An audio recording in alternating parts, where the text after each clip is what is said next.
Chapter 5250. Just now, the Bay Sea reporter made a small mistake and caused everyone to be discovered by the rebel soldiers. If his child was scared to tears, he didn't even dare to think about the consequences. Mommy raised her hand to hug her son's head and planted a deep kiss on his forehead. Good boy, Chi-Chi. Sleep a little longer. Chi-Chi will be home when you wake up. With the company of his parents and Superman's protection, Chi-Chi, who was scared by the gunshots, calmed down, hugged his father's neck tightly, and closed his eyes. The little boy's relaxation made his father heave a sigh of relief. Then he leaned his tense body against the cold and uneven broken wall behind him. The night wind wrapped in smoke blew in through the cracks, and he was shocked to realize that his son had broken out in a cold sweat. He was even prepared to cover his son's mouth if he cried. Fortunately, his son was sensible and didn't make a big fuss. He held his son with one hand and gently stroked his wife's thin back with the other. He didn't forget to kiss the top of his wife's head. Don't be afraid. For Chi-Chi, we can't fall. For the sake of their son, the couple couldn't fall. Xia Jinyuan, who had rushed out in front, had already disregarded his own life. He rushed out from the cover and quickly rolled forward to find the next cover. The bullets hit his right shoulder with a bang sound. The cover was densely hit by the bullets, leaving dense craters one after another. The flying dust and debris formed a net that blurred his vision. A few specks of dust mixed with the smoke and entered his eyes. Xia Jinyuan, whose eyes were slightly stinging, took a deep breath and fearlessly rolled forward again. He could only roll forward, and there was no way he could run in the rain of bullets. The well-prepared rebel soldiers' firepower was quite fierce. They even thought that the target of the gunfire was the escaped senior official Amherst, and asked for backup.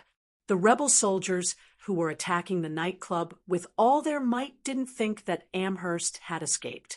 They thought that it might be the government troops who came to pick up Amherst. After a short discussion, the rebel soldiers decided to focus on both areas and increase their firepower. He heard the sound of empty bullets in the magazine. He quickly retracted his rifle, huddled back in the cover, and reloaded as fast as he could. They could feel the increase in firepower. Major David's face became more and more serious. They should retreat. If they didn't, they would all meet God. We need to retreat immediately. In the earpiece, Major David gritted his teeth and said, "The rebels have too much firepower, and we can't fight them to the end. Comrades from the Chinese side, we must retreat." Bullets whizzed past Major David's ears, and he could not raise his head under the pressure of the increased firepower. Damn it! He had to think of a way to retreat. Even if they wanted to retreat, they had to bring the rescued reporters with them. Whether they could get out of here alive depended on God's blessing. After shouting, Major David jumped and nimbly avoided the wall that was penetrated by the bullets. Major David, who hurriedly hid, saw the deadly bullets whizzing through the air and shooting towards the ruins where they were hiding. Xia Jinyuan, who could not move under the pressure of the rebel army's firepower, was panting. He answered Major David calmly. "Major, arrange for 2 or 3 soldiers to take the reporters away. We will hold them off first." Okay, Major David agreed. While they were still able to hold on, they had to take the people away while they could. Chapter 5251. Major David, who was close to the cover, immediately arranged for the soldiers to take them away. "Alan, Libby, take them away. Remember our retreat route and meet up with Libby's government soldiers. Tell them we need their support." Damn it, what they needed the most now was support. "Yes, Major." The 2 British peacekeepers who received the order retracted their guns that had been firing. They crouched down beside the reporters who were huddled together and told them that the 2 of them were now leading the retreat. on the battlefield, the reporters who could argue until they had nothing to say could only obediently listen to the arrangements. The 3 British reporters naturally trusted their country's soldiers and nodded without hesitation to show that they understood. The family of 3 also chose to leave together. The 2 Gulf reporters were afraid that they would be left behind. When they learned that they left first, the 2 were relieved. At this moment, the 2 realized that reporter Chen Shuzhen, whom they had been trying to curry favor with, was not with them. They were shocked. Chen, where is reporter Chen? The reporter in charge of the camera asked his colleague. The male colleague was frightened by the question and stammered, No, isn't she with you? In the darkness, the 2 looked at each other. Although they could not see each other's expression, they knew that the other party's expression must be very bad. It's over. Reporter Chen is not with them. Go. Without waiting for the 2 to recover from the shock, their shoulders were pushed forward by the British soldiers. The 2 did not have time to think and followed the footsteps of the British soldiers. Reporter Chen is not with them.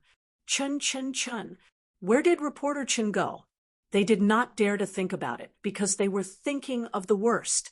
They did not dare to think about it or go out to look for it. Who dared? Did they want to die? Since they did not dare to think about it or go out to look for it, they should obediently follow the British soldiers. But with only 2 soldiers escorting the 8 of them, would it work? They did not have the courage to ask for more soldiers to escort them. Listening to the terrifying gunshots that made their souls scream, the 2 Gulf reporters hugged their heads and left the crossfire. The remaining British soldiers used their firepower to cover their brothers and leave with the rescued people. Major David, who was panting, shot fiercely at the street. Kill the machine gunner! Kill the machine gunner! The anti-aircraft gun was so heavy that no one could poke their bodies out. If they didn't get rid of the machine gunner and the rebel army closed in, they would have no other choice but to die. The special forces of the Snowfield Brigade, who were suppressing them, did not say anything. They focused all their attention on the rebel soldiers who were only 1 street away from them. The bullets from the anti-aircraft machine guns forced them to lower their heads and shoot blindly with their rifles. Xia Jinyuan panted. Think of a way to get rid of the machine gunner. Damn it, we can't move forward. The power of the high-dodge machine gun bullets was too great. Even if the bullets only brushed past the skin, it would still leave a very deep wound that looked like it had been branded by a red-hot iron. Xia Jinyuan did not know how Chen Shuzhen, who had been outside, was doing at the moment. If she had been lying down, she might still be alive. If she had gotten up, she would have been dead by now. She didn't speak when she should, but when she shouldn't, she was very cheerful. K7 put away his rifle and said calmly, I'll go kill the machine gunner. You guys cover the captain. His voice was calm, as if he was not on the battlefield. Be careful. K7, who used to be a playboy, was now a responsible person. He held his rifle and shot at the target in front of him with a fierce look in his eyes. Chapter 52.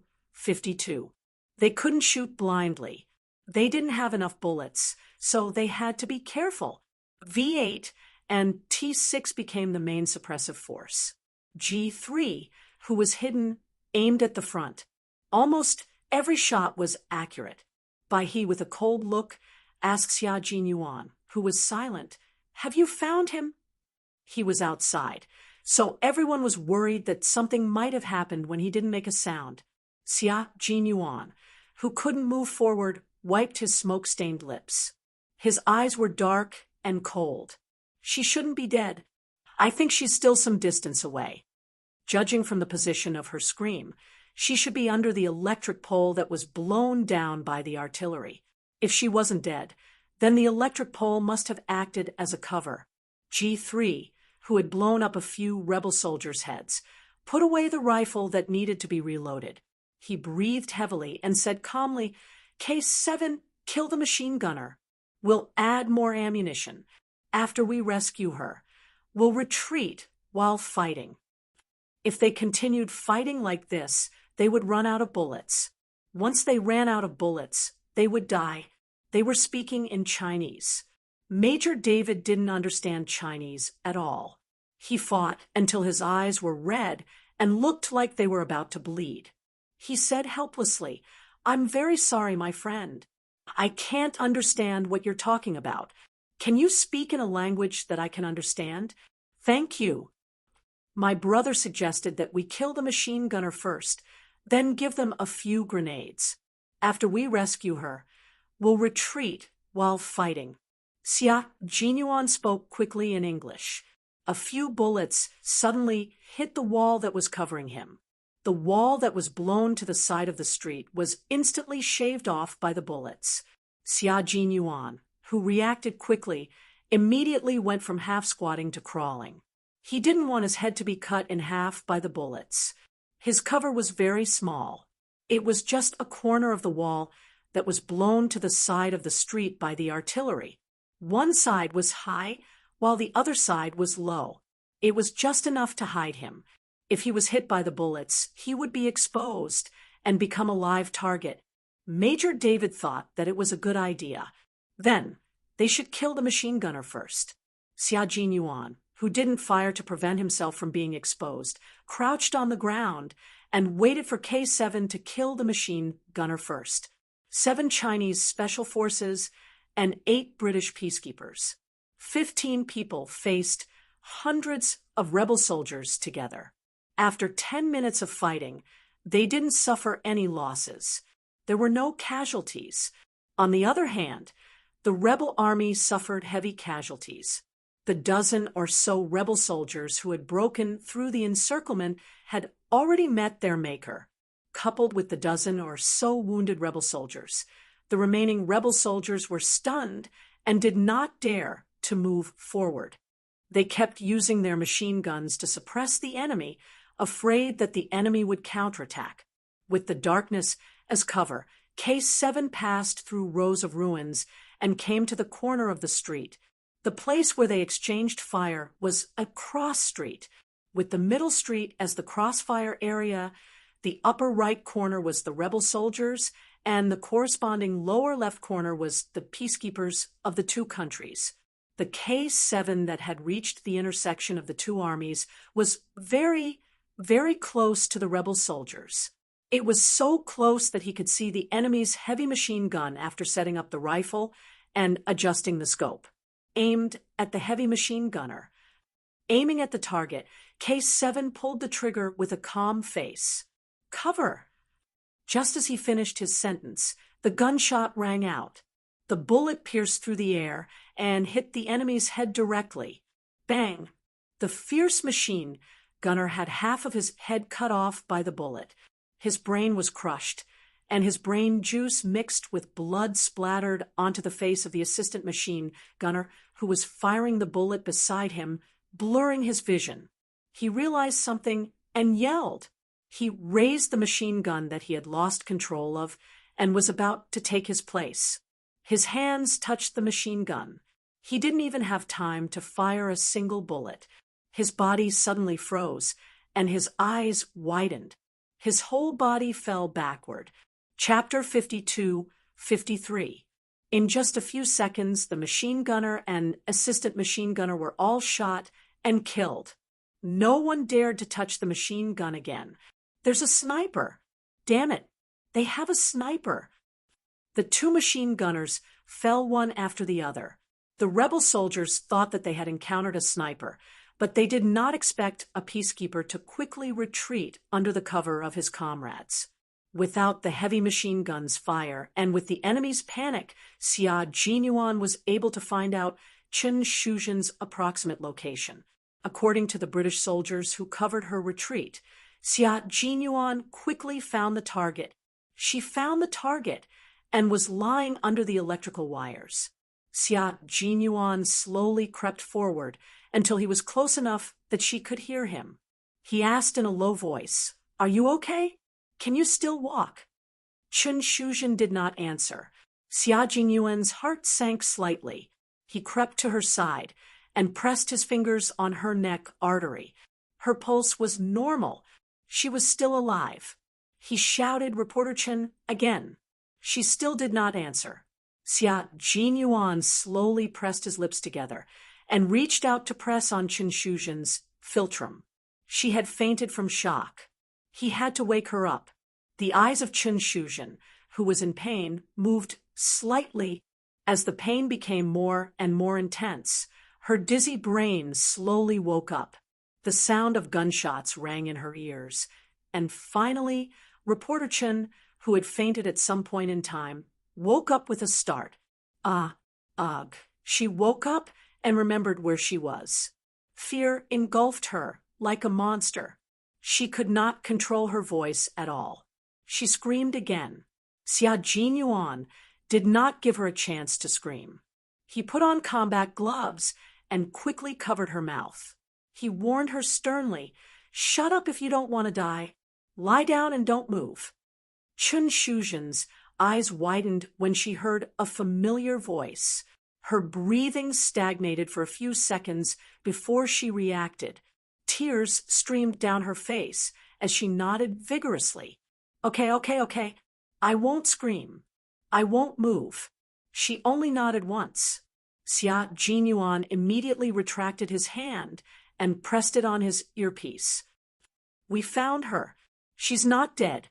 Cover the retreat." "Okay." Z7's cheerful voice came through. He had been holding it in for more than 10 minutes. He was about to die from holding it in. If it wasn't dead, then it was alive. Major David even whistled. "Awesome. You're the fiercest warrior I've ever seen." It was not the fiercest warrior to save someone from the bullets of a machine gun. If it were him, he really wouldn't have the courage. Retreating was also very difficult, but it was much smoother than rescuing Chen Shuzhen. With suppressive fire and less machine gun fire, Xia Jinyuan first asked Chen Shuzhen to crawl and retreat. "Remember, when I tell you to run, get up and run immediately. Do you remember?" Chen Shuzhen, who was so scared that she couldn't even speak properly, nodded. She was scared to death, and her body was still trembling. At this moment, her inexplicable sense of superiority was gone. Her contempt for the Chinese soldiers was also gone. If she were to say anything bad about the Chinese soldiers again, she wouldn't dare. Without wiping away her tears, she bit her lower lip and crawled towards the ruins that Xia Jinyuan was pointing at. She didn't want to die. She didn't want to die. She wanted to go home alive. She wanted to go home. Chen Shuzhen, who had always thought that she was brave enough to pass through the flames of war alone, was now really soft. She had learned an unforgettable lesson and no longer dared to think that she was brave enough. Hearing the sound of crawling behind him, Xia Jinyuan pulled out a grenade, pulled the safety pin, and threw it towards the opposite corner of the street. Chapter 52-54. Boom! The grenade exploded. Xia Jinyuan turned around and pulled up the Gulf Coast reporter, who was lying on the ground, not daring to move. He shouted, "Run!" Stepping on the sparks from the grenade, he ran with the reporter. Finally, he grabbed the reporter's shoulder with one hand and rolled into the water, finally successfully retreating. "Go, retreat, retreat!" Major David shouted. At the same time, several grenades were thrown at the corner of the street. Among the broken beams and broken walls, dozens of black figures ran quickly and retreated.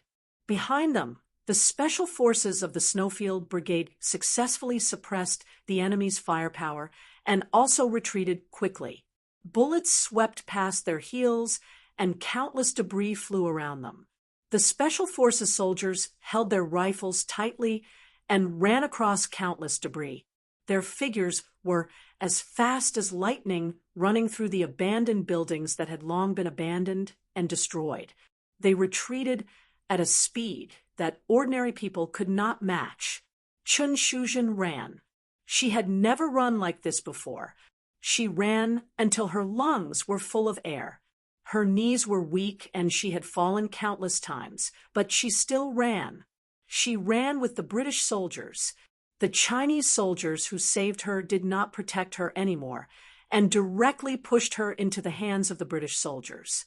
The continuous attacks of the grenades made the rebel soldiers not dare to move.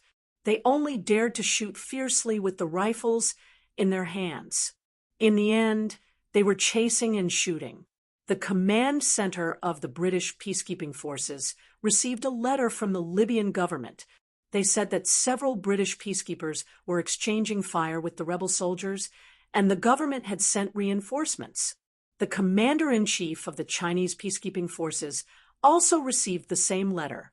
There was finally news of the missing peacekeepers, but they were still exchanging fire with the rebel soldiers. At 8 o'clock in the morning in China, there was the latest news on the military channel. The missing peacekeepers had been found. Everyone was safe, and there were no casualties. Director Xia turned off the television, stood up from the sofa, and walked to the study. Everyone was safe, and there were no casualties. Not bad. Du Jiayi woke up and saw her father, the Deputy Chief of Staff Du, watching the international channel in front of the television early in the morning. She shuffled over in her slippers and sat down beside the Deputy Chief of Staff. She hugged the Deputy Chief of Staff Du's arm and said coquettishly, "Dad, why are you watching such bloody scenes so early in the morning? We're already home. Can't you rest well?" The Deputy Chief of Staff Du, who had always doted on his youngest daughter, raised his hand and pretended to be angry. He patted his daughter's head. "What bloody scenes? This is to tell you how hard it is to live in a peaceful country. You left the army for a few years. You deserve it. Dad, you're hurting." Du Jiayi hugged the Deputy Chief of Staff's arm. In the end, the Deputy Chief of Staff, Du, didn't know whether to laugh or cry. Okay, why are you still acting like a child? Even your nephew isn't so delicate. Aren't you? Why, where are you going to play? Du Jiayi sat up straight and thought for a while. She said, "I'm going shopping with Aunt Qin. I have to go there early to wait. Sai, in order to find a good son-in-law for you, I've put in a lot of effort." The Deputy Chief of Staff, Du, was very satisfied with Qin Xiu. However, he didn't know that Qin Xiu disliked Du Jiayi very much. When he saw his daughter going out to play with Mother Qin from time to time, he thought that his daughter had gained the approval of the entire Qin family.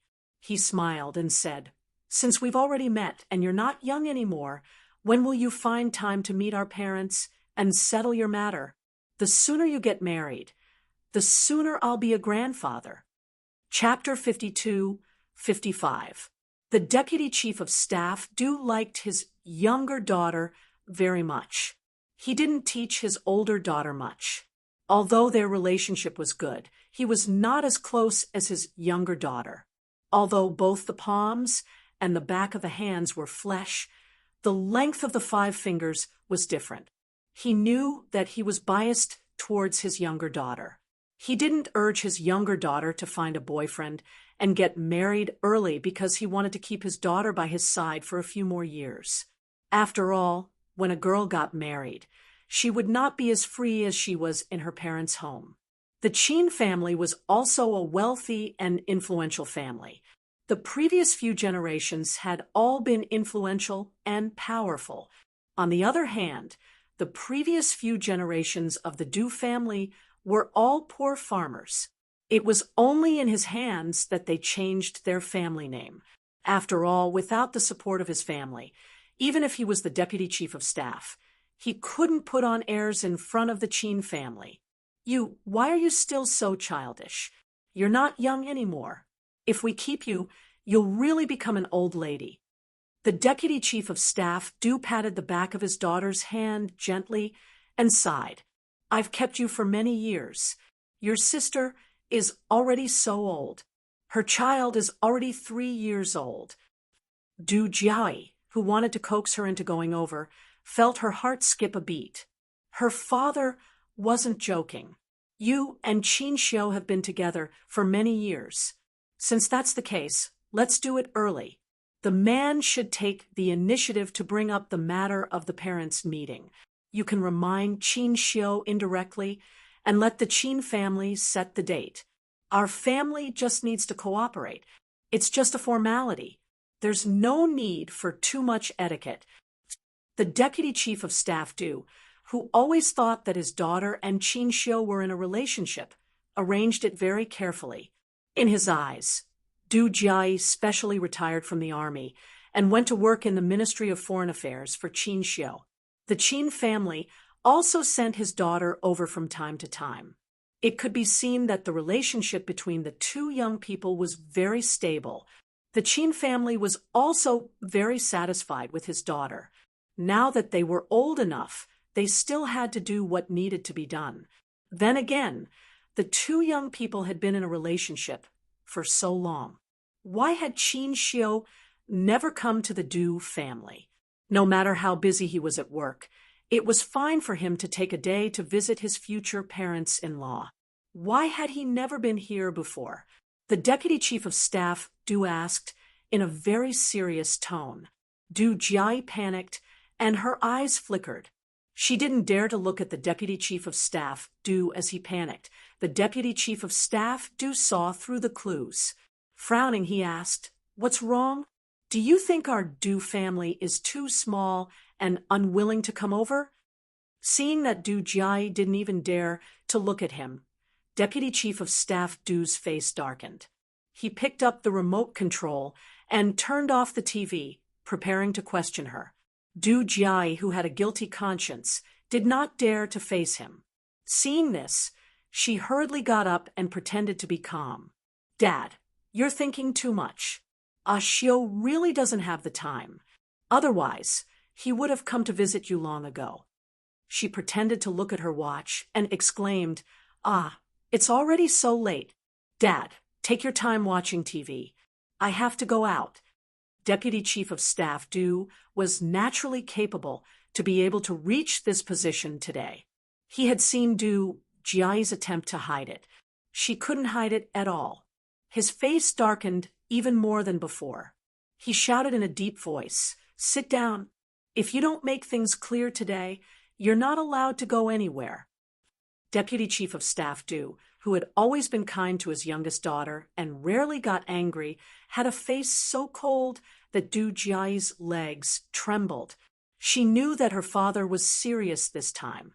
No, she couldn't see the problem. If her father saw the problem, she wouldn't even be able to see Aunt Qin again. Du Jiai, who had sat down, was so panicked that her little fingers were trembling. Her brain was spinning quickly, trying to think of a good way to solve the problem in front of her and appease the suspicious Deputy Chief of Staff Du. Chapter 52-56. Du Jiai was smart and had quick reflexes. Faced with the Deputy Chief of Staff Du's anger, she didn't give up immediately, even though she was scared and flustered. Instead, she tried her best to find a way out of this predicament. Right now, she had to appease her father. Ever since she left the Qin residence last time, Aunt Qin had specially called to explain that she was the one who had delayed her. Now, Qin Xiu hadn't changed his mind, and the two elders of the Qin family had allowed Qin Xiu to stay out of it. She didn't want to interfere anymore, and didn't want to delay her anymore. For this reason, she had specially given her a pair of high-quality jade bracelets as compensation. Since then, Aunt Qin really hadn't contacted her, let alone seen her. She had finally reconnected with Mrs. Qin, who had stopped seeing her after she left the Qin residence last time. She had put in so much effort to keep in contact with the Qin family. How could another accident happen? If another accident happened, everything she had done would be in vain. What she couldn't forget would become a lifelong regret. More importantly, that *TCHE Chien might get her wish and marry Qin Xiu in the end. Now, She was staying by Aunt Chin's side to make Aunt Chin hate Yi Qian more and more.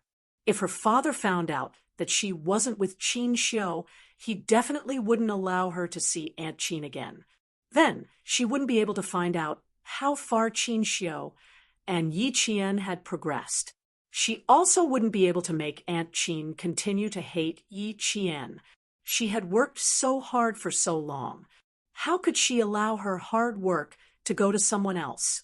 After calming herself down, Du Jai hugged the deputy chief of staff Du's arm again. Her voice was softer and more delicate. Dad, why are you angry all of a sudden? Xiu just didn't come to our house.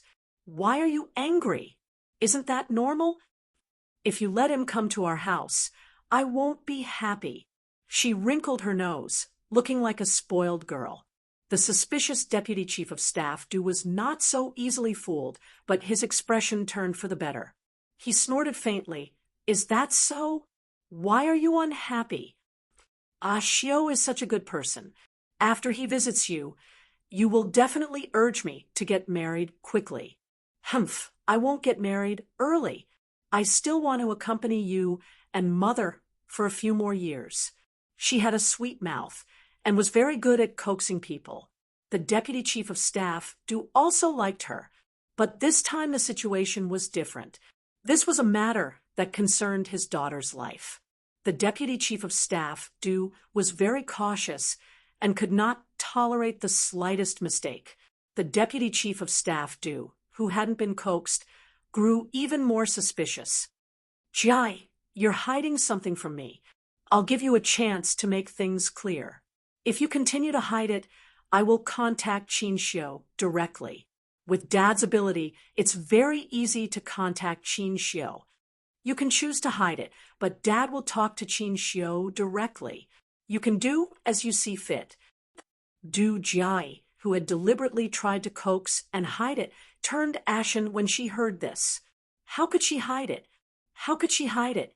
Her father said that he would personally call Qin Xiu. How could she hide it? Her moves were not on the same level. They directly blocked all of Du Jai's excuses and excuses. She had no choice but to tell the truth. She believed that her father was a man of his words. She also believed that it would be very easy to contact Qin Xiu.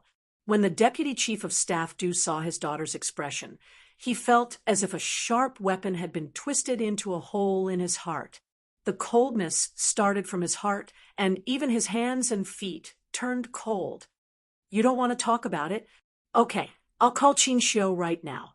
The deputy chief of staff Du, who had a gloomy expression, pretended to take out his phone and said, although the Qin family is a wealthy family, the daughter of the Du family is not that easy to bully. I'll personally ask him and get to the bottom of this. Chapter 52-57.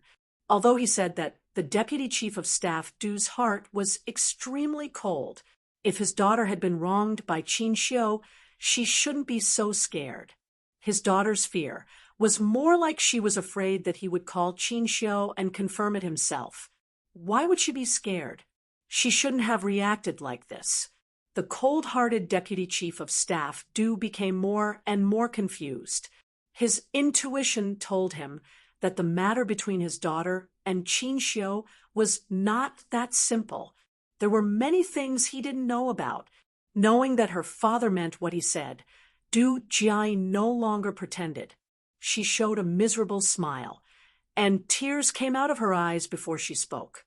Seeing this, the deputy chief of staff Du breathed a sigh of relief. If you've been wronged, you should tell your mother and me. You shouldn't shoulder it alone. Did Qin Xiu bully you?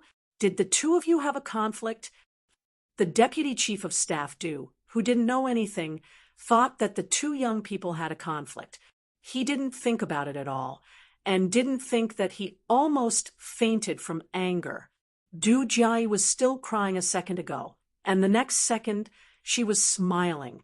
The smile was uglier than crying, and it scared the deputy chief of staff. He raised his voice and became angry again.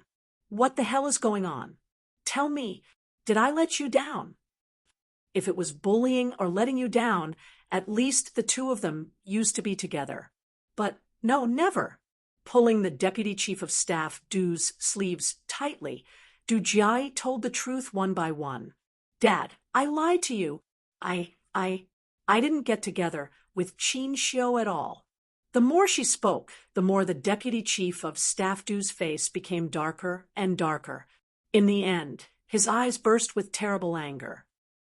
In other words, you've been throwing yourself at him all these years. Qin Xiu, didn't even look at you, right? The deputy chief of staff Du asked through gritted teeth. He felt that his chest was about to explode from anger. His breathing was rapid, and his vision was turning black. Du Jiai didn't dare to hide it now. She was afraid that the deputy chief of staff Du would really call Qin Xiu to ask. At that time, she would lose all face in front of Qin Xiu. Seeing the deputy chief of staff Du's face turn frighteningly ashen, Du Jiai, who was both afraid and aggrieved, cried until her lips turned white. She was so scared that she didn't dare to continue speaking. However, the deputy chief of staff Du, who was so angry that he almost fainted, did not give Du Jiai a chance to escape. Answer me honestly.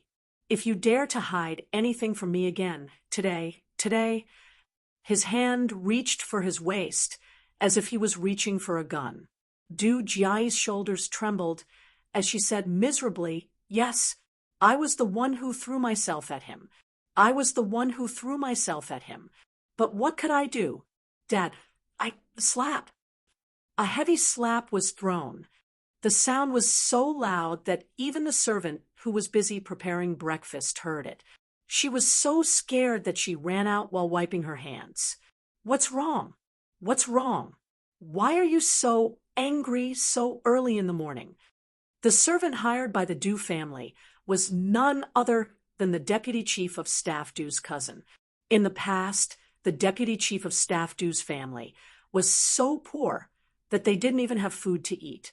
It was this cousin's family who helped them every now and then. Therefore, although this cousin did housework for the Du family, she had always been respected by the deputy chief of staff Du. Even Madame Li and her children respected her very much.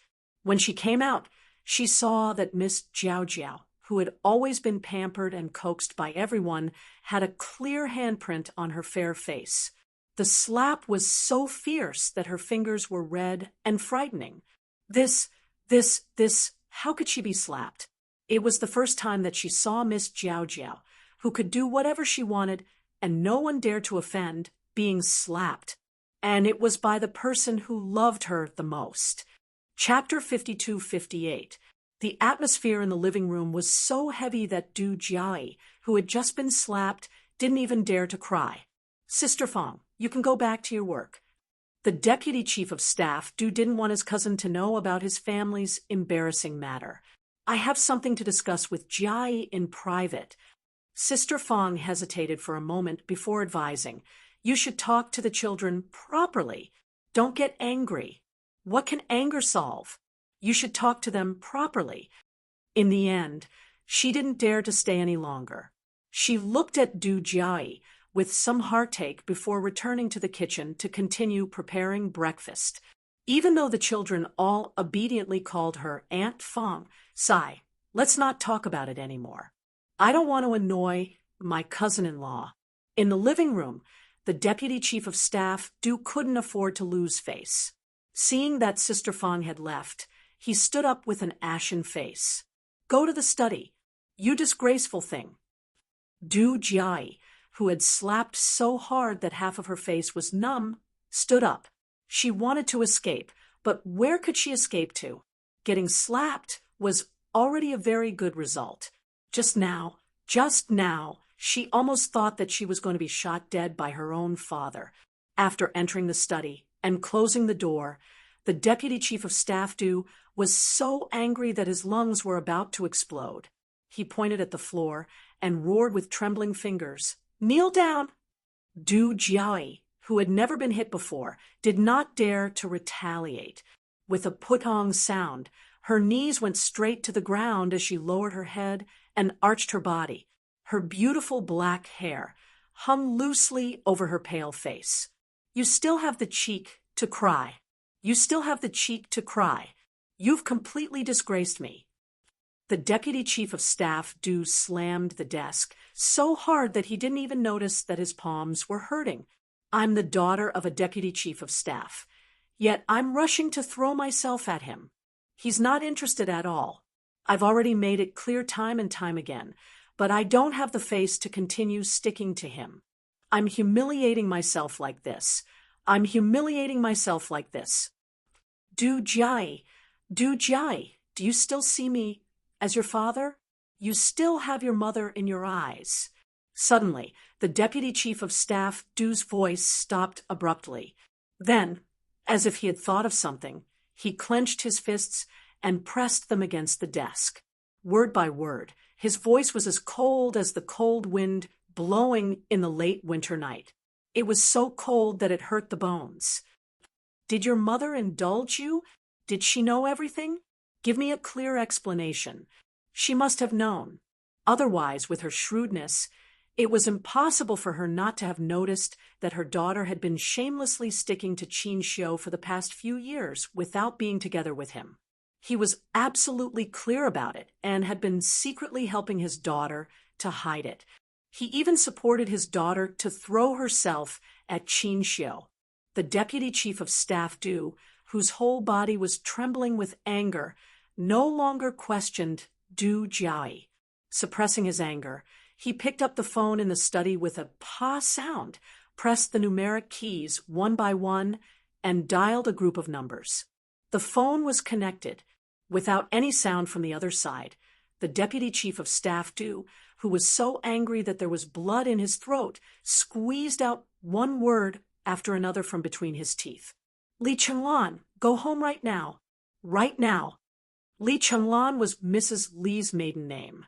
For the past 2 days, Mrs. Li had been taking care of old man Li in the hospital, who had been hospitalized because of another stroke. She had lost a lot of weight in the past 2 days. Hearing her husband's cold voice, Mrs. Li was not so good-tempered as she replied, "I'm taking care of my father in the hospital. If you have something to do, come to the hospital by yourself." Since Li Chuhai left, the couple had not had a good conversation. The deputy chief of staff, Du, did not like that Mrs. Li had abandoned her own family for the Li family. Mrs. Li did not like that the deputy chief of staff, Du, who had relied on the Li family to get to where he was today, turned his back on her.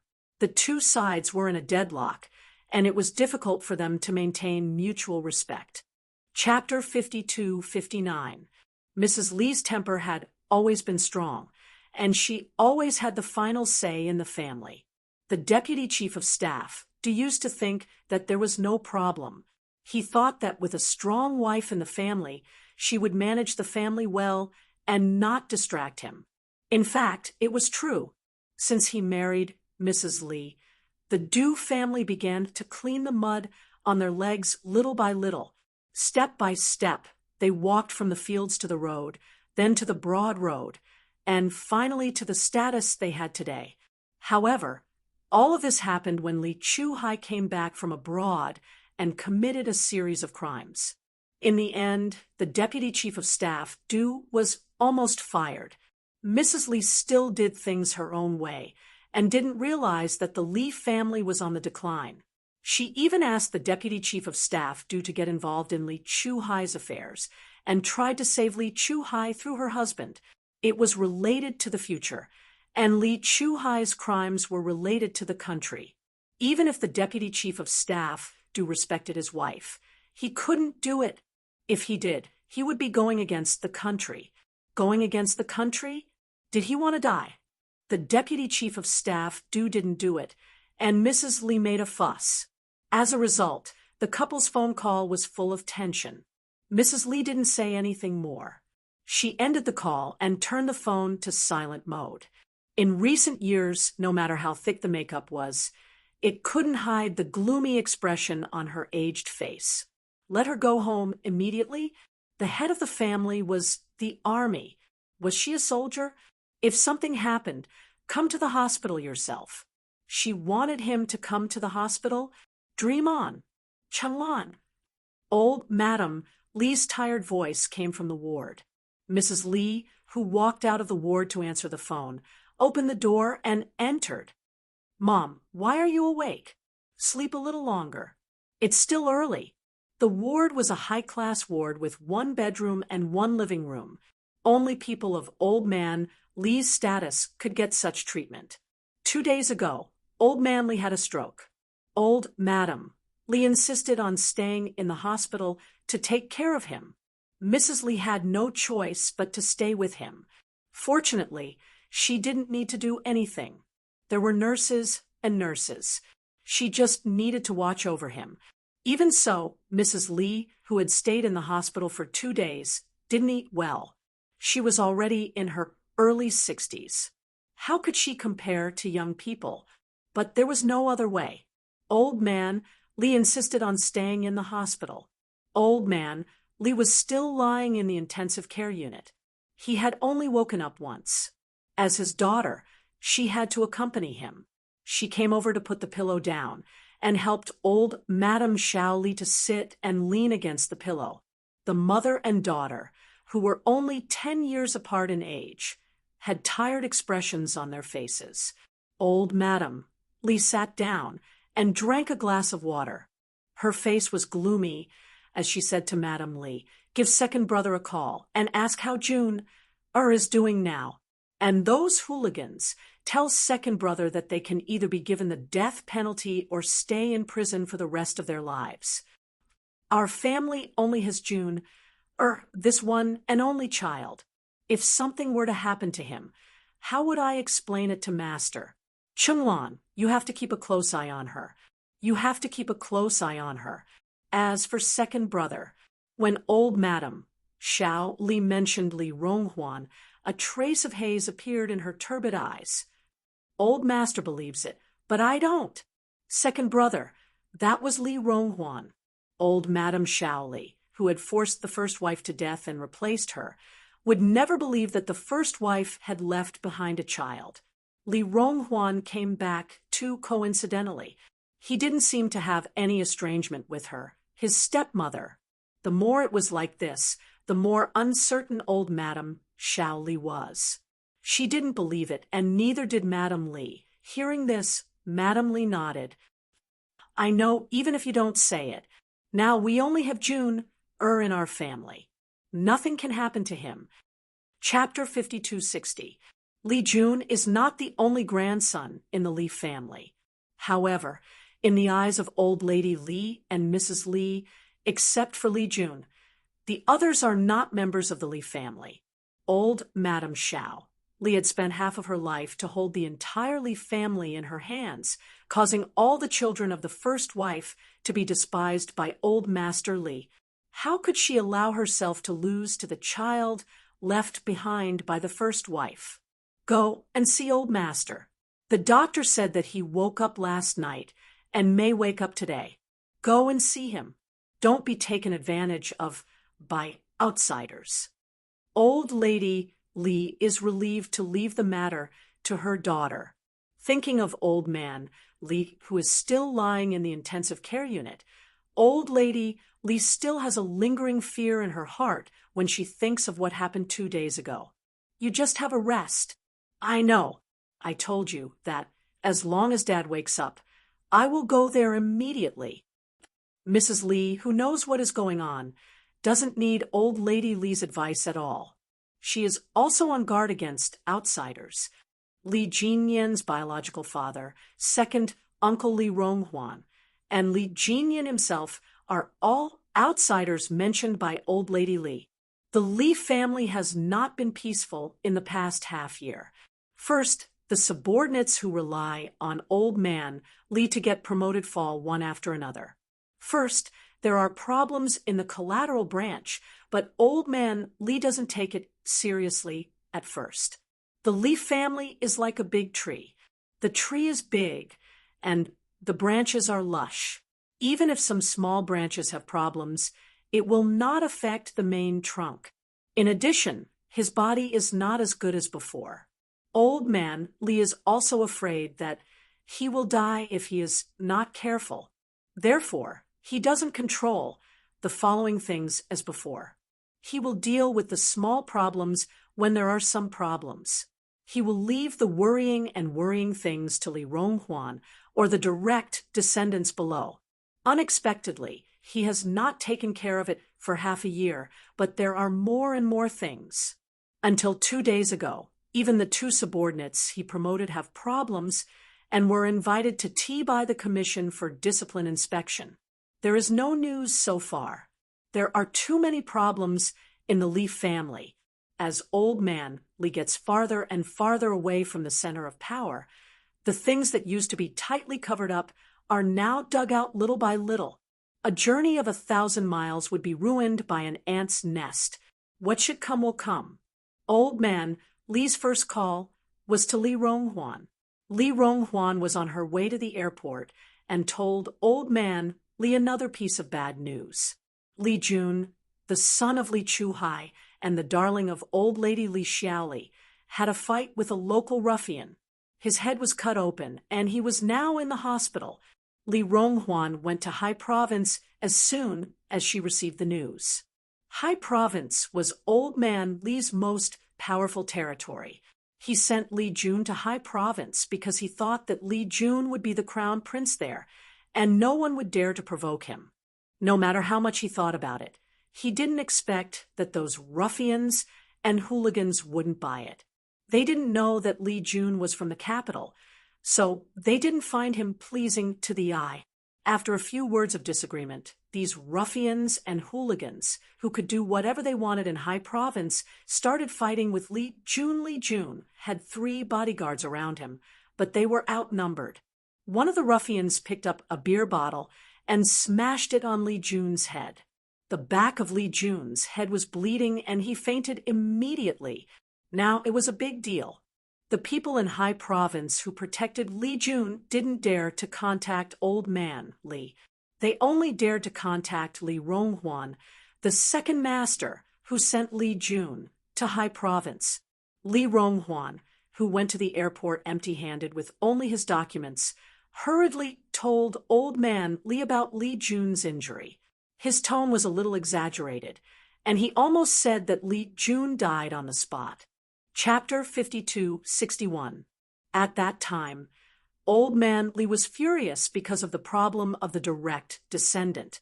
When he received Li Ronghuan's call and learned that Li Jun had an accident, he only felt that all the blood in his body rushed to his brain.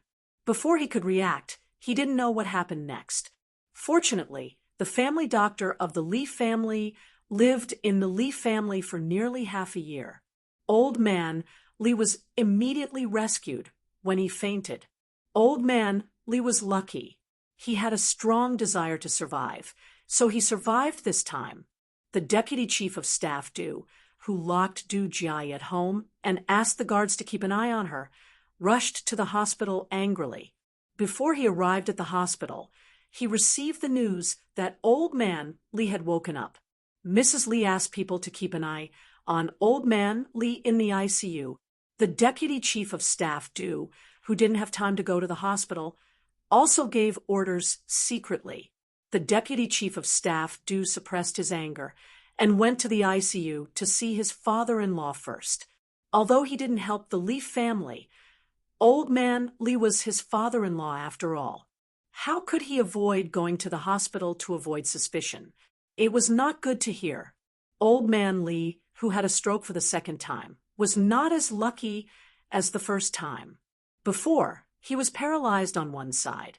This time, the doctor said to the deputy chief of staff, Du, regretfully, "The old man is lucky to be saved from the second stroke. Please take it easy." Old man Li's life was saved, but his whole body was paralyzed. He couldn't even speak clearly. It was much more serious than the first time when he was paralyzed on one side. Old Madame Xiao Li's knees went weak, and she fell onto Madame Li's body. There was another round of chaos. Madame Li had to take care of old Madame Xiao Li. So Deputy Chief of Staff Du looked at old Master Li, who had just woken up. Old man Li, who had dominated the world all his life, had a tube inserted into his body. His hair was white, and he was lying motionless. Other than his eyeballs, which could still move slightly, his whole body was so weak that he was no longer as awe-inspiring as he used to be. He was on the verge of death, and even his life had an aura of decay. The deputy chief of staff, didn't feel good either. He sat on a small round stool that the guards had brought over. The deputy chief of staff, said, softly, "Dad, have a good rest. Don't worry about what's happening outside." Old man Lee rolled his gray eyes. Wearing a breathing mask, he kept making vague sounds in his throat. He had lost the ability to speak. It was as if something was stuck in his throat. Even the sounds he made had to be carefully listened to. After a while, the deputy chief of staff finally understood what was being said. Handsome, it turned out to be Li Chuhai's son. Li Chuhai had grown up overseas. When Li Chuhai returned to the country to protect Li Jun, he even created a fake Li Jun and hid it from everyone. The real Li Jun came back. As his uncle, he had only seen him once. "Rong Huan is with Jun. Don't worry. I'll call Rong Huan later to ask about the situation. If Jun is fine, I'll ask him to come back to the capital to accompany you." Although old man Li was paralyzed and couldn't speak, his hearing wasn't damaged, and his brain wasn't muddled. Hearing this, he nodded and then shook his head hard. He was a little anxious, as if something was stuck in his throat. This time, the deputy chief of staff, didn't understand what he wanted to say. "Don't you want Jun to come back? If you want him to come back, you nod. If you don't want him to come back, you shake your head." Old man Lee nodded. "Okay, I'll contact Rong Huan immediately after I go out. As long as Jun is fine, I'll come back to the capital immediately." As soon as the deputy chief of staff finished speaking, old man Lee shook his head again. This time, the deputy chief of staff really didn't understand what he meant. Chapter 5262. The deputy chief of staff who did not know what old man Lee wanted to say, only sat for a short while before the doctor did not allow the patient's family to visit him again. Although old man Lee was awake, he was very weak. It was not suitable for him to meet guests for a long time, so he should not tire himself out. Old man Lee did not expect the deputy chief of staff to wake up so early. He was so anxious that he breathed heavily, and white smoke came out of his breathing mask. When the doctor saw this, he was so shocked that he immediately said to old man Lee, "Please calm down. You are still in a critical period. You must not be agitated again." Old man Lee, who was panting heavily, had been stubborn all his life. How could he listen to the doctor? He knew his own body very well. He did not have much time left. While he was still sober, he had to make the best use of the time. He had to hand over some things. Lon. His throat was filled with thick phlegm as he mumbled. The more agitated he was, the more frightened the doctor was. The doctor, who was afraid that there would be a problem, immediately put in a sedative and sleep-inducing agent into the drip. However, old man Lee, who had been very weak for a while, could not resist the effects of the drug. He struggled for a while before he finally closed his eyes and fell asleep. The deputy chief of staff, who did not leave, saw that the doctors and nurses were sweating profusely. He said very apologetically, "I'm sorry, Professor Lee. You have to worry about my father-in-law."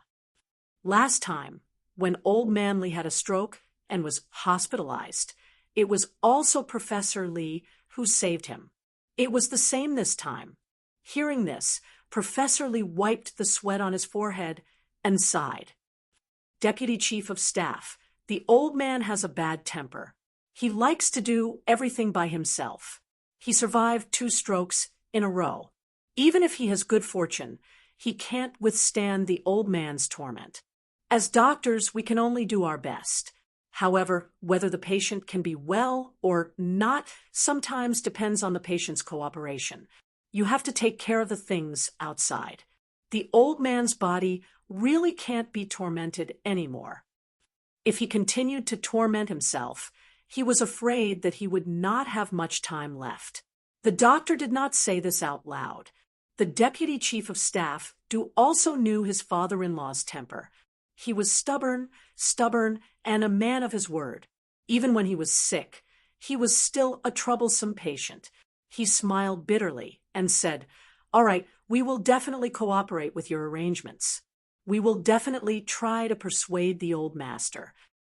They would try their best to persuade him as much as possible. The more they tried to persuade him, the angrier his father-in-law would be. With such a temper, no one could do anything about it. Old man Lee had already fallen asleep. Professor Lee ordered the doctors and nurses on duty to keep an eye on him. Then he brought the deputy chief of staff out. As he walked, he talked about old man Lee's current situation. It's not optimistic. You have to be mentally prepared. If there's anything, you have to prepare early. These words were said very clearly. When the deputy chief of staff saw old man Lee's complexion just now, he already had a faint feeling in his heart.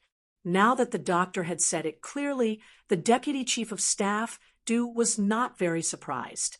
The deputy chief of staff who frowned, thought for a while, and asked Professor Lee, "Have you told my wife anything?" "Not yet, but we'll talk later." Deputy chief of staff should have an idea of the old man's situation just now. We will do our best. As a person in a high position, he had to arrange more things than ordinary people. It was better to let him know early in order to avoid any problems when the time came. After confirming that old man Lee had only fainted and that his body was not seriously injured, Madam Lee hurried to the intensive care unit to visit old man Lee. In the middle of the corridor, she bumped into Professor Lee, who was standing there with a serious expression on his face. She did not know what to say to her husband. Chapter 52:63. Inexplicably, Mrs. Lee felt a chill in her heart. She couldn't help but shudder and quicken her pace. Changlan, the deputy chief of staff, saw his wife in advance and greeted her lightly. She had to be careful outside. No matter how bad their relationship was, she couldn't make a fool of herself outside. Mrs. Lee also cared about her reputation. She wouldn't throw a tantrum outside and let others see her as a joke. "Professor Lee, how is my father? Is he completely out of danger?" Mrs. Lee asked anxiously as she approached. While asking, she saw Professor Lee's serious face. Mrs. Lee felt that the cold autumn wind outside was blowing into her bones. Old man Lee was still in charge of the Lee family. The cause of his brother Lee Chuhai's death hadn't been found out. The old man couldn't fall. "It's not optimistic. I just told the deputy chief of staff that the family should be prepared in advance. If there is anything that needs to be done, do it in advance." Mrs. Lee, who was about to faint, swayed. The deputy chief of staff hurriedly held her and whispered, "Father-in-law is old. You have to be prepared." His father-in-law was probably the only person who could survive 2 strokes. Mrs. Lee didn't like to hear this. She shook off her husband's hand and said angrily, "What do I have to be prepared for? You can't wait for my father to leave, can't you?" They were still outside and in front of outsiders. Everyone could tell that there was something wrong between the couple. Professor Lee didn't stay any longer. He made an excuse and left. Before leaving, he said, "The hospital likes quiet. You can discuss it at home." The deputy chief of staff's face didn't darken until Professor Lee was far away. "Don't be silly outside. Father-in-law is lucky that he survived 2 strokes in a row. Do you think he can be the same as before? You know what to do. Don't be angry at him." Seeing that his wife was about to get angry again, the deputy chief of staff took a deep breath and controlled his temper. He said patiently, "Father-in-law wants Rong-Hwan to take June back to the capital. You contact Rong-Hwan and see how June is doing. If it doesn't affect his discharge, he should return to the capital as soon as possible. Also, I've talked to June. A few gangsters will be dealt with. Rong-Hwan knows. Don't get involved." Madam Li, who had a belly full of anger, heard her husband specially greet her nephew, and her heart finally felt a little better. She was a person who could only go with the flow. Seeing her husband take the initiative to lower his head, the sharpness on her face lessened a lot. "Did my father say anything just now?" she asked coldly. "He only said that he wanted June to come back. Nothing else." He didn't know what he meant by that. Li Rong-Hwan knew that old man. Li woke up half an hour later. He had been busy with Li Jun's affairs. Li Jun, who was lying in bed, found his phone for him. Only then did he know that old man Li had woken up.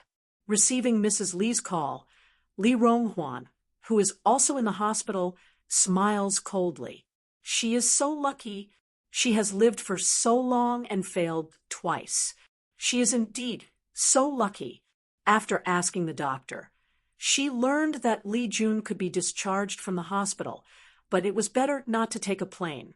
Li Rong-Hwan, who also wanted to go back to the capital, directly asked High Province to prepare a luxury business car.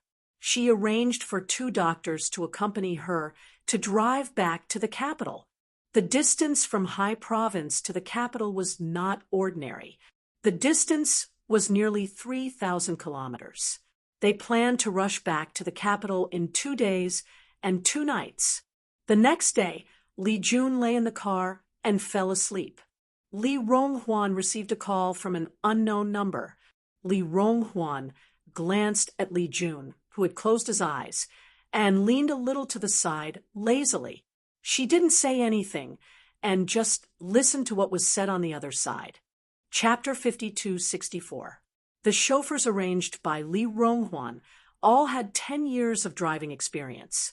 They drove steadily and quickly. It was very comfortable to sit in the car. The sun shone in through the window, making people feel sleepy. Li Jun, who had his eyes closed, looked up slightly and glanced at Li Rong-Hwan, who was on the phone. A cold light flashed through his eyes. This second uncle of his was a little interesting. Li Rong-Hwan's phone call was a little long, but he was in a good mood after hanging up. He even told the chauffeur to drive safely in case of an accident. Li Jun's eyes were closed all the time, except for getting out of the car to exercise and eat. He almost never opened his eyes. He didn't say much to Li Rong-Hwan either. He was like an invisible person. Sometimes, even the chauffeur forgot about him. Li Rong-Hwan didn't pay much attention to Li Jun. He wanted the Li family to collapse.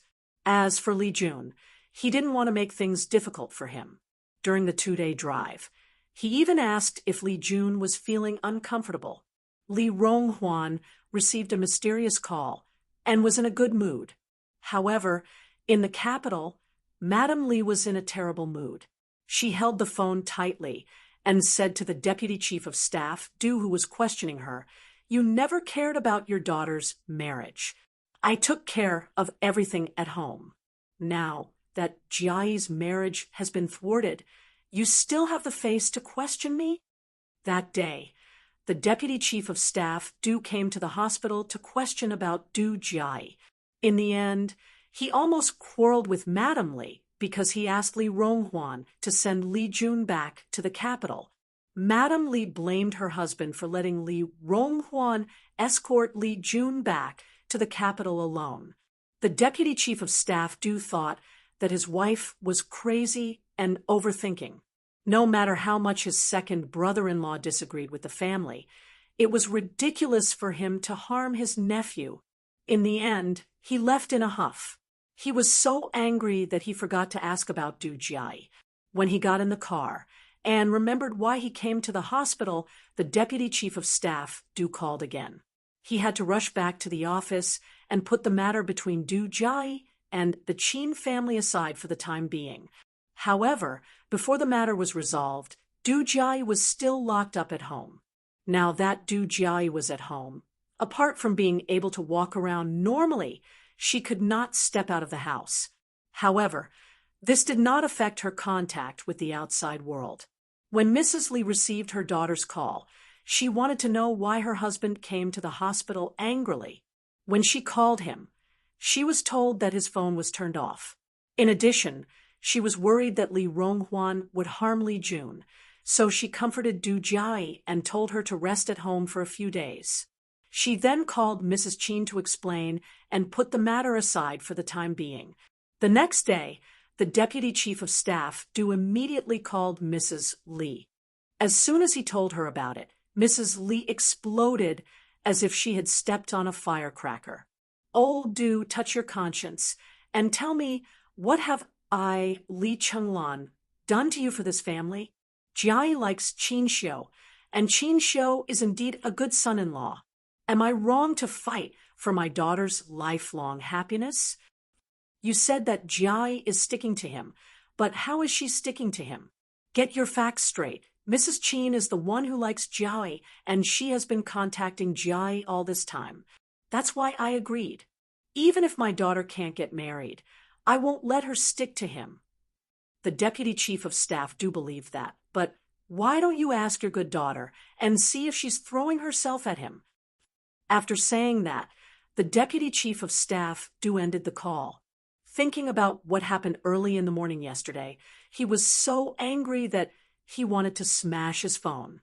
Chapter 52-65. Mrs. Li didn't ask Du Jai. Old Man Li woke up again. Including today, Old Man Li woke up twice. After the deputy chief of staff, Du, left yesterday, Old Man Li woke up again that night. This time, the mother and daughter understood what he wanted to say. Old Man Li didn't feel at ease leaving Li Jun in Li Ronghuan's hands. Why? Old Man Li had thoughts in his heart, but unfortunately, he couldn't express them properly. Mrs. Li promised to send Li Jun abroad as soon as he returned to the capital. Old Man Li's face showed a trace of relief. The next day, Old Man Li woke up for the third time. When he woke up, his spirit was obviously better than before. Although it was difficult for him to speak, he had been awake for more than an hour. It was already 3:00 in the morning when Li Ronghuan took Li Jun to the capital. The car drove directly to the hospital and didn't go back to the Li family. Mrs. Li received a call from Li Ronghuan at about 2:30 in the morning. She told her that she had arrived in the capital safely and went directly to the hospital to visit Old Man Li. Mrs. Li, who had been nervous for 2 days, was finally relieved. The old Mrs. Li heard her daughter talking on the phone in the middle of the night. She listened carefully and learned that Li Jun had returned safely. She put her hands together and said, "Amit Ba, it's good to hear that you have arrived safely. When old master gets better, quickly send Jun abroad and take away all the valuables at home. Don't come back if you have nothing to do." Mrs. Li said with lingering fear, "This matter, we have to listen to old master's arrangement. We can't let Jun do whatever he wants." Mrs. Li poured a cup of warm water and handed it to her. Mrs. Li took the cup to moisten her throat and eyes and said, "Old master must have noticed something, so he thought of sending Jun out. I still remember the look in Li Ronghuan's eyes when he left home. He didn't have the kindness to go home to help us, let alone take care of Jun. Old master knew it in his heart. In the past, old master could still control him. Now that he has fallen, he knows that he can't control him, so he hurriedly sent Jun abroad." After decades of husband and wife, Mrs. Li knew Old Man Li very well. After understanding Old Man Li's meaning, the mother and daughter were even more worried that Li Ronghuan would harm Li Jun on the way.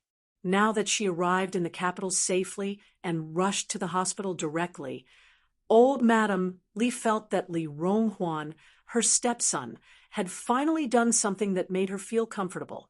Madame Li poured herself a glass of wine to soothe her throat before saying, "Dad must have made arrangements in his heart. He just didn't expect himself to collapse so suddenly. There are a lot of things that you and I don't know. We can only see if June knows a little about it. When June is June's family. June's to ask June as well. Dad always has his own plans." Li Ronghuan went out for more than 10 years and suddenly came back. How could Dad trust him completely? Dad asked Li Ronghuan to investigate Chuhai's matter, and then arranged for June to go to High Province. Mom, don't forget, Chuhai's old army was in High Province back then. Do you think it's possible that Dad also asked June to investigate?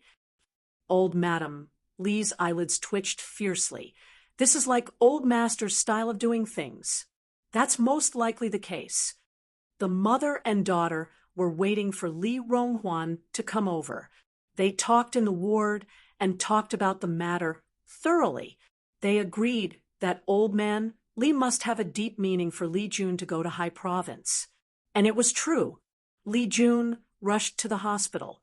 Mrs. Li sent Li Ronghuan away, and he told Mrs. Li why he went to High Province.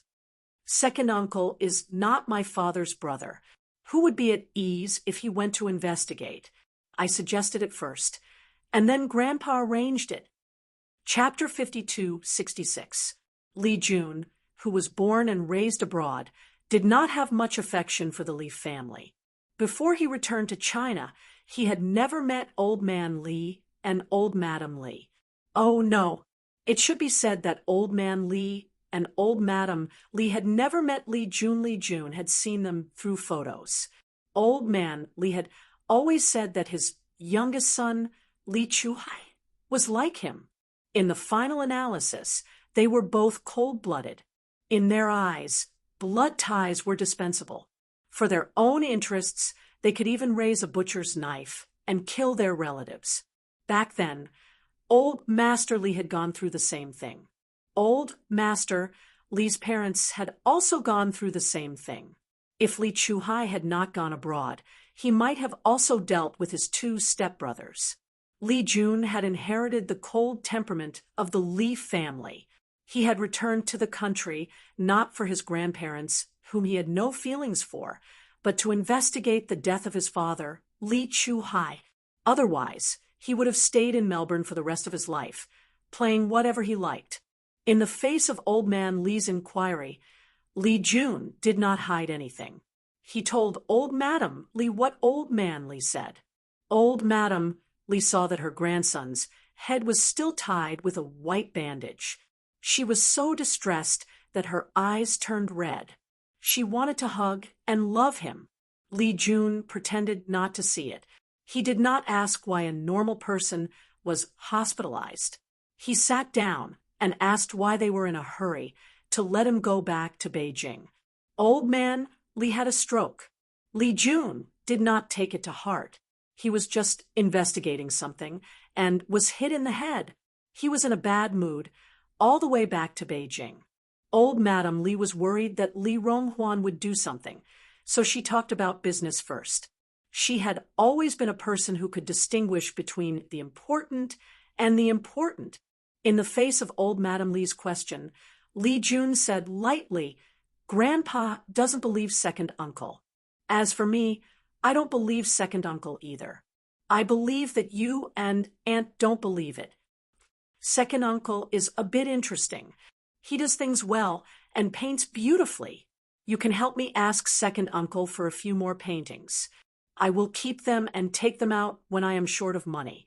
Old Madam Li agreed to Li Jun's requests. He nodded and agreed to everything. It was just a few paintings. It was not a big problem. The most important thing now was to arrange for Li Jun to leave the country as soon as possible. In the ward, Old Madam Xiao Li told Li Jun about Old Master Li's intention. Outside, Madam Li asked Li Ronghuan how the matter in High Province was handled. According to her, those gangsters who hurt Li Jun would not have a good time. and would all be arrested. Li Ronghuan was addicted to smoking, and doctors were forbidden in the capital. He took out a cigarette from his pocket and sniffed it. Then he answered with a smile, "Deal with it according to the law. Do what you need to do. Of course, if brother-in-law has any good ideas to increase the severity of these people's punishment, I have no objections." Old Madame Li climbed into her brother-in-law's bed at the age of 15. Although Madame Li was a mistress, she was 10 years older than Li Ronghuan. Li Chuhai was 4 years younger than Li Ronghuan. Cold wind poured in through the open window in the corridor. Mrs. Li stepped aside in thin clothes and looked at Li Ronghuan coldly. He clearly knew that she was wearing thin clothes, yet he still opened the window. She was really not presentable, so he resorted to such underhanded means. "Dad asked you to deal with this matter because Dad believes that you can do it well. Jun is Dad's only grandson and will inherit the Li family in the future. You are Jun-er's uncle. As an elder, you can't even protect your own nephew.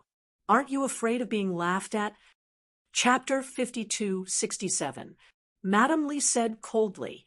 She was annoyed by Li Ronghuan's indifference. Li Ronghuan didn't care about Jun, even though Dad was still around. When Dad passed away, Li Ronghuan wouldn't be able to help Jun. Li Ronghuan was silent for a while before he sneered. Madame Li's face darkened when she heard his laughter. "What are you laughing at?" "What am I laughing at?" Li Ronghuan looked up. His eyes were full of sarcasm. "Li Jun is the only grandson of the old man. Li Chenglan, you are not so old that you are confused. Our Jinyan is the eldest grandson of the Li family. You have forgotten all about him." Madame Li was angry at first, but she sneered at the end. "Li Jinyan, he is not a descendant of the Li family. He went to the Fu family a long time ago. Dad used to remember that he was the eldest grandson of the Li family.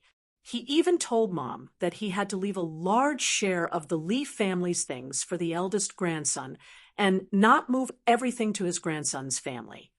Dad does miss his eldest grandson, but this eldest grandson of the Li family has never thought of himself as a member of the Li family. He has always been loyal to the Fu family. He is a traitor. How can he be the eldest grandson of the Li family? If he could change his surname, he would have changed his surname to Fu. Dad said long ago that there will be no Li Jinyan in the Li family in the future." Li Ronghuan's face darkened. It was not because old man Li did not recognize Li Jinyan, but because he was unhappy with Madame Li Jinyan's attitude. If he could change his surname to Fu, Li Ronghuan would be happy. Unfortunately, he couldn't. It was good that the Li family didn't have Li Jinyan in the future. It was a rotten place. What was there to care about? The Li family would be happy to stay clean. Only these dirty and smelly people in front of him treated the Li family as a treasure. That made sense. He had spent so much effort to obtain it, so he naturally treated the Li family as a treasure. It was a pity that there were not many good days left. It was good for Li Jinyan to leave. He could stay in the army and be clean. Li Ronghuan, who was not happy with Mrs. Li's attitude, was about to raise the corner of her mouth when she heard Mrs. Li say with a faint smile, "You haven't been home for more than 10 years. I can understand that you don't know what happened at home. Since you and I are siblings, I'll remind you not to mention Li Jinyan in front of Dad. Dad doesn't like to hear that." Li Ronghuan's voice did not hide her gloating. Li Ronghuan looked at her deeply and smiled deeply. "Is that so? Thank you for reminding me. Sister and brother? Was she even worthy?" Madame Li, who still thought that she had won this round, smiled even more deeply. "You're welcome. You just have to help Jun. Well, only then will Dad be happy. All right, it's getting late. Go home and rest. Dad always wanted to see Jun. So Jun, or stayed in the hospital. From now on, she had to separate Li Ronghuan from June, or in case something went wrong. Li Ronghuan stretched and looked at Li Chenglan, who was pretending to be a sister, in front of her. After a while, she said slowly, "Then I'll go to the hotel next door to pass the night. Call me if Dad wakes up. I have good news to tell Dad." "Okay, you can go." Mrs. Li nodded. She didn't take Li Ronghuan's words to heart. She had no intention of letting Li Ronghuan see old man Li Ronghuan, who had walked a few steps with his hands in his pockets, suddenly turned around. Mrs. Li didn't expect him to suddenly turn around. She didn't have time to hide the cold and contemptuous expression on her face, and Li Ronghuan happened to see it. Chapter 5268. Mrs. Li, who was caught red-handed, immediately turned cold. "What else do you want?" "Nothing. I just want you to tell Dad in advance that there's a result of the investigation he asked me to do." Li Ronghuan smiled and admired Mrs. Li's twisted expression. "When Dad wakes up, I should be able to receive the news immediately." He wanted to see Mrs. Li make a fool of herself. Mrs. Li knew that, but she couldn't do anything about it. There was an outcome to the matter that Dad asked him to do. Did that mean that he knew who Chu Hai's murderer was? "Don't worry. As soon as Dad wakes up, I'll call you immediately," Mrs. Li said coldly, trying to calm her expression. She didn't want Li Ronghuan to see her lose her composure. Li Ronghuan raised his eyebrows and smiled at her. Then he walked away in a relaxed manner. Li Ronghuan was in a good mood when he saw Li Chenglan trying to hold back her anger. How dare a mistress act like an older sister in front of him? Did she think she was so shameless? Mrs. Li's expression changed several times. In the end, she clenched her cheeks and glared at the leaving figure before returning to the ward. Li Ronghuan was playing with her just now. He didn't hide it at all. He told her very clearly that he was playing with her and wanted to see her make a fool of herself. Mrs. Li, who was humiliated for the first time, stood for a long time before she calmed down. Then she felt the cold wind blow on her face before she returned to the ward. At around 7:30 in the morning, Li Ronghuan rushed to the hospital and saw old man Li in the intensive care unit. He looked much better than he did the next day. Faced with old Master Li's decaying aura, Li Ronghuan felt a twisted sense of satisfaction. Back then, his mother had passed away in pain. Now, it was time for the biggest culprit to have a taste of his mother's pain. Li Ronghuan stood beside the bed and glanced at the equipment that kept old man Li alive. Then he bent down and sighed. "Dad, you're really good at torturing yourself. It wasn't easy for you to walk, stand, and eat, but now you're hospitalized. Can you still talk? Can you still hear? Li Ronghuan, what are you thinking? Do you want to make Dad angry?" Madame Li scolded her in front of the doctors and nurses. "If you say anything else, get out of here." Old Madame Li wiped the corners of her eyes and said in a trembling voice, "Ronghuan, I beg you, if you feel uncomfortable in your heart, just come at me. Don't anger Master anymore, okay?" The doctors and nurses, who were used to dealing with people but did not know the truth, looked at Li Ronghuan differently. Another unfilial son, old man Li, who couldn't move but was clear-headed, couldn't do anything about it even if he wanted to. He snorted and glanced to the side, then looked at Madame Li. He wanted Madame Li to ask the doctor and nurse to leave. What happened next was related to Li Chuhai, so Mrs. Li didn't want the doctors and nurses to know. After they finished their work, she politely asked them to leave and asked the people around old man Li to guard at the door in case they were eavesdropped. When there were no outsiders around, old man Li spat out a few words. "Talk, talk, talk." Li Ronghuan didn't speak immediately. He frowned and looked at the door. "There should be a doctor here. If there's anything wrong, he can be saved immediately. Li Ronghuan, you're doing this on purpose. Madame Li's face darkened. She didn't have much patience. If you have something to say it. If not, don't disturb Dad's rest. Chapter 52:69. Old Madame Xiao Li also thought that Li Ronghuan was doing this on purpose. Yes, Ronghuan, hurry up and say it. Have you investigated your younger brother's matter? Hurry up and tell little mother, so that old master can be happy. Old Madame Xiao Li, who had to wipe the corners of her eyes at least 3 times, begged. Anyone who saw this would feel that this old woman was very pitiful, and Li Ronghuan was a bad person. I will say it, but I'm worried that father won't be able to accept it and will have problems with his body.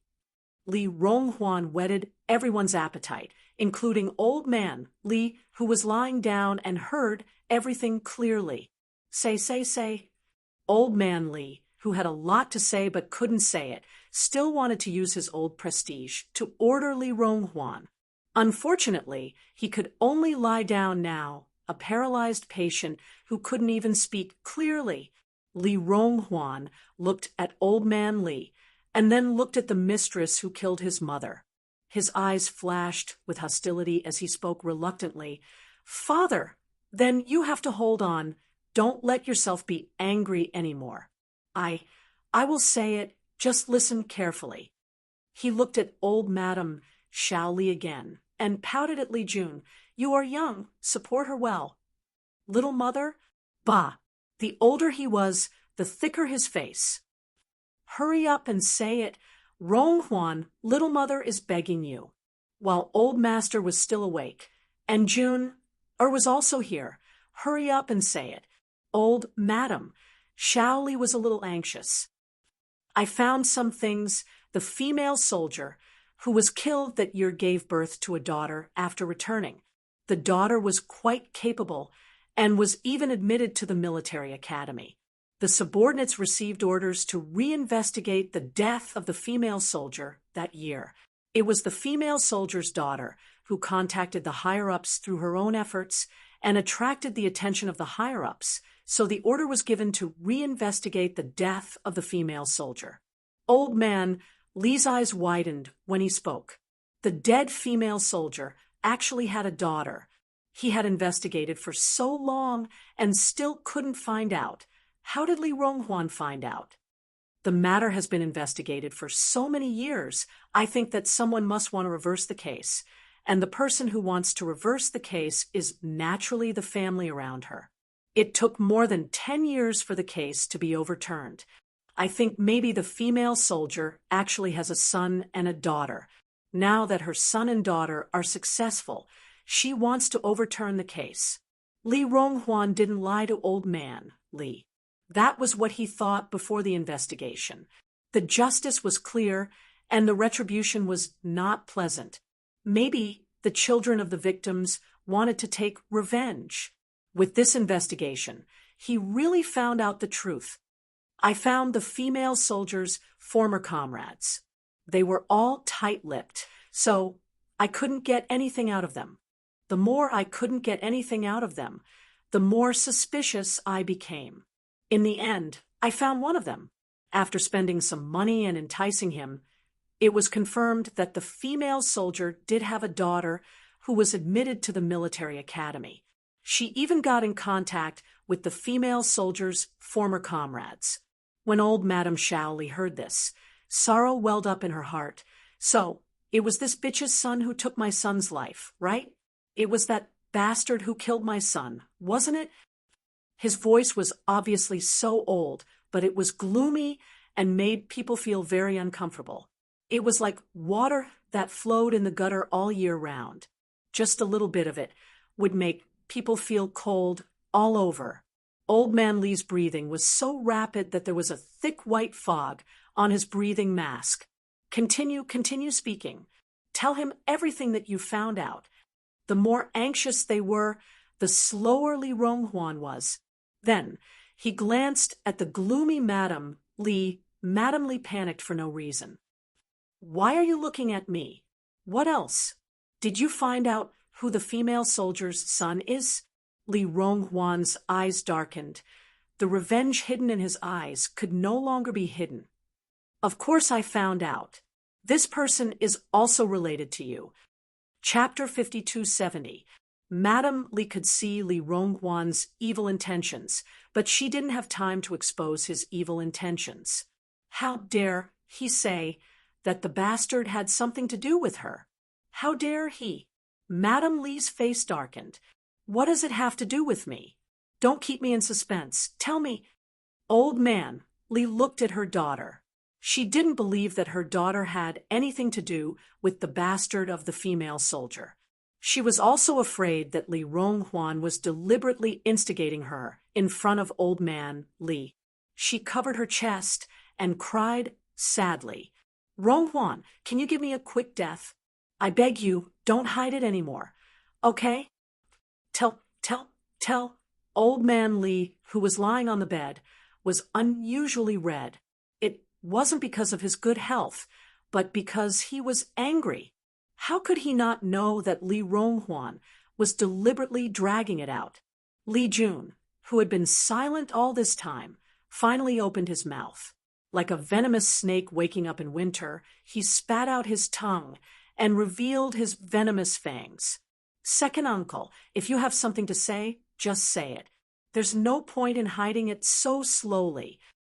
Young man, you're so impatient. Fine, I won't hide it anymore. You should prepare yourself. Li Ronghuan, who had kept her in suspense, looked deeply at Madame Li's face. Seeing the panic in her eyes, his smile deepened. Scared? Yes, scared is right. Madame Li saw a strange light flash in his eyes. Instantly, the panic in her heart grew. Even her fingers were trembling secretly. Could it be that she really knew the murderer who killed her brother? Was that possible? The female soldier's daughter's surname is Yi. She was fostered in Uncle Yi Jifan's house since she was young. Yi Jifan has a daughter named Yi Ying. As if thunder had exploded, Madame Li's body shook violently. She was so shocked that she blurted out, "Impossible! Impossible! Impossible! Nothing is impossible. I've investigated it thoroughly. Yi Ying and Yi Qian were cousins. They didn't get along well since they were young. Speaking of which, it's fate. It's all thanks to you that Yi Qian was able to meet you. If it wasn't for the deputy chief of staff, who got Yi Ying into the army, Yi Qian probably wouldn't have had the chance to meet you. This time, Li Ronghuan called Madame Li's sister. Her malice was so deep that Madame Li's face turned pale. Yi Qian is quite capable. He got into the military academy and found out that his mother's cause of death was suspicious. He investigated the matter and finally alerted the higher-ups. In the end, the investigation led to Li Chuhai. My ability is limited, so I can't find out much. I only know that Li Chuhai was killed at sea because he killed a female soldier. Big sister, oh big sister, the main reason for Chuhai's death is because of you. If you hadn't provoked Yi Qian to come to the capital first and let the two sisters meet, and if Yi Qian hadn't targeted the Li family, Chuhai wouldn't have been shot more than 10 times. He wouldn't have ended up with his intestines and internal organs all over the ground. Speaking of which, big sister, it's you who sent Chuhai to his death. Sigh, your own sister killed your own brother. What is this? Chuhai died so tragically. He didn't even know that he was killed by his own sister. Old Madam Xiao, Li didn't even know what Li Ronghuan said after that. She just collapsed. Old man Li, who was lying on the ground, opened his mouth wide.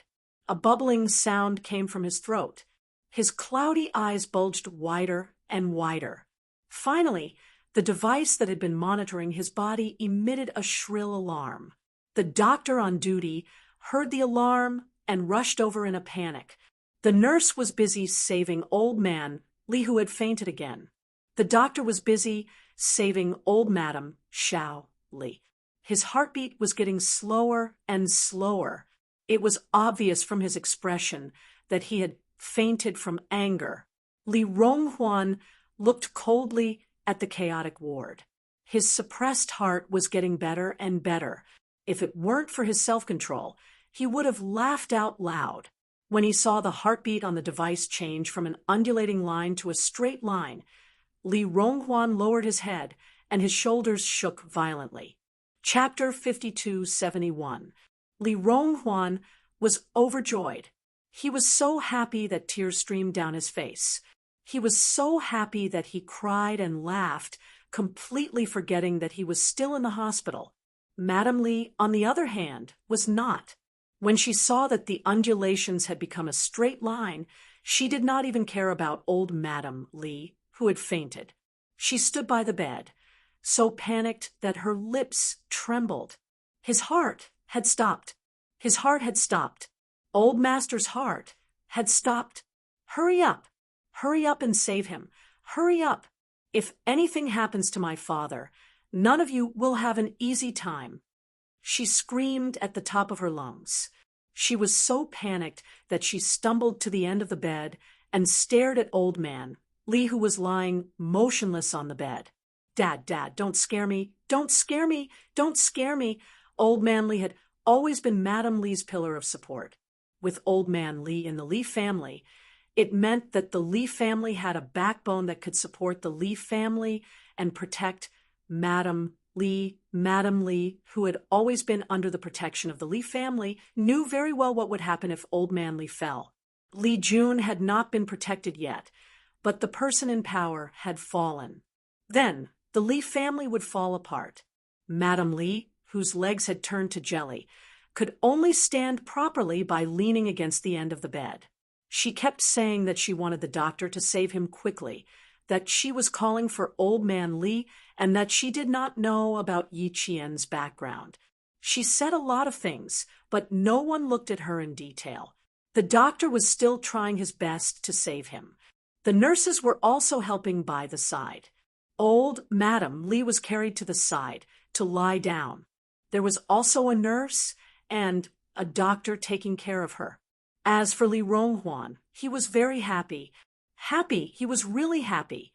He was really happy. He had been thinking about how to take revenge. He had been thinking about it, but he had not been able to think of a good way. He had not been able to wait for the opportunity to return home and take revenge. The old man was a ruthless character. Although he looked old, it was not a problem for him to casually kill one or two people. As long as he did not fall, he would steer the big ship of the Li family well and would not let the Li family capsize easily. He had been waiting for the day when he could return to China. He had spent nearly 10 years building a good relationship with Li Chuhai and several years persuading Li Chuhai to return to China. He wanted Li Chuhai, this bomb, to destroy the foundation of the Li family first. It would be best if something big happened and let the country know what Li Chuhai had done abroad. He had even done enough homework to let the country keep an eye on Li Chuhai and then pry into the Li family. Unexpectedly, Li Chuhai ran into the blade himself and lost his life. What happened next was unexpectedly smooth. The old man fell, and he returned to the country smoothly. But now, this is really worthy of celebration, worthy of celebration. This is worthy of celebration. This is worthy of celebration. This is worthy of celebration. This old man who had been awe-inspiring his whole life was angered to death. Ever since he answered the phone, he had been thinking about how to tell the old man who had suffered a stroke again. He had been excitedly thinking about it all the way. The more he thought about it, the more excited he became. He could not wait to rush to the hospital and tell the old man the good news, who had been waiting for the results of the investigation. He believed that the old man would be excited after hearing it, because he finally knew why Li Chuhai died and who killed him. Li Chanlan, if she had not contacted Yi Jifan's family, he would not have been able to find out that the daughter of the female soldier, Yi Qian, had met her. Thanks to Li Chenglan's actions back then, his good news became more exciting and perfect. Wiping away the tears in his eyes, he heard the doctor say, regretfully, "I'm sorry, Mr. Li. We tried our best. Please restrain your grief." Restrain your grief. No, no, no. It should be a happy holiday. Chapter 5272. Li Ronghuan, who didn't look sad at all, bowed deeply. He was afraid that the smile on his face would be seen by the doctors and nurses, so he had to hide it well. "Thank you for your hard work. Thank you, thank you." He bowed and thanked them sincerely. As medical staff, they did work hard. In order to save the old man, they were all sweating profusely. It was really hard. The doctors and nurses all knew the identity of Old Man Li. Although life and death were predestined, and they tried their best, they were still worried that the Li family would blame them for not doing their best. Seeing that Li Ronghuan was so generous and even bowed to apologize to them, the doctors were relieved. They were very sad that they didn't succeed in saving the patient, but they also needed the understanding of the patient's family.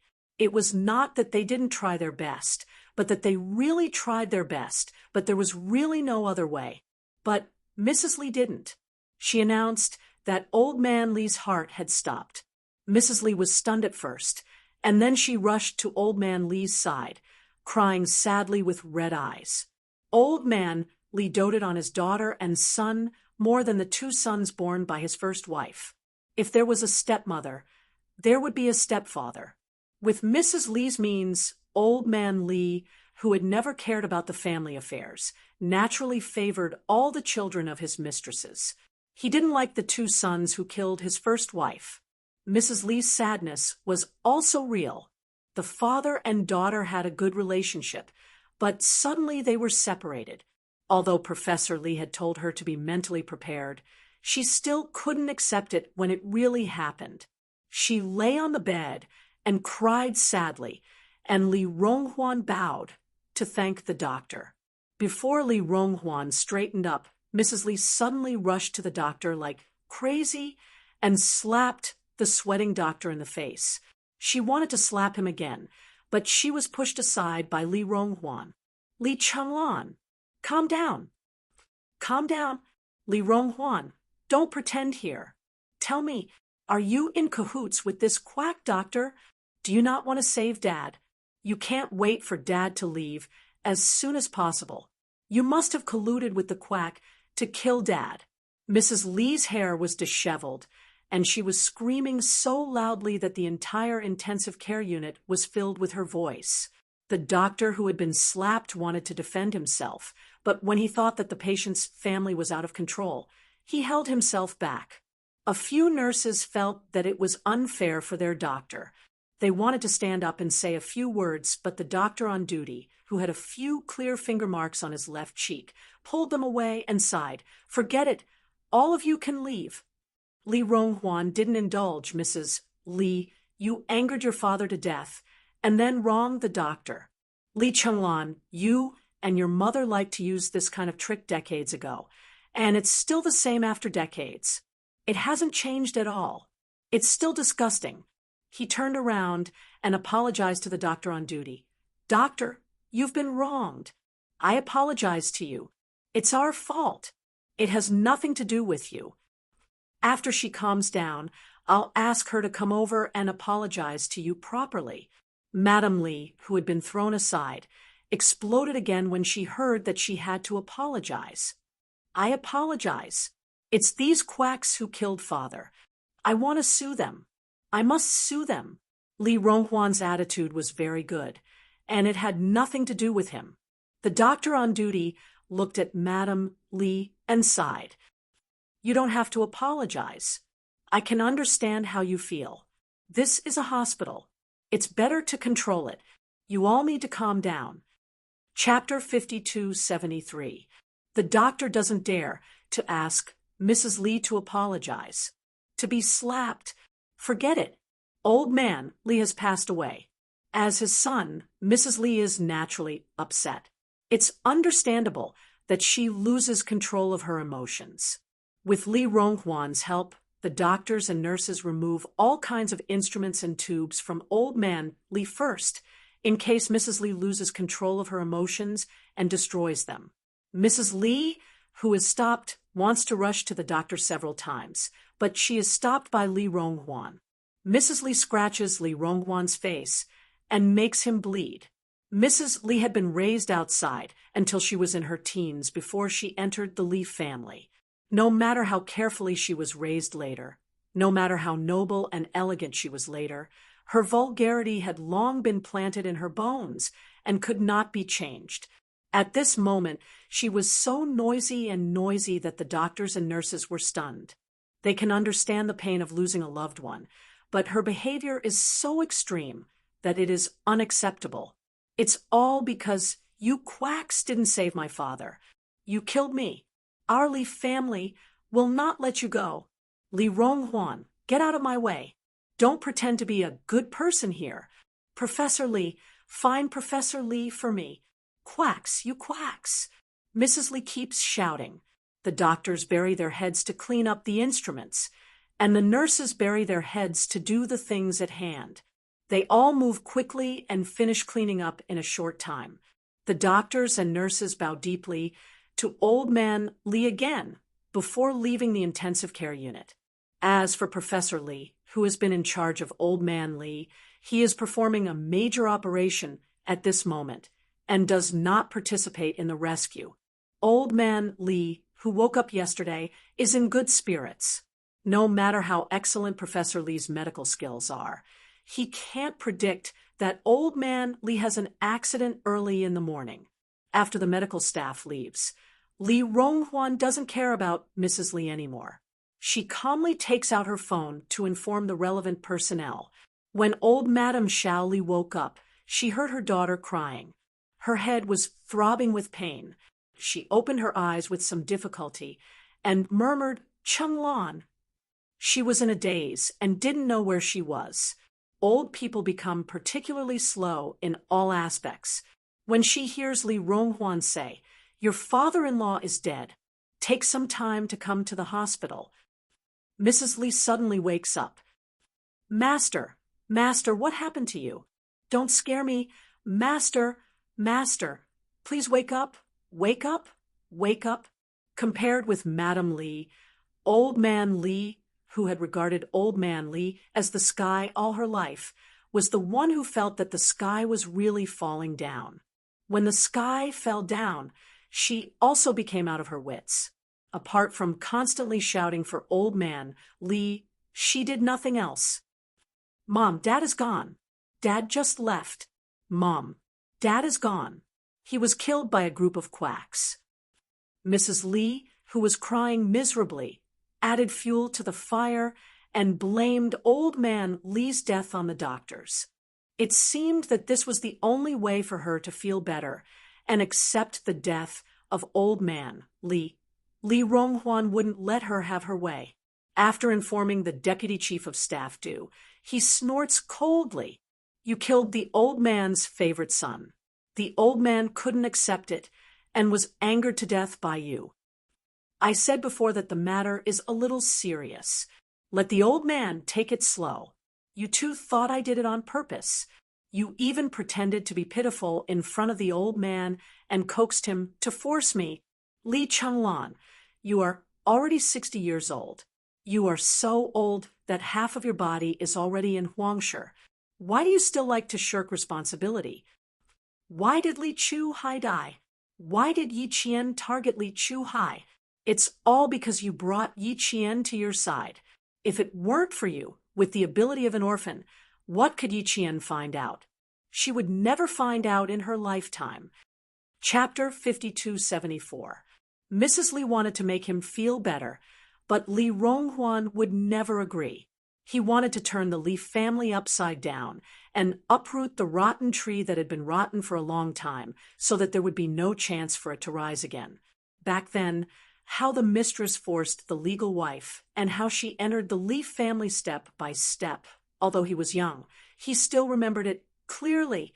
He had endured for decades, and finally the Li family was unlucky How could he let these people who forced his mother to die live well? The old man was dead, and the others should follow him. Mrs. Li was most afraid that Li Ronghuan would mention that she killed her brother Li Chuhai.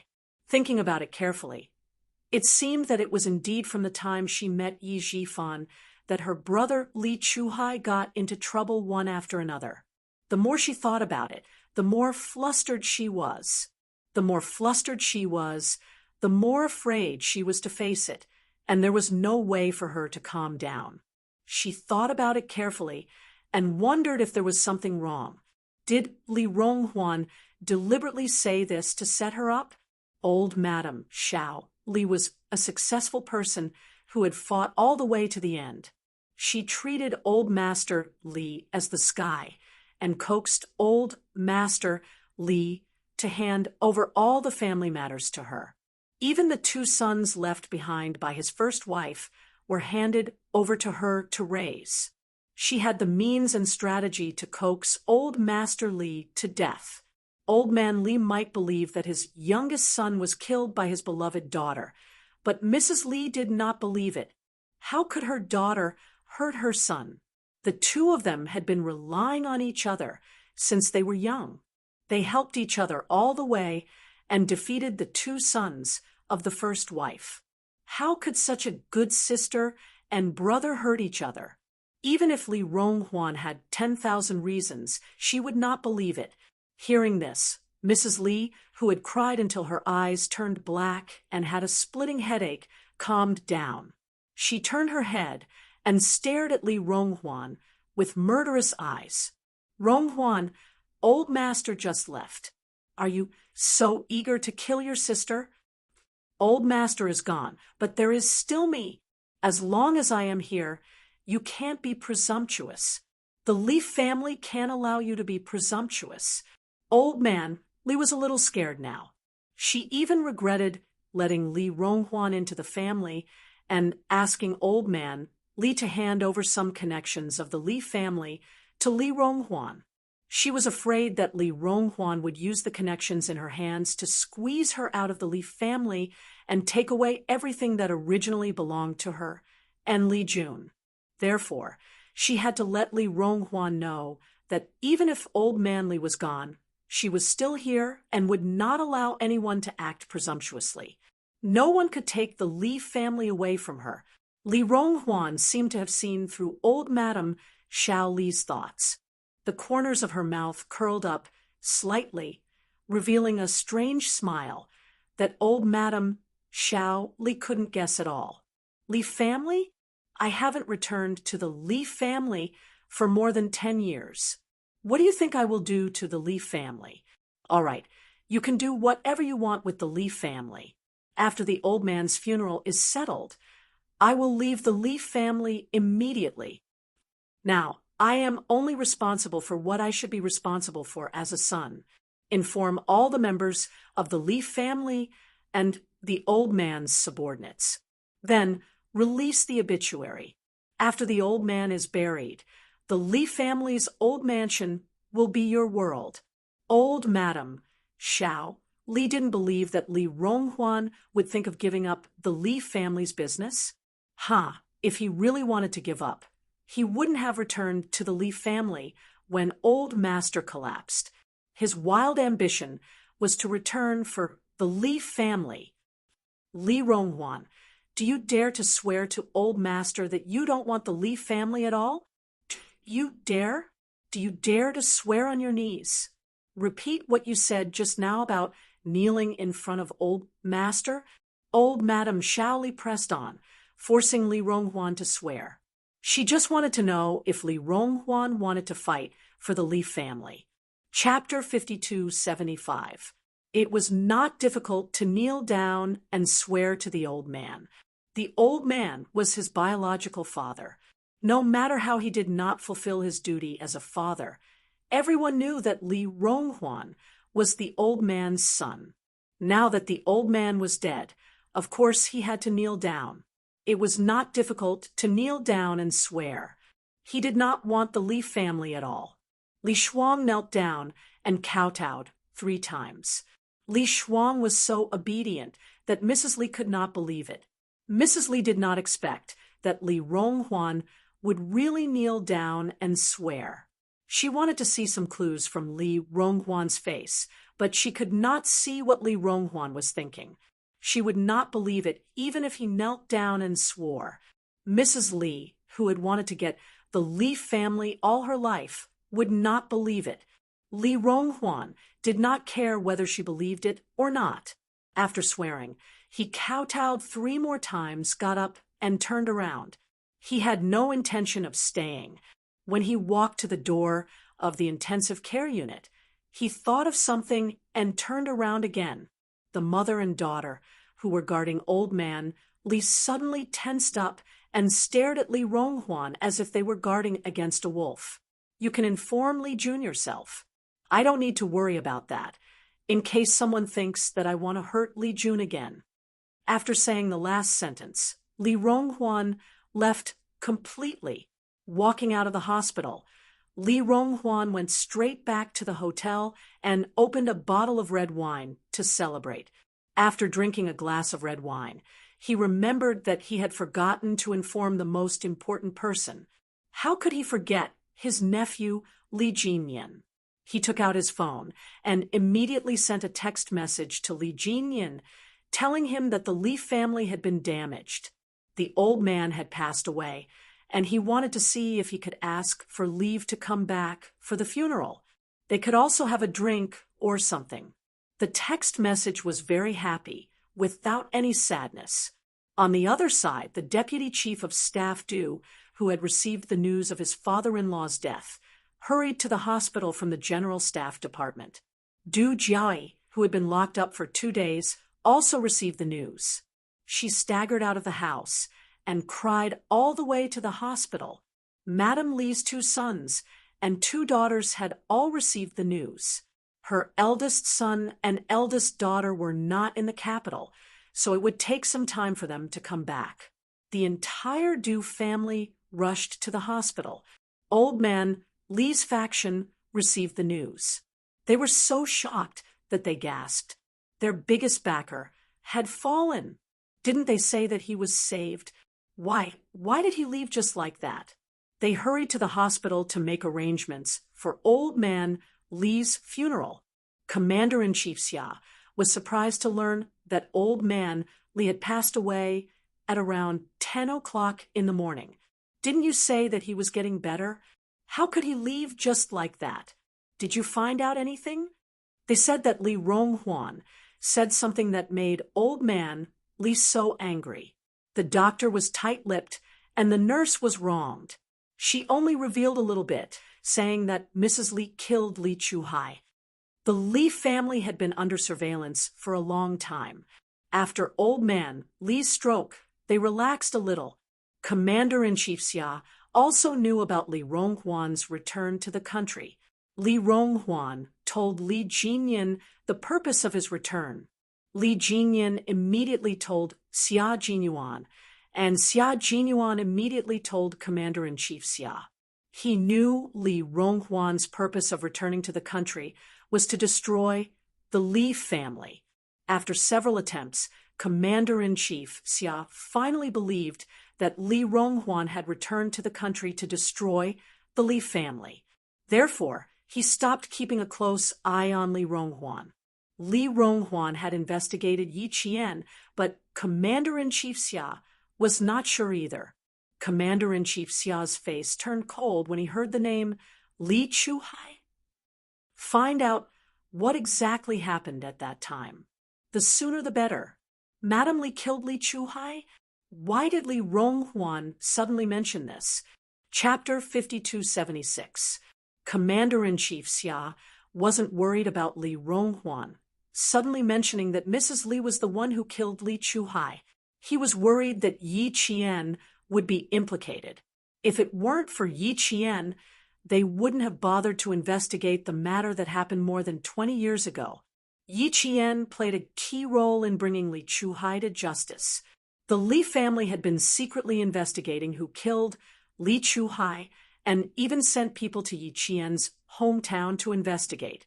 Fortunately, They were prepared in advance and erased all information about the Red Plum martyr, so the people sent by Old Man Li didn't find anything. It had been almost 3 years since the incident. It had been more than a year since Yi Qian graduated from the military academy. Li Ronghuan, who returned to China with a purpose, suddenly brought up the matter again. In the end, Old Man Li was angered to death. Commander-in-Chief Xia had to be on guard. The doctors and nurses couldn't get anything out of them because they weren't at the scene. The only people who might be able to get something out of them were the servants who took care of Old Man Li at the door of the intensive care unit. They wanted to see if they could get anything out of them. Commander-in-Chief Xia was still investigating the truth. Li Jinyan, who was resting at noon, returned to the dormitory and took off his training uniform. He took a shower in the shower and dried his hair with an army green towel. Then he walked to the closet and took out a clean short-sleeved shirt to put on. His cold eyes inadvertently glanced at the phone that he hadn't turned on for several days. His thin lips pursed slightly, and he picked up the phone and turned it on. When he saw the first message, Li Jinyan's hand that was holding the phone stiffened for a few seconds. His fingertips paused for a few seconds. Before he could decide whether to open the phone to see the content, the second and third messages followed. This was a private phone number. Other than the closest people around him, no one else would disturb him. Therefore, even if the phone hadn't been turned on for several days, he would only receive a few messages. When the second and third messages appeared, Li Jinyan, who had always had a good memory, immediately recognized the owner of the number. His finger pressed the button on his phone, and 2 messages with a lot of information entered his eyes. They came so suddenly that his pupils suddenly shrank. The head of the Li family, his grandfather, Old Man Li, passed away this morning. He didn't die of illness, but of anger. The message came too suddenly. Li Jinyan had already forgotten about the first message. After reading the 2 messages, Li Jinyan, who was only wearing a fitness short-sleeved shirt, broke out in a cold sweat. He said that he found out why Li Chuhai was able to reopen a case from 20 years ago and was finally shot dead. He also said that he deliberately provoked the old man and made him think that Li Chuhai was killed by Madame Li. The reason was Madame Li was the only good person in the Li family who had come in contact with Li Chuhai and brought him to justice. Old Man Li, who had been unable to accept the fact that his youngest son had been shot dead at sea, was already weak and could not take any more shocks. However, the results of Li Ronghuan's investigation were too shocking. He could not catch his breath and passed away. Li Jinyan could accept everything else, including Old Man Li's death. The only thing he could not accept was that Li Ronghuan found out that Madame Li was the only good person in the Li family who had come in contact with Li Chuhai and brought him to justice. This good person was none other than his only sister, Yi Qian. Li Jinyan, who had never taken the initiative to contact the phone number, immediately contacted Li Ronghuan. He needed to confirm whether Li Ronghuan had found out about his sister, Yi Qian. Did he say his sister's name in front of the Li family? Chapter 5277. The long beeping sound meant that no one picked up. Even when it automatically ended, no one picked up. Li Jinyan, whose eyes were covered with a layer of coldness, called back again, but no one picked up after 3 tries.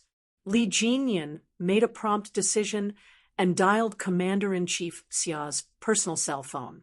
Li Ronghuan could not be contacted for the time being, but he could tell Commander-in-Chief Xia his guess. Commander-in-Chief Xia's personal cell phone had Li Jinyan's number saved in it. He was waiting for the results of the investigation. When he saw who was calling, he waved his hand to stop the report and immediately picked up the phone to answer. With Li Jinyan's guess, he could basically confirm that Li Ronghuan had indeed investigated Yi Qian. Commander-in-Chief Xia, who was standing by the window, said in a deep voice, "Don't worry, I'll take care of this. Old man Li has passed away, so the biggest threat to Xiao Yi has been removed. Deputy Chief of Staff Du is watching Madame Li closely, so she won't act rashly. If she dares to touch Yi Qian, the military will not be the first to kill her, but her husband. Although old Du has some differences with me, he is also a person with strong principles and does not deviate from his path." Madame Li clamored for him to help Li Chuhai. When old Du found out that Li Chuhai had done those terrible things, he almost said that he wanted to kill Li Chuhai himself. "I will look for old Du and keep an eye on Madame Li for his own sake. You don't have to worry too much about old man Li. Old man Li has never liked Madame Li interfering in his official business. His subordinates also do not have any private contact with Madame Li. She wants to use the connections left by old man Li to deal with Xiao Yi, but she doesn't have the power to do so. These people all relied on old man Li, this big tree, for shade. Now that the big tree has fallen, their direct line of descent has been repeatedly damaged. They can't even take care of themselves, let alone listen to old Madame Li's arrangement to deal with Yi Qian. The only unsettling factor is Li Chuhai's son and daughter. Li Jun, who came back in the wee hours of the day before yesterday, is missing. We found out that he returned to the Li family's old house after leaving the hospital. Now, we're still checking the whole city to see if he has left, including the airport and the train station. Old man Li had passed away, while Li Chuhai's son, Li Jun, had gone missing. Even Madame Li had not been able to contact Li Jun. Commander-in-Chief Xia had seen him take care of Li Jun before. He was a handsome young man with a pair of gloomy eyes. As for Li Chuhai's daughter, he still couldn't find out where she was or what she looked like. Li Chuhai had a strong sense of counter-investigation. He had secretly protected his children since they were born and had adopted a son and a daughter to confuse others. He had even hidden this from old man Li and old Madame Li. His thoughts were so deep that it made people tremble with fear. Then, were his children good or bad? From Li Jun's personal photos, it could be seen that they were not good people. The military had investigated Li Jun, but because he had been living abroad and was well protected by Li Chuhai, they couldn't find anything. Now that he had disappeared from the capital, Commander-in-Chief Xia had listed him as a key target for investigation. It was fine if he was still in the country, but if he was not, it would be difficult.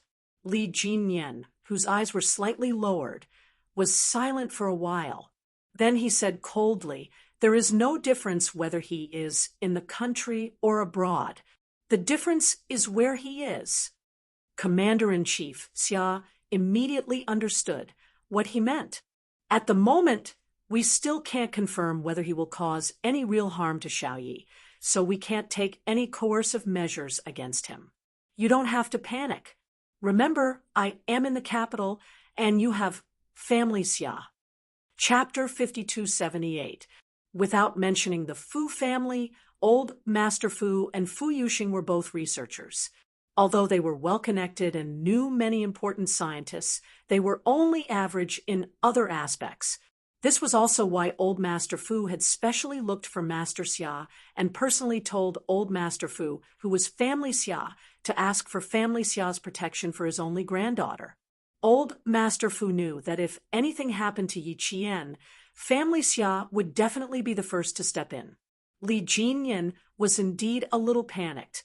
He had always been calm, but when it came to his only sister, Yi Qian, he could not remain calm. Now that he had Commander-in-Chief Xia, he was more or less calm. Settle your work and return to the capital as soon as possible. Interact more with Li Ronghuan. The Li family has been in trouble for the past few months, and he is behind all of them. Commander-in-Chief Xia also treated Li Jinyan as his junior. He only needed to remind Li Jinyan a little, and he understood what he meant. That night, Li Jinyan, who had finished his work, left the army in a car and took the 5:30 a.m. flight back to the capital. At the same time, Old Man Li's funeral was arranged in an orderly manner. Old Madam Xiao Li had been accompanying Old Man Li the whole time.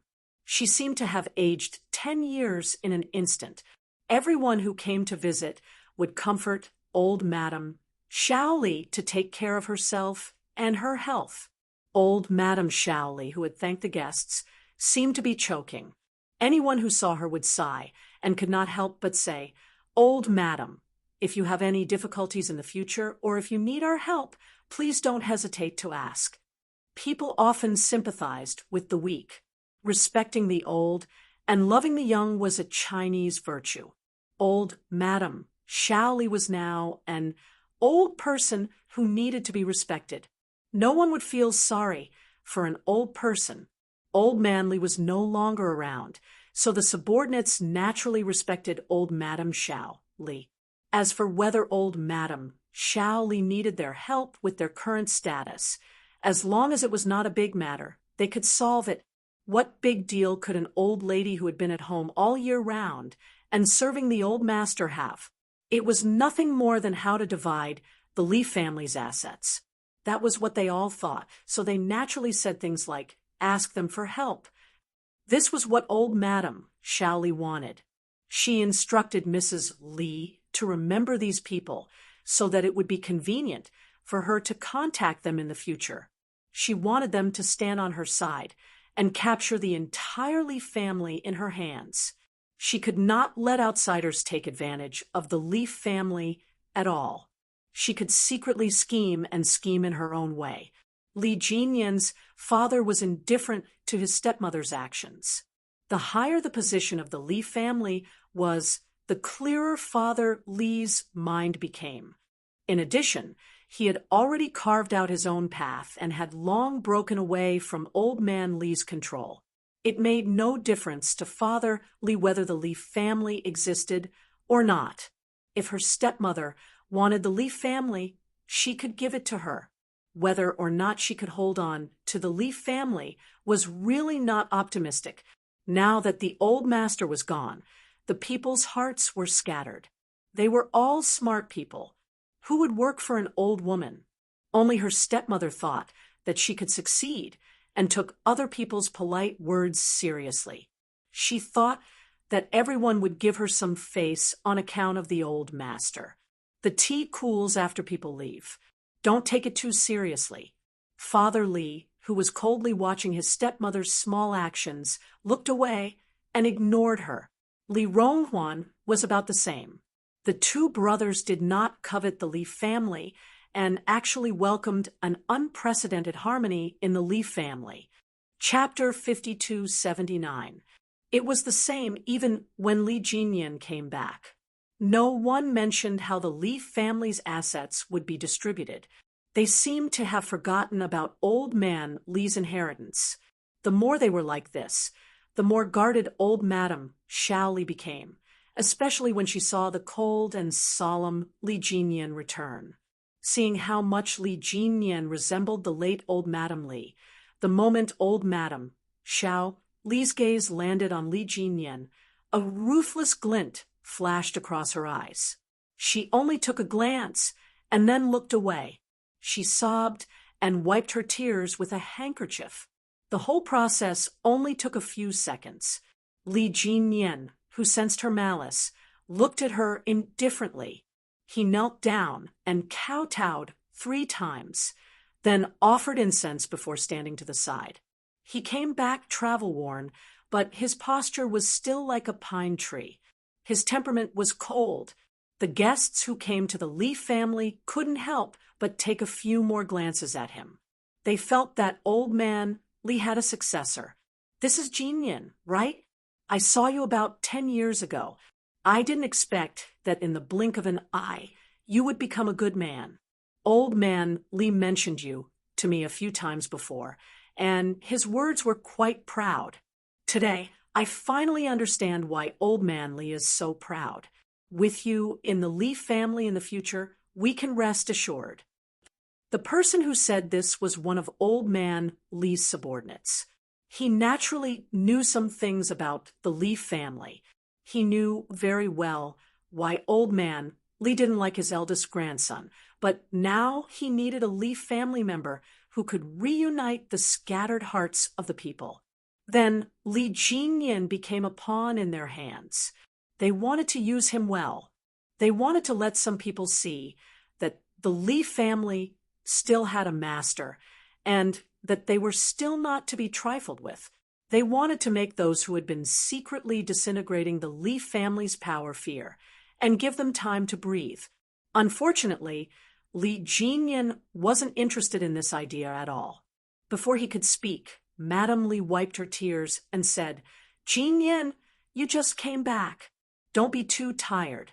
Go change your clothes first, and rest well before you come back. We still need your help with the following matters. You have to take good care of yourself." The people who came today were all Old Man Li's subordinates. The mother and daughter didn't want Li Jinyan to show his face. Li Ronghuan stood up and sighed. "Your aunt is right. Let's take a break." One of them stopped him while the other pulled him away. There was no need for Li Jinyan to say anything as they left. Old Man Li's coffin was placed in the Li family's mansion. As the ancestral home, the mansion was spacious. Even though there were many guests coming and going these days, it did not seem crowded. Li Jinyan did not care about how many people came to the mansion. He only cared about what Li Ronghuan had found out. Upstairs, Li Jinyan did not beat around the bush. Handsome face calm, he directly asked the question he wanted to ask. "You want to know who the daughter of the female soldier is? Why? Do you still want to avenge Li Chuhai?" Li Ronghuan teased. "That won't do. Uncle won't agree." Li Jinyan did not say anything. He only glanced at Li Ronghuan, who was teasing him. His handsome face was slightly cold. That look of disdain made Li Ronghuan laugh out loud. After laughing, he said earnestly, "It's not that Uncle doesn't want to tell you. I just don't think there's a need to add on to this. Do you really want to know that much? I don't have any lingering feelings for the Li family. I just want to know what you did and what you found out." Li Ronghuan did not directly say Yi Qian's name. Li Jinyan would definitely not say it out loud. He said it in a tone that said he did not trust Li Ronghuan. Li Ronghuan was speechless for a long time. Everything he said in the past had been treated as farts. Chapter 5280. Li Ronghuan was so angry that he raised his hand and pointed at Li Jinyan fiercely. He only spoke when he felt better. "I'm not very sure. How can I know what the military did? I just suspect that the female soldier's daughter avenged her mother. Otherwise, why would something that happened 20 years ago be brought up again? The female soldier's descendant must have done something to reverse the case," he said angrily, and glared at his nephew, who didn't believe him. "No one in the Li family, including your father, is a good person, but you have to believe me. You always look like you suspect that I will harm you. Just looking at you makes me angry. Come, come, come. What else do you want to know? I'll tell you all at once, so you don't have to guess. Who is the female soldier's descendant? Her surname is Yi. She is female and graduated from the military academy. I don't know where she is now serving. What is her full name? Yi Qian. Do you still want to pursue her?" Li Ronghuan sneered. Why didn't this kid believe him? Li Jinyan furrowed his brows. "Did you just say her name like that yesterday? If I didn't say her name, how could I anger the old man and drag Li Chenglan down with me?" Li Ronghuan replied coldly. Li Chenglan was the first person to meet Yi Qian. She almost became relatives with Yi Qian's uncle. If I didn't say it out loud, the old man wouldn't believe me. So, the Li family found out about his sister just like that. Taking a deep breath, Li Jinyan opened the door. I'm going to take a rest. Help yourself.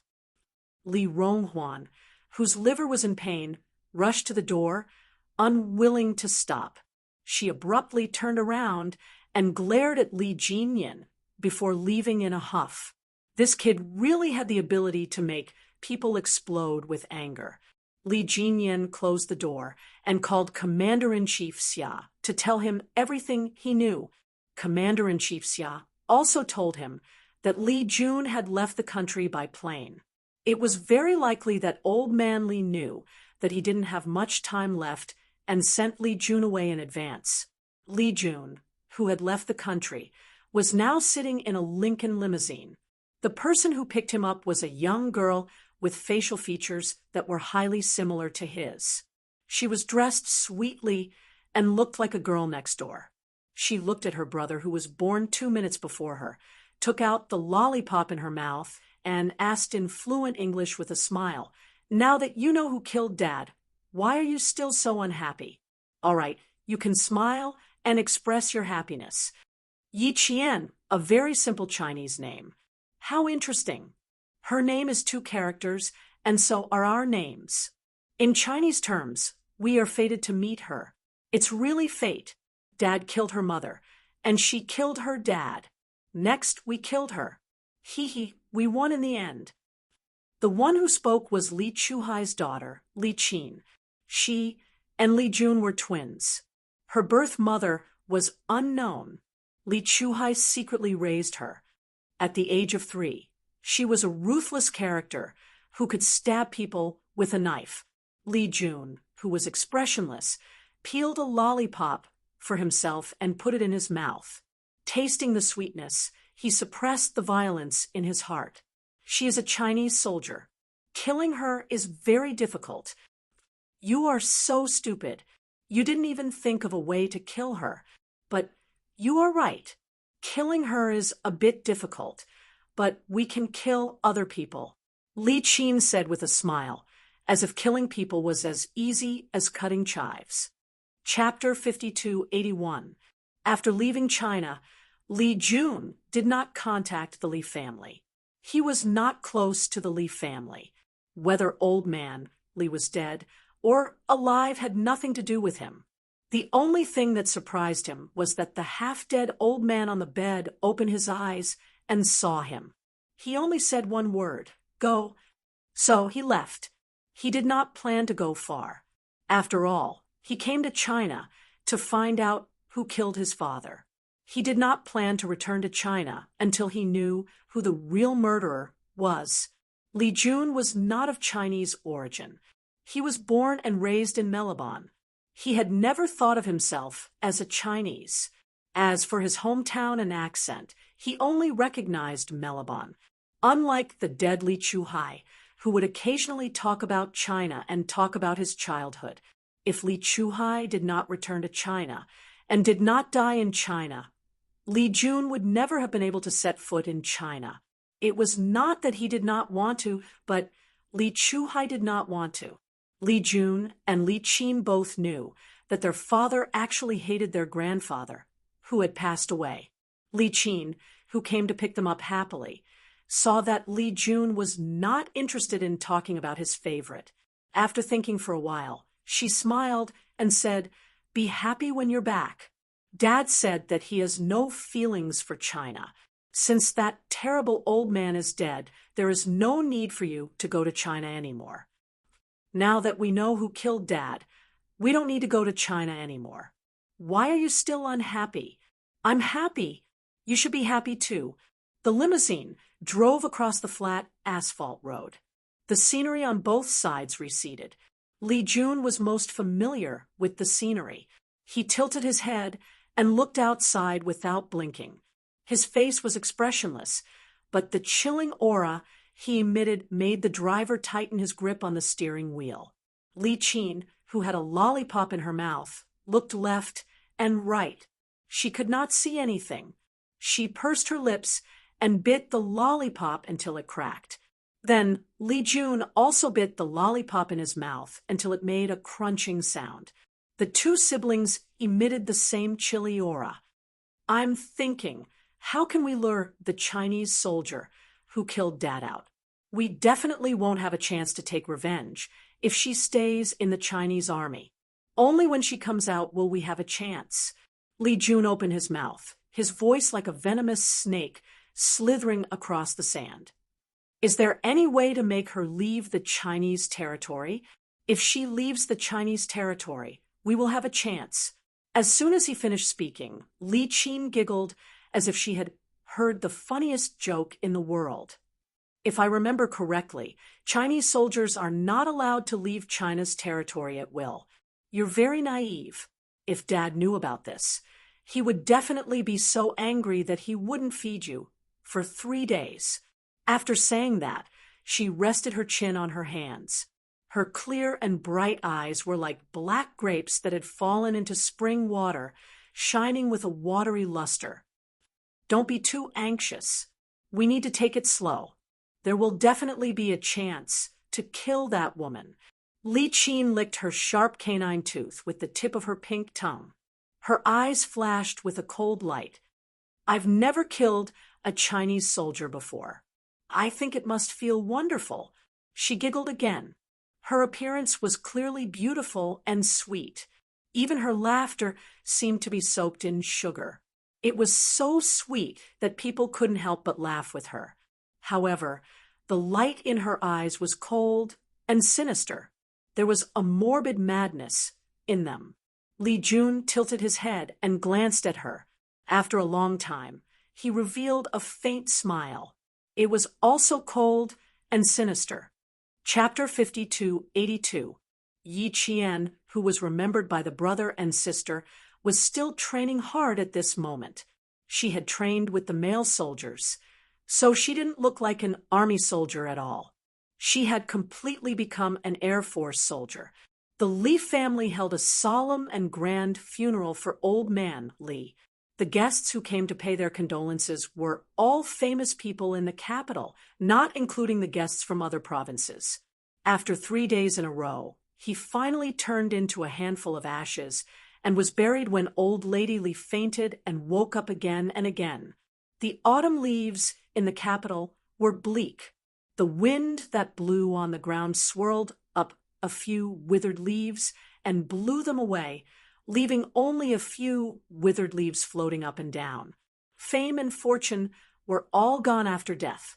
Old man Li, who had been obsessed with power all his life, turned into a handful of ashes and was covered by the yellow soil. From now on, anyone who wanted to see old man Li could only see him through the cold tombstone. The deputy chief of staff put the white chrysanthemum in his hand in front of the tombstone, knelt down and kowtowed 3 times. The string in his heart that had been tight since Li Chuhai was killed finally loosened. He was so relaxed that he couldn't help but let out a long breath. His breath was a little loud, enough for Madame Li, who was kneeling down next to him, to hear it. After hearing it, Madame Li, who looked sad, turned her head fiercely and looked at him with resentment. You have been looking forward to my father's early death. Now your wish has finally come true, right? You are finally relieved, right? She asked in a low voice. Her resentful voice was squeezed out through the gaps of her teeth. The deputy chief of staff frowned tightly. What are you doing? Do you want everyone to laugh at you? My father is dead. As a son-in-law, you kneel in front of my father's grave and breathe a sigh of relief. Who on earth wants to be laughed at? If it weren't for the fear of being laughed at by others, Madame Li would have roared out.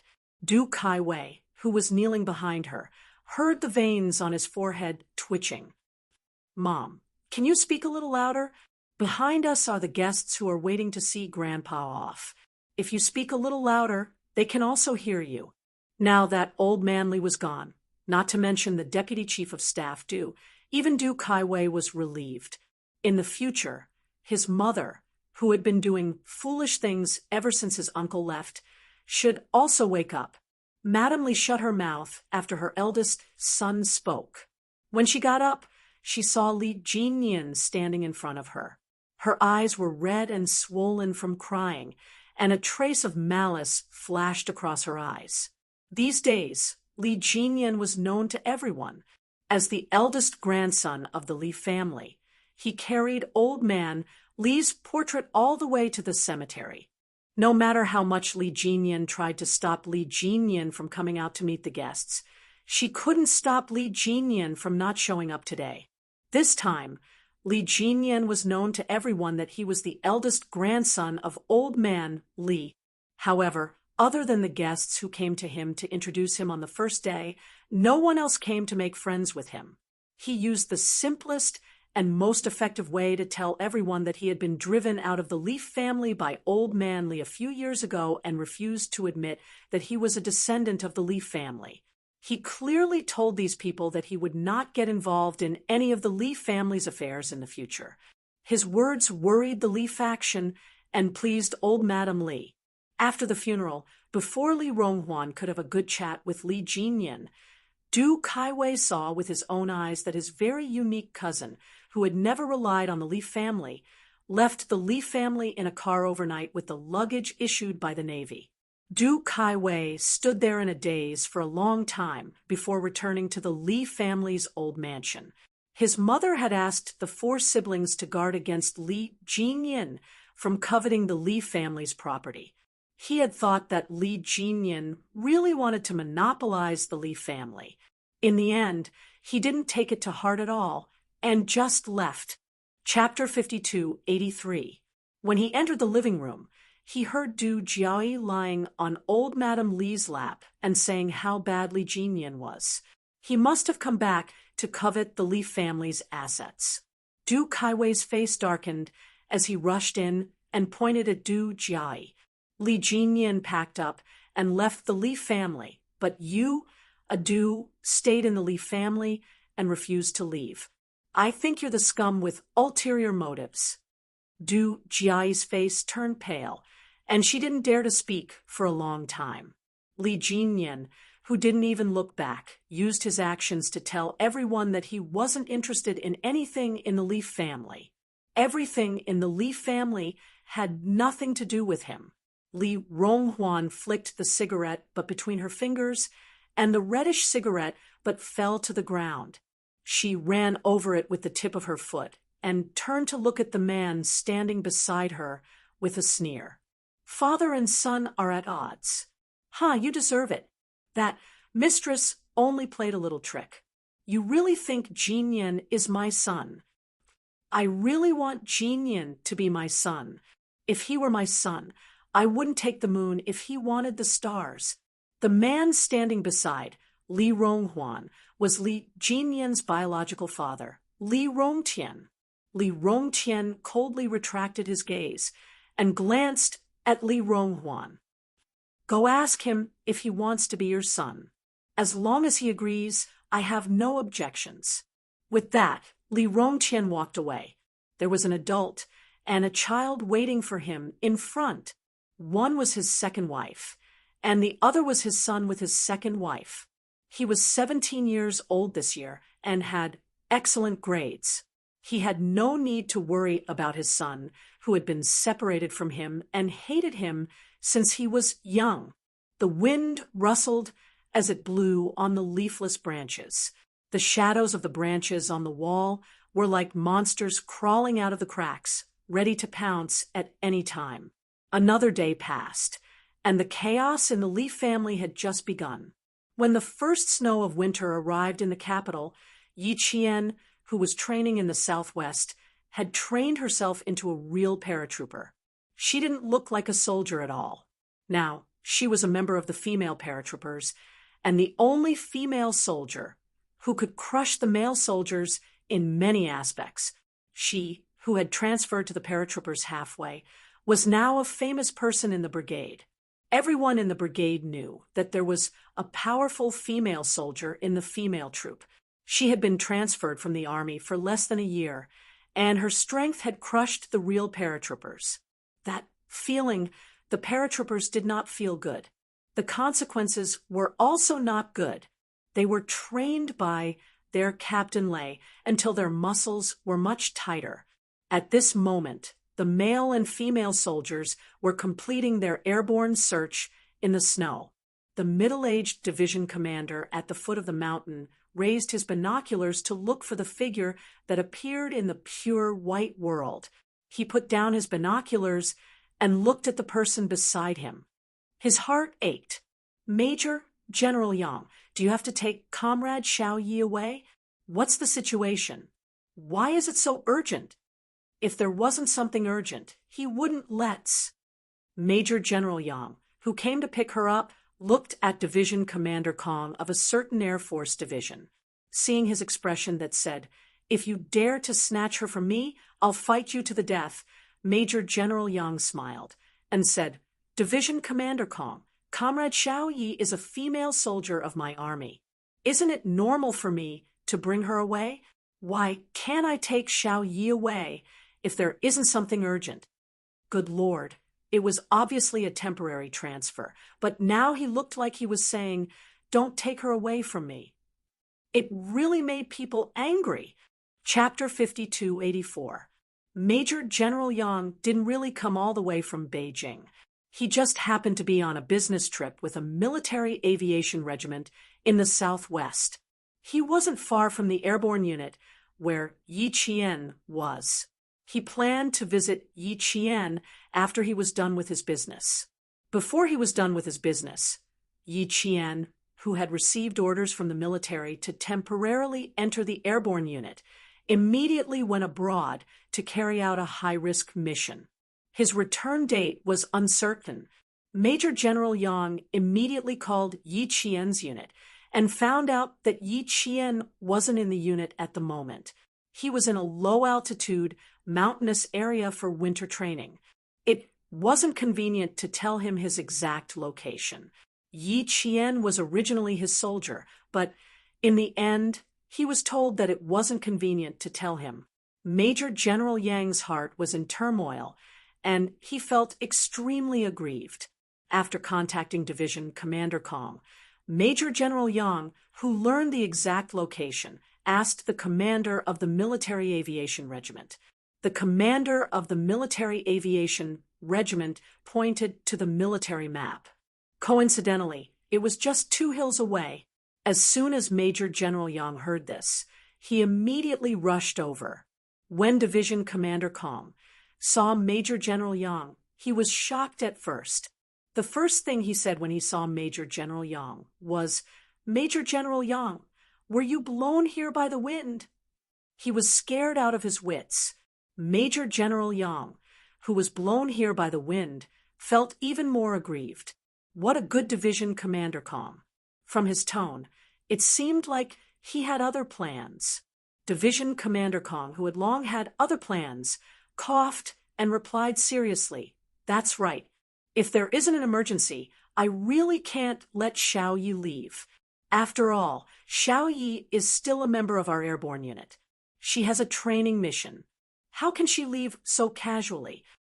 Sigh, if only Xiao Ye's file was transferred along with her coming to the airborne unit." Now, he admired Xiao Yi more and more. He was more and more reluctant to let her go. He even secretly hoped that the army would forget to transfer Yi Qian to the airborne unit. It was just a thought. Would the army forget Xiao Yi? Daydreaming was more realistic. Major General Yang was so infuriated by Division Commander Kong that he smiled. "Division Commander Kong, little Yi is only here to cooperate with your work. If there is an emergency in the army, we have the right to transfer little Yi back at any time. You should keep your thoughts to yourself. Don't go crazy and think about things that you shouldn't." Haha, he couldn't do it, but he wasn't allowed to think about it. Division Commander Kong also put on a fake smile and said, "I suddenly remembered that Major General Yang used to be a veteran of the Southwest Area's Aviation Regiment. I suddenly want to have a chat with Major General Yang." The Army Aviation Corps, also known as the Army Aviation Corps, was a branch of the Army. Major General Yang used to be a soldier of the Army Aviation Corps. Later, the Snowfield Special Forces were required to operate snowfields. And I welcome you to have a chat with me at any time. Division Commander Kong gritted his teeth so hard that his back teeth almost broke. He wanted to put a sack over this infuriating Major General and bury him in the snow. Out of sight, out of mind. Chapter 5285. Yi Jian, who received the order to go down the mountain, wore a white snow camouflage suit and held a camouflaged rifle all the way down the hillside. Before she reached the front of the two chiefs, she already felt that the atmosphere between the two chiefs who were standing side by side in front of her was not very harmonious. Yi Qian, who had paused for a moment, quickened his pace again. He stood still, straightened his back, and saluted, "Greetings, Chief." The two chiefs returned the salute at the same time. Before Division Commander Kong could speak, young Master Yang, who had not seen Yi Qian for a long time, naturally raised his hand to adjust Yi Qian's helmet. His eyes were full of smiles. "Not bad. You're getting more energetic." "Of course. Don't you know whose unit you're in now? How can you not be energetic?" Division Commander Kong said with a smile. This was all thanks to their airborne unit. Yi Qian immediately knew that the atmosphere between the two chiefs was not an illusion. He guessed that the two chiefs had already finished arguing before he arrived. "Please don't continue arguing. She doesn't even know who to help. It's very likely that she will silently choose to watch from the sidelines." Major General Yang finished adjusting Yi Qian's helmet. When he turned to Division Commander Kong with a smile, his smile instantly faded. "Old classmate, if anything happens to my soldiers, I will fight you to the death." Old classmate, Major General and Division Commander were old classmates. One was in the Air Force, the other was in the Army. How did they become old classmates? Yi Qian blinked his eyes and felt relieved. So they were old classmates. No wonder they had such deep feelings for the revolution. Division Commander Kong chuckled at his old classmate who came over to argue with him. His gaze turned to Yi Qian. His expression was extremely amiable. "Xiao Yi, the army has an urgent mission and needs to borrow you for a few days. I've seen your winter training for the past half a month. Your results are very good. You're already on par with the male soldiers and far ahead of the female soldiers. You won't fall behind even if you go out for a few days. After you've finished returning your equipment, you can leave with Major General Yang. I won't send you off. I'll wait here for you to return to your unit." Major General Yang could not help but twitch his eyebrows. What was he talking about? Borrowing for a few days?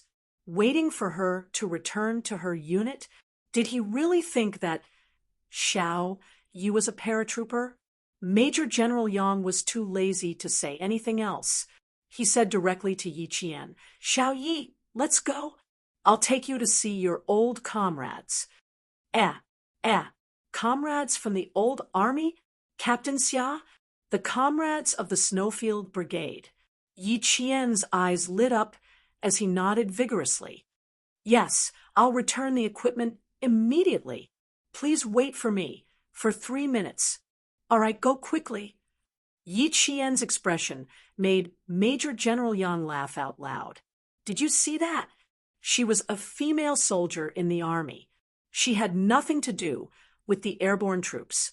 Major General Yang was happy, but Division Commander Kong's heart was extremely sour.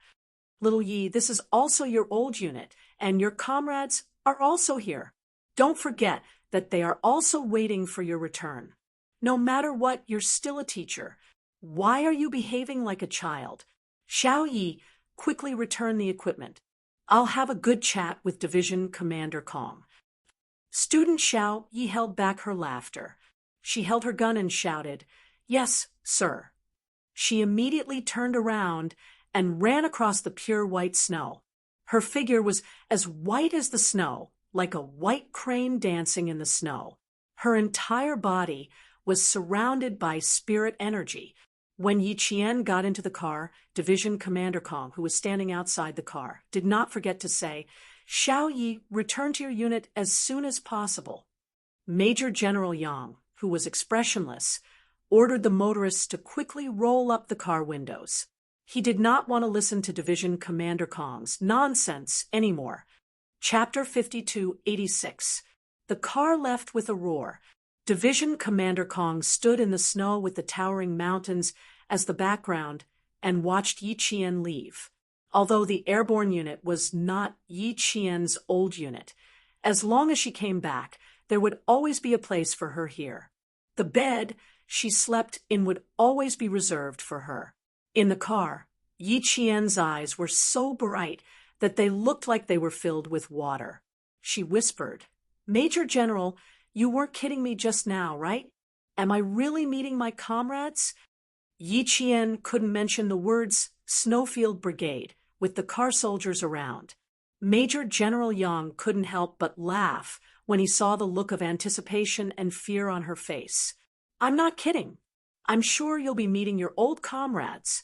In addition to them, there will be a group of special comrades who will accompany you." Yi Qian was so happy that she wanted to sing. "Special comrades? Who are they?"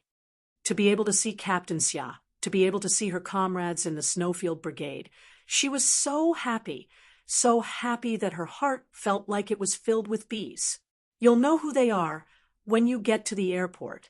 When you get there, you'll have to take care of them." Major General Yang purposely didn't say who the special comrades were, so Yi Qian couldn't think of anyone for a long time. The car drove all the way and met up with 2 military jeeps. After driving for 12 hours, they arrived at the airport at 9:15 p.m. There was a group of special comrades who saw the car coming from the front. They were so excited that they kept passing the message.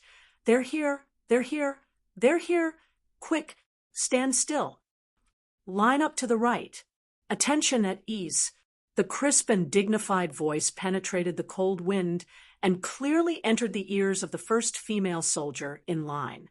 The neat formation and the valiant figure attracted the attention of the passing passengers. They didn't stop to watch, thinking that it was a gathering of airport security staff. A passenger passing by took a few glances and laughed to his friend. "All female security guards. Interesting. The female security guards are not bad. Good temper. Yeah, I'll definitely be more careful if I run into them for inspection." "Ha ha ha, what does this mean?" "It means you're a pervert." "Ha ha ha, this is the demeanor of a man. Who would be so serious with a woman? If it were a man, that might not be the case." He just mentioned it casually and didn't pay much attention to it. With a smile, he pushed the luggage cart and left. Yi Qian, who was sitting at the back of the car, could not see what was happening in front of her. It was only when she pushed the car door open that she suddenly felt something. She looked up abruptly, and her gaze froze. The car door was still half open. Yi Qian had 1 foot on the ground, and 1 foot was still in the car. She didn't expect that the special comrade would be them. She was stunned. "Are you surprised?" Major General Yang's smiling voice came from behind. "They know that you're the one who's leading them. They're so happy that they're jumping around in groups. Unfortunately, there are only 10 female soldiers. The remaining 10 female soldiers are said to be in a very bad mood. The special comrade you've arranged really surprised me." Yi Qian chuckled softly. He pushed open the car door and stepped out of the car. The moment he appeared, the 10 female soldiers looked at him with tears in their eyes. "Salute!" Yang Zhen, the squad leader, shouted loudly. "Shua!" The female soldiers raised their hands and saluted Instructor Yi, who had trained them and led them to become qualified female special forces. Although there were only 10 of them, their aura was majestic. The salute made the passing passengers stop and watch. This aura was enough to make people look askance. Chapter 5287. Anyone with a little bit of military knowledge would know that the group of figures standing in the cold wind was giving a military salute. The 10 of them moved in unison, as if they were the same person. All of them stood straight and were not inferior to men. Their military posture, military discipline, and military discipline were all on display at this moment. This was how the soldiers of a large country should be. Half of the passengers who stopped in their tracks looked at the identity of the person who got out of the car and made a group of female soldiers stand in the cold wind to salute and welcome her. Those who were closer could tell that the person who got out of the car was also a female soldier, but those who were further away could not tell. Some even deliberately walked closer to watch, but did not dare to get too close. They watched silently from 3 to 5 meters away and discussed softly. It's also a woman. She's probably their leader. She's quite tall, almost 7 meters. She's probably very powerful. She's even leading soldiers. They're all female soldiers. They look quite fresh. Their aura is not bad, not worse than the male soldiers. Soft discussions rose and fell slightly after getting out of the car, and closing Yi Qian, she straightened her back and raised her hand to return the salute. She looked at their faces, one by one. Yang Zhen, Gao Xiao, Qiu Tong, Ding Yue, Lu Yizhi, Guanlong, Li Wenqing, Su Shuqing, Li Xia, and Li Qi. She saw them again after almost a year. They were the first batch of female soldiers in our country's female special forces. They were the female soldiers she had brought up single-handedly.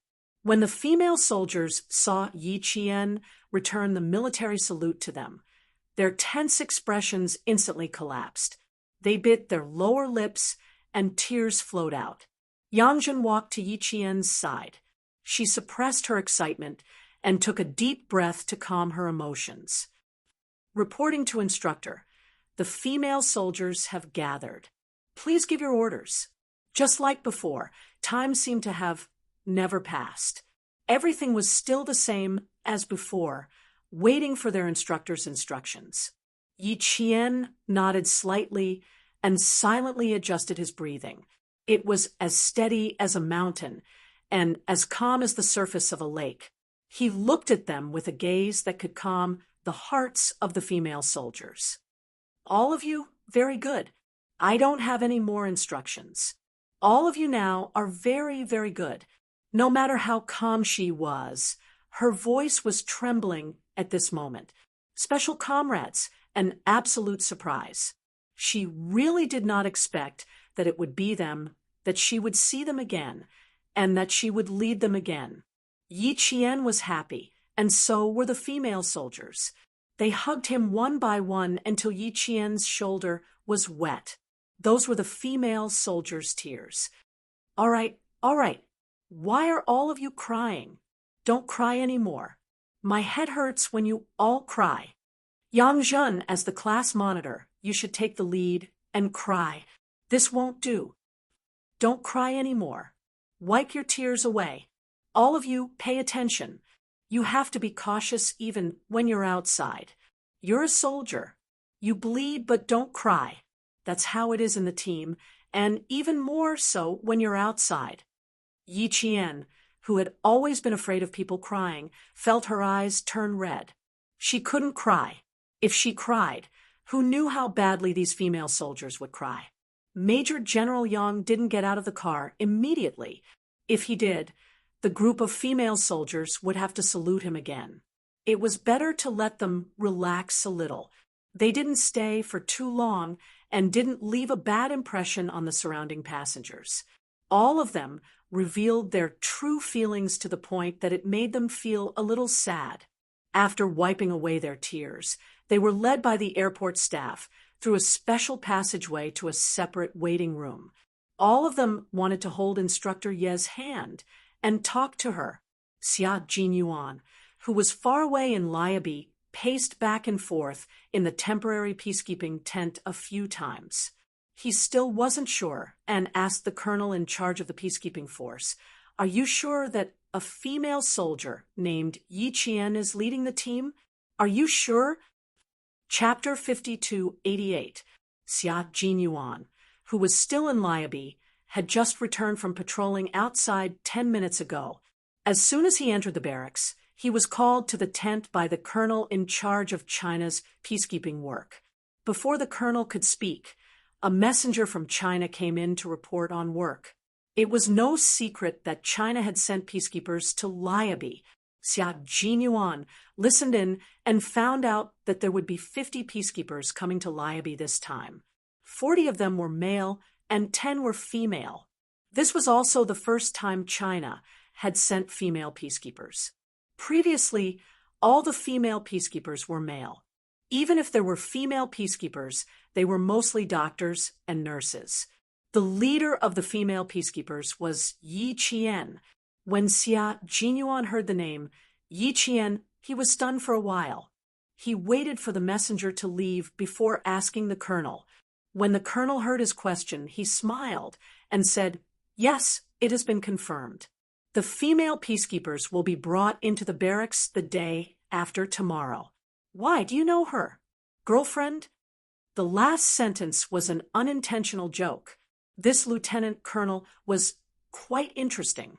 A famous doctor in the barracks wanted to be a matchmaker and introduce a nurse from the doctor's team to him. In the end, this lieutenant colonel took a detour whenever he saw the doctor and the nurse. This hurt the nurse's self-esteem a little, and she secretly cried a few times. It was only when the lieutenant colonel told the doctor that he had a girlfriend who was also a soldier that the nurse felt better. Xia Jinyuan's eyes were full of smiles. He readily admitted, "That's right, she's a girlfriend. We haven't contacted each other for almost a year. It's really a huge surprise for me to suddenly bring her up." The colonel, who had just asked casually, was shocked. "She really is your girlfriend? What a coincidence." "Yes, it is indeed a coincidence." Xia Jinyuan wanted to maintain a reserved smile, but the surprise was too great. The joy in his heart could not be controlled, and he could not stop laughing. It was as if his whole body was wrapped in a ball of cotton, and he was floating in the clouds. It was a little surreal. When the colonel saw this, he could not help but laugh. "It's been a long time indeed. Why don't you drive to pick them up the day after tomorrow?" After a slight pause, he asked again, "Does she know that you're doing peacekeeping here?" After thinking about it, Xia Jinyuan shook his head. "I'm not sure. He and his comrades did not receive the peacekeeping mission in advance. They were notified on the same night and left the team to join the peacekeeping force that immediately set off for Libya the next day. He did not even have the time to inform Yi Qian. Therefore, he was certain that his little fox did not know that he was also in Libya. You don't know? That's even better. I'll arrange for you to pick them up the day after tomorrow and give your girlfriend a surprise. What do you think? Do you accept the arrangement? He accepted the arrangement too easily. Xia Jinyuan tucked the blue helmet under his arm and saluted the considerate and caring colonel. Resolutely obey the orders and complete the mission with practical actions. The day after tomorrow. At this moment, he was really looking forward to the day after tomorrow so that he could quickly see his girlfriend, whom he had not seen for 9 months and whom he had only occasionally contacted over the phone. The colonel had given him a huge surprise, and he wanted to give the little fox a huge surprise as well. Lieutenant Colonel Xia, who had left the tent with large strides, hadn't taken more than a few steps when the smile on his handsome face receded a little. His deep and gloomy eyes already had a bit of darkness flitting through them, but it was quickly suppressed, and his thin lips once again curved deeply. His thin lips were curved, but fortunately, the blue helmet covered it. In addition, his steps were swift and fierce, so no one paid much attention to him. At least, the peacekeeping soldiers did not pay much attention to him. However, his comrades in the Snowfield Brigade were not so sure. Chapter 5289. The moment he saw him, Z7 Han Zheng said to his comrades, "Do you guys smell that? I can smell his perverted scent even from afar." Afraid that his comrades would not understand what he meant, he smirked at Xia Jinyuan. His comrades immediately understood. Even K7, who had a naturally indifferent personality and lived like a monk, understood what he meant. He was indeed very perverted. Come, let's make a bet. Let's see who can guess why he's perverted." T6 quickly formed a team, hugged his rifle tightly, and rolled up his sleeves. Whoever guesses, it will have to take turns washing his socks. G3 immediately said, "He must have contacted Qing Niao just now." "That's impossible. Private use of phones is prohibited," T6 retorted firmly. "I'm guessing he received a letter from Qing Niao." Z7 stuck out a finger and shook it with a smile. "Absolutely not. With such a perverted scent, it's obvious that he's in Qing Niao. He must have encountered something joyous related to Qing Niao. Could it be that he successfully offered his virginity after returning to the country? Then he should have only started perverting after returning to the country. He wouldn't have started now." V8 retorted and explained in depth. "Would a guy who can control his emotions very well start perverting in advance because of something that can only be done after returning to the country? Absolutely not." It was very convincing. Bai he thought for a moment and deliberated before saying, "In other words, something good is about to happen? Will it happen soon or soon? And it has something to do with Qing Niao? Because this Q King, whom no one could understand, could only feel when he met Qing Niao. Oh, so she's also a mortal and not a god." K7 looked at the tall figures who were getting closer and closer to them. Then he said in a cold and monotonous voice, "Qing Niao, come to Liabia." They all gave him a look that said, "That's impossible." Qing Niao was currently serving as a whetstone for the paratroopers.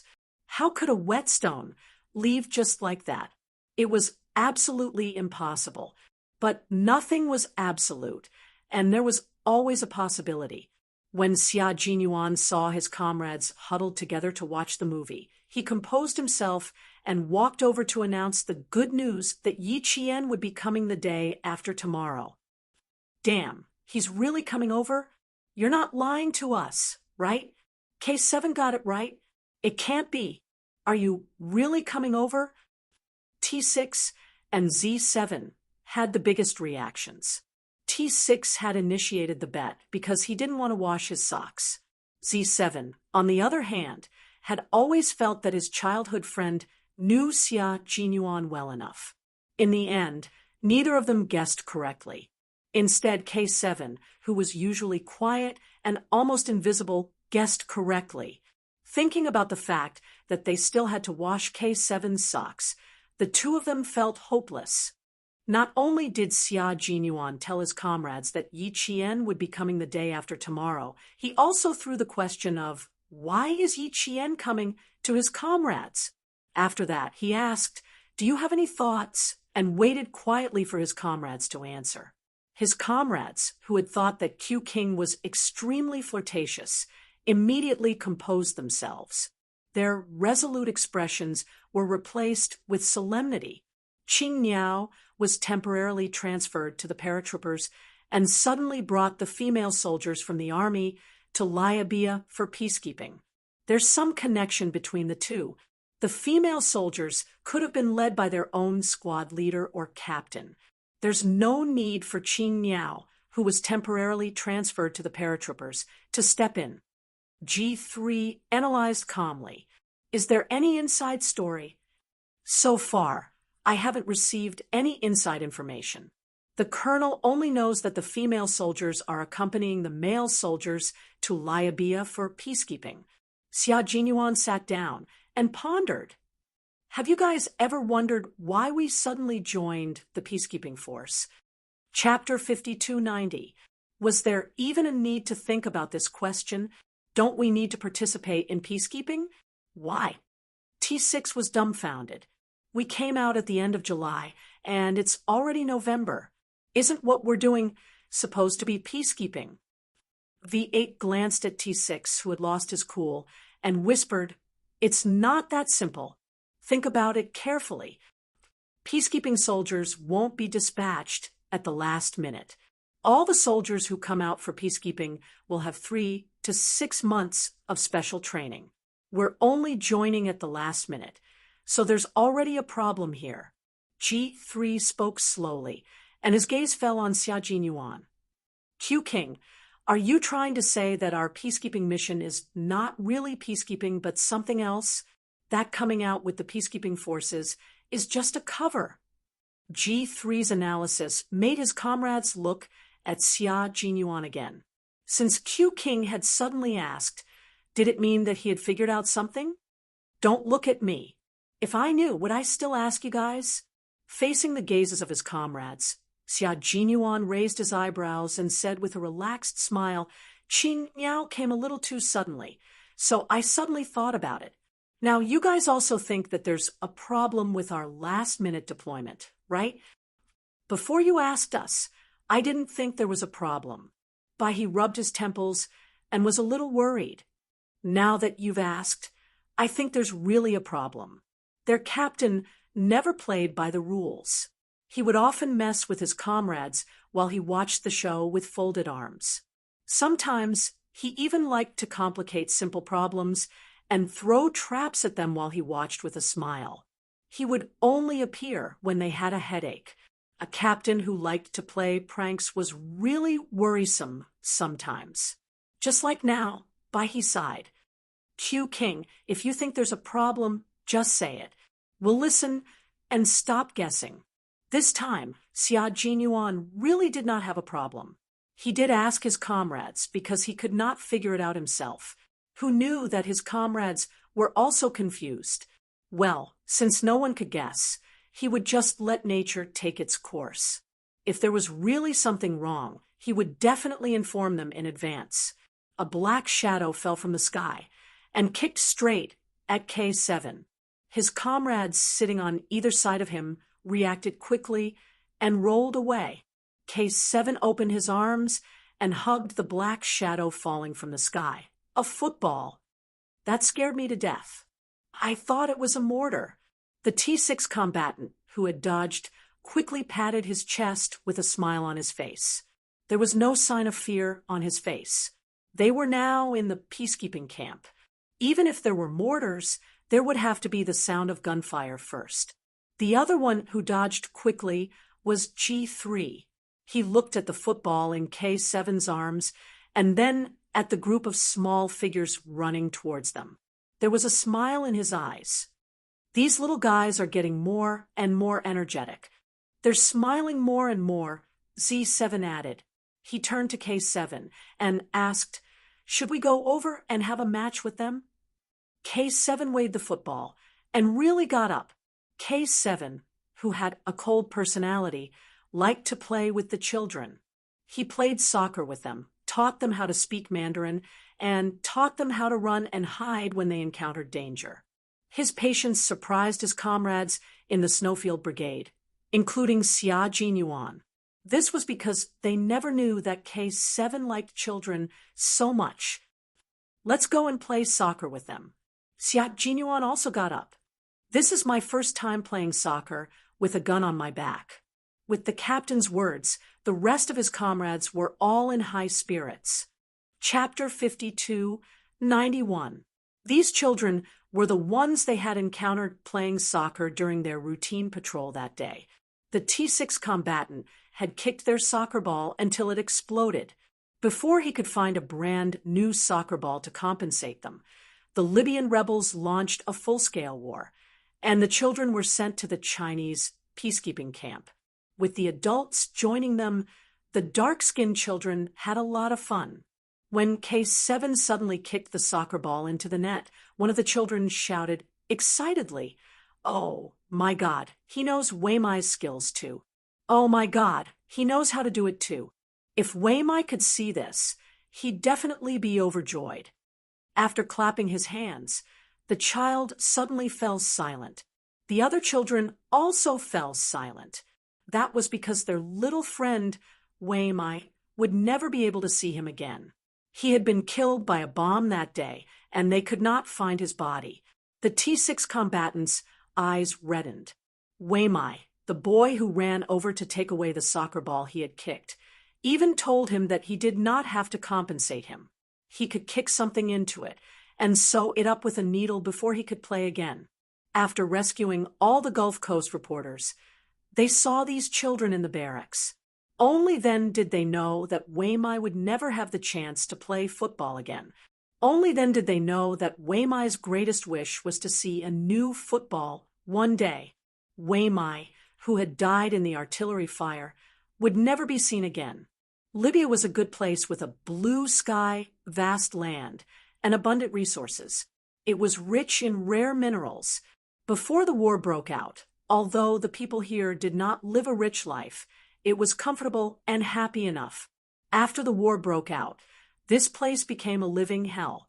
The female soldiers who were on the transport plane stepped onto this foreign territory, where everything was yellow and the sky was blue like a mirror. When they saw the half-destroyed airport building that had not been rebuilt yet, the female soldiers felt their hearts tighten as they witnessed the battlefield for the first time. This is a place where the rebel army, government forces, and militants have jointly agreed to set up as a peaceful zone. In the entire Libyan country, only this airport is a peaceful zone.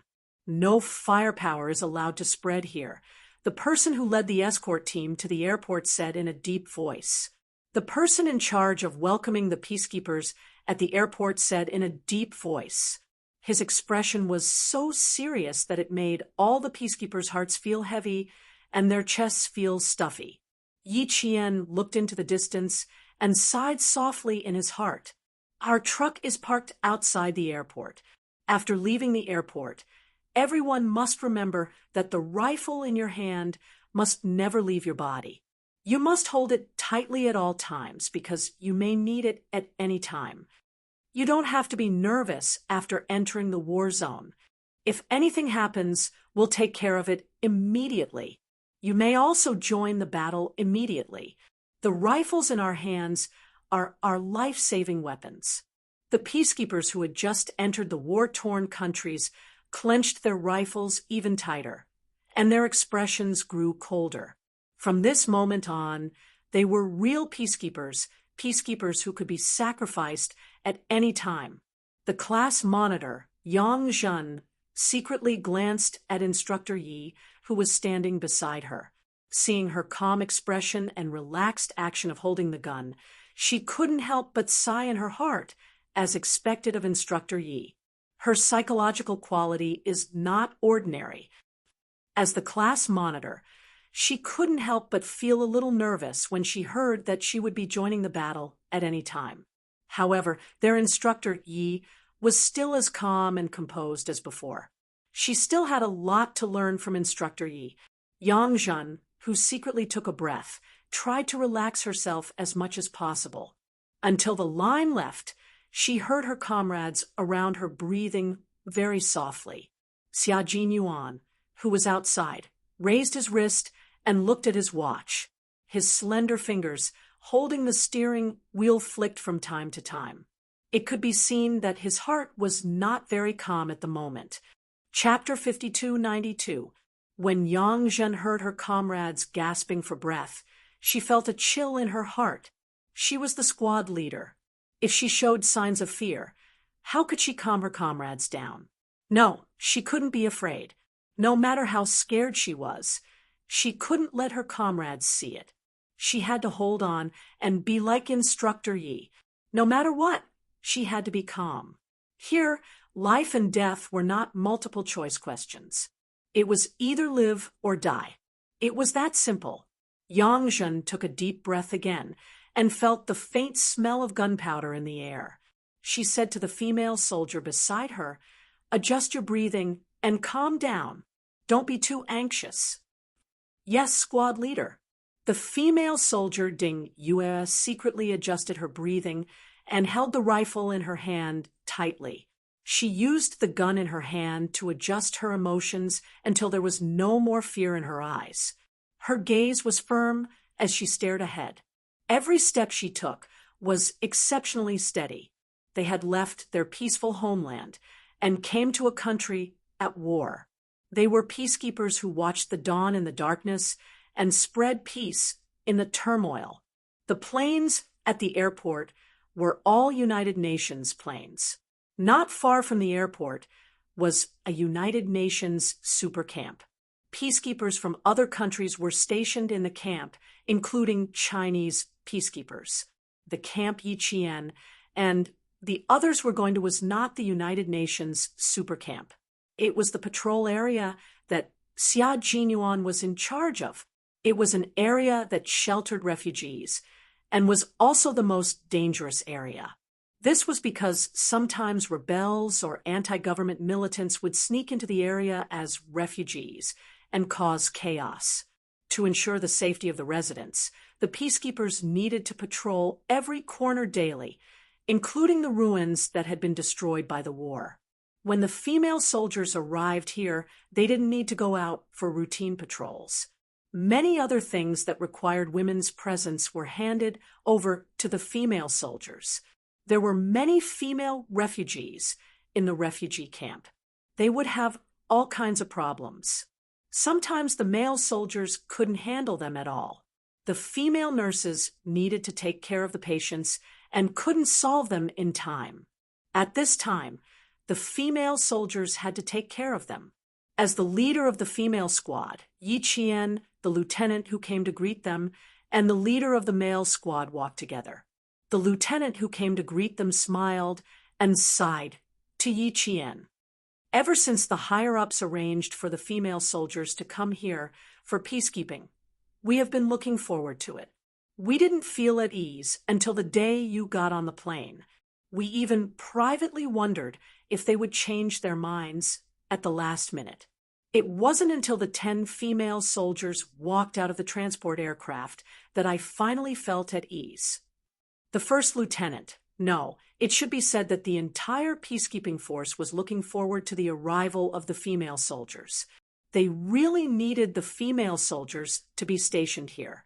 When the time comes, we'll have to remind the female soldiers that there will be girls fighting in the refugee area, and they're especially fierce. Once, 2 female nurses who were trying to stop the fight were hit by the bricks in their hands, and their bones were injured. So much so that when they fought, our soldiers first protected and isolated the nurses. The male soldiers will stop them in time and persuade them to leave. However, different genders will more or less cause inconveniences. Every time something like this happens, we look forward to your arrival. The first lieutenant was very good at chatting. She didn't feel unfamiliar with the first time they met. The leader of the male troop was also very talkative. On the other hand, Yi Qian didn't speak much, but she kept smiling and listening, making them feel that she was listening very seriously. Chapter 52:93. Knowing that the female soldiers would not go out on patrol, she was more or less relieved, but she also felt that it was a pity.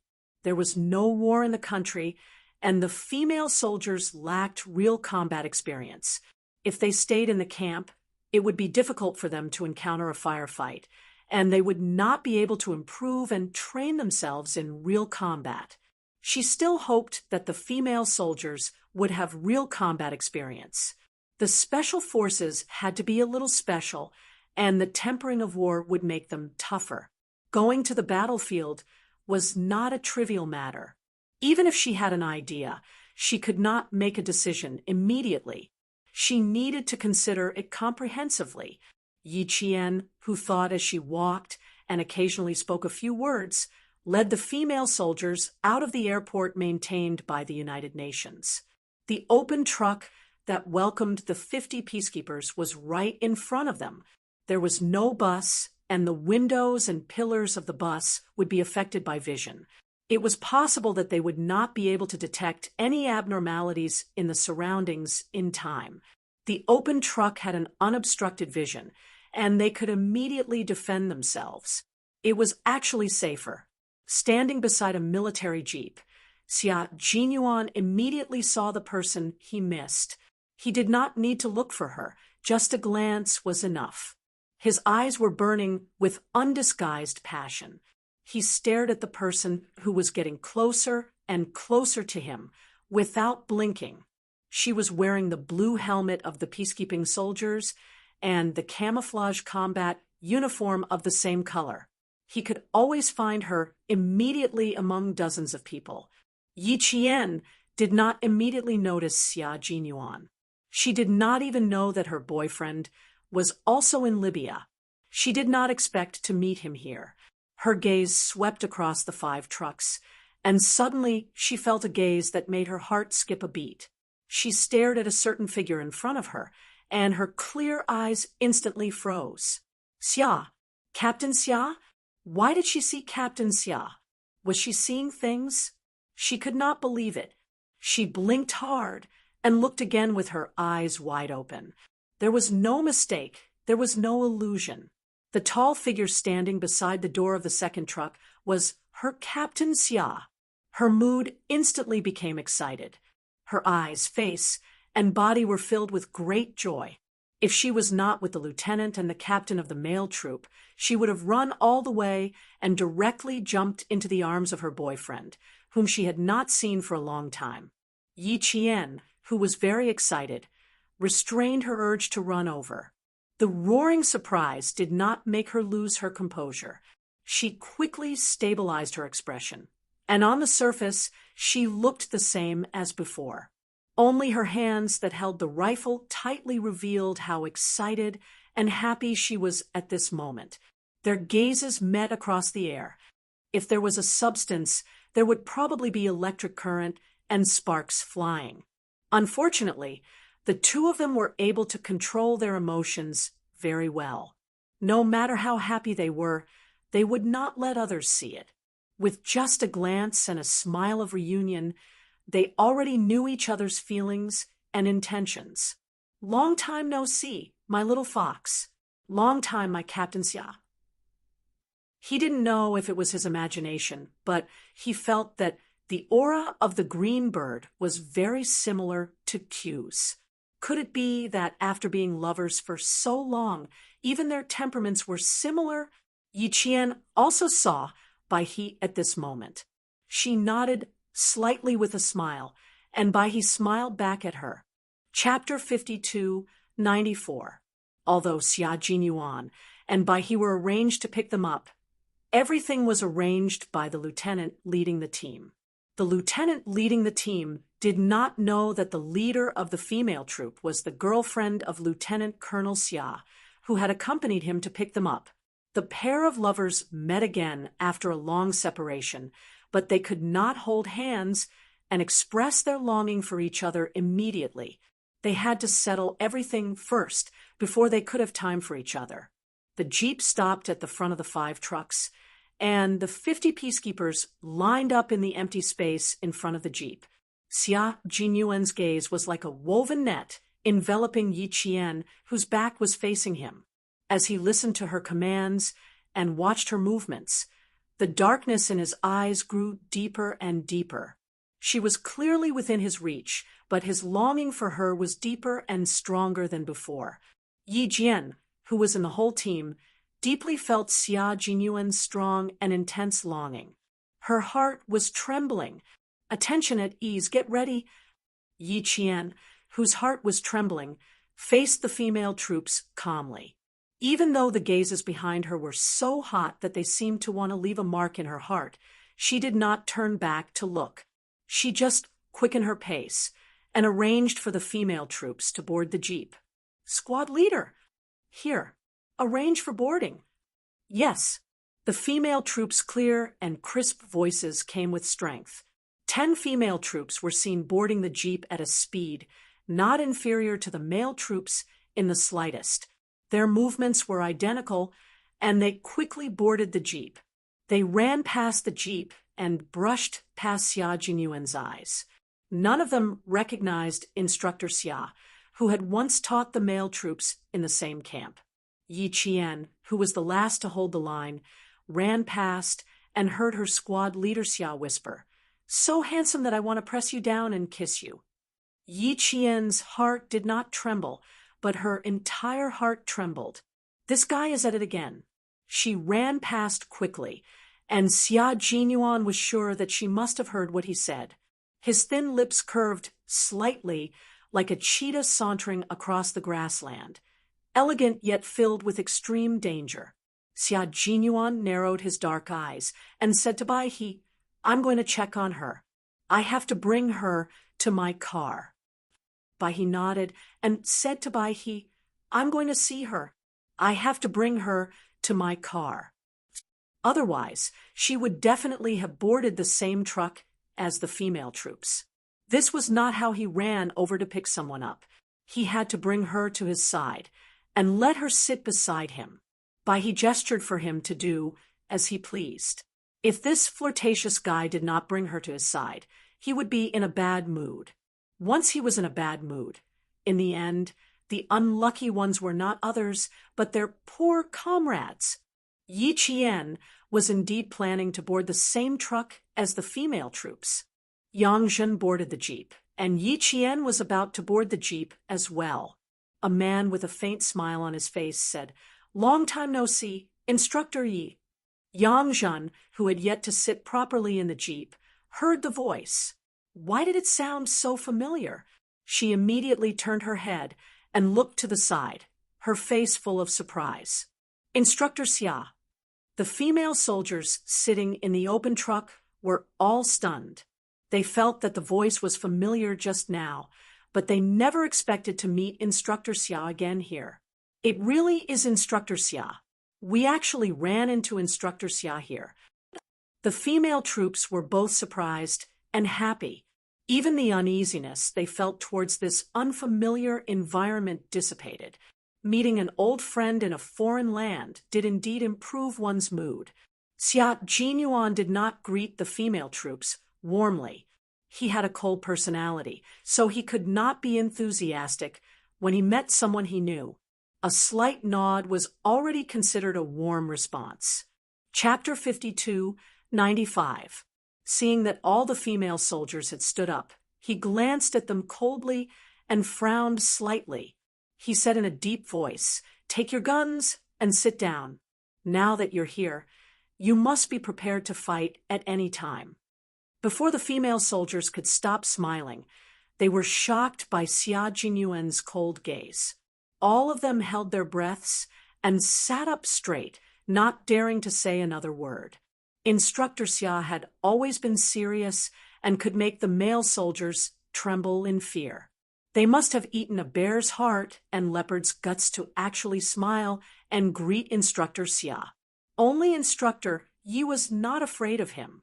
Xia Jinyuan, who had intimidated all the female soldiers into silence, only wanted to ask Instructor Yi to leave. He said in a serious tone, "Instructor Yi, we have some things to discuss with you. Let's talk in the car." Yi Qian thought that he really had something to say and left with Xia Jinyuan after giving some instructions to the female soldiers. Bai He saw the two of them from the rearview mirror and silently gave his captain a thumbs up. Impressive. He really took Qing Niao away under the noses of the female soldiers. Xia Jinyuan's shoulder bumped into Yi Qian's shoulder from time to time as he walked. Bai He silently covered his eyes. Q King, who had been in heat all the way here, could no longer control his coquettishness and openly harassed Qing Niao in public. It was only a distance of 3 to 5 meters, but Xia Jinyuan bumped into Yi Qian's shoulder at least 5 times. What else could Yi Qian say? Yes, she didn't want to say anything. She lowered her head and smiled silently. They hadn't seen each other for more than 9 months. She couldn't help but want to hold his hand, throw herself into his arms, and touch his shoulder from time to time. She was already restraining herself.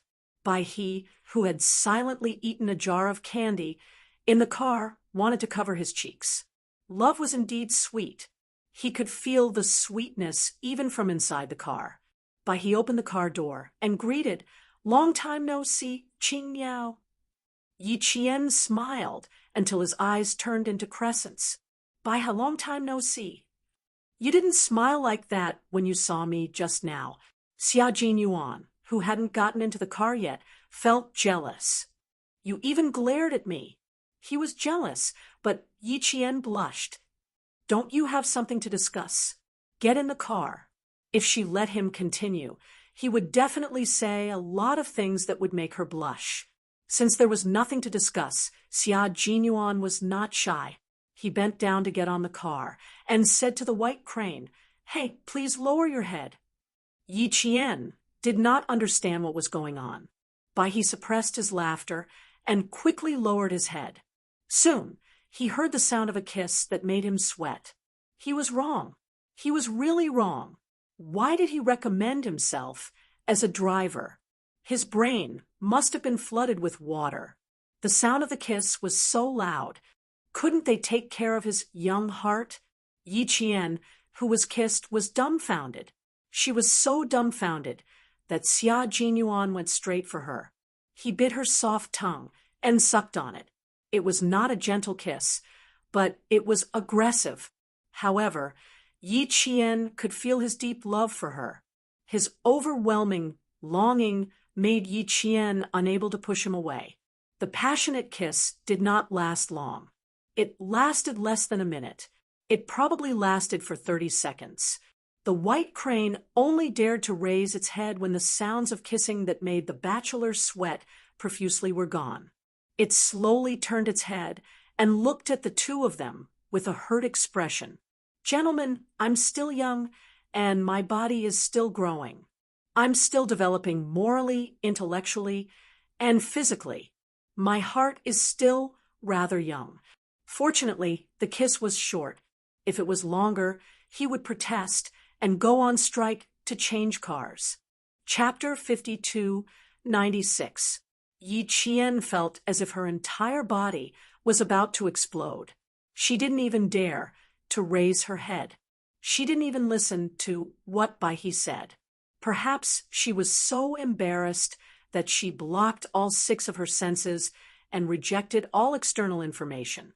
Xia Jinyuan licked his lips and savored the kiss. Hearing this, he lazily replied to his comrade, "You can do this in front of me in the future. You don't have to take care of me." He chuckled, "I need a girlfriend to take care of you." Yi Qian, who was too embarrassed to speak, secretly pinched Xia Jinyuan's thigh to warn him to shut up. She used a little too much strength, so much so that Xia Jinyuan's mouth twitched. "It hurts. Don't pinch so hard. It hurts."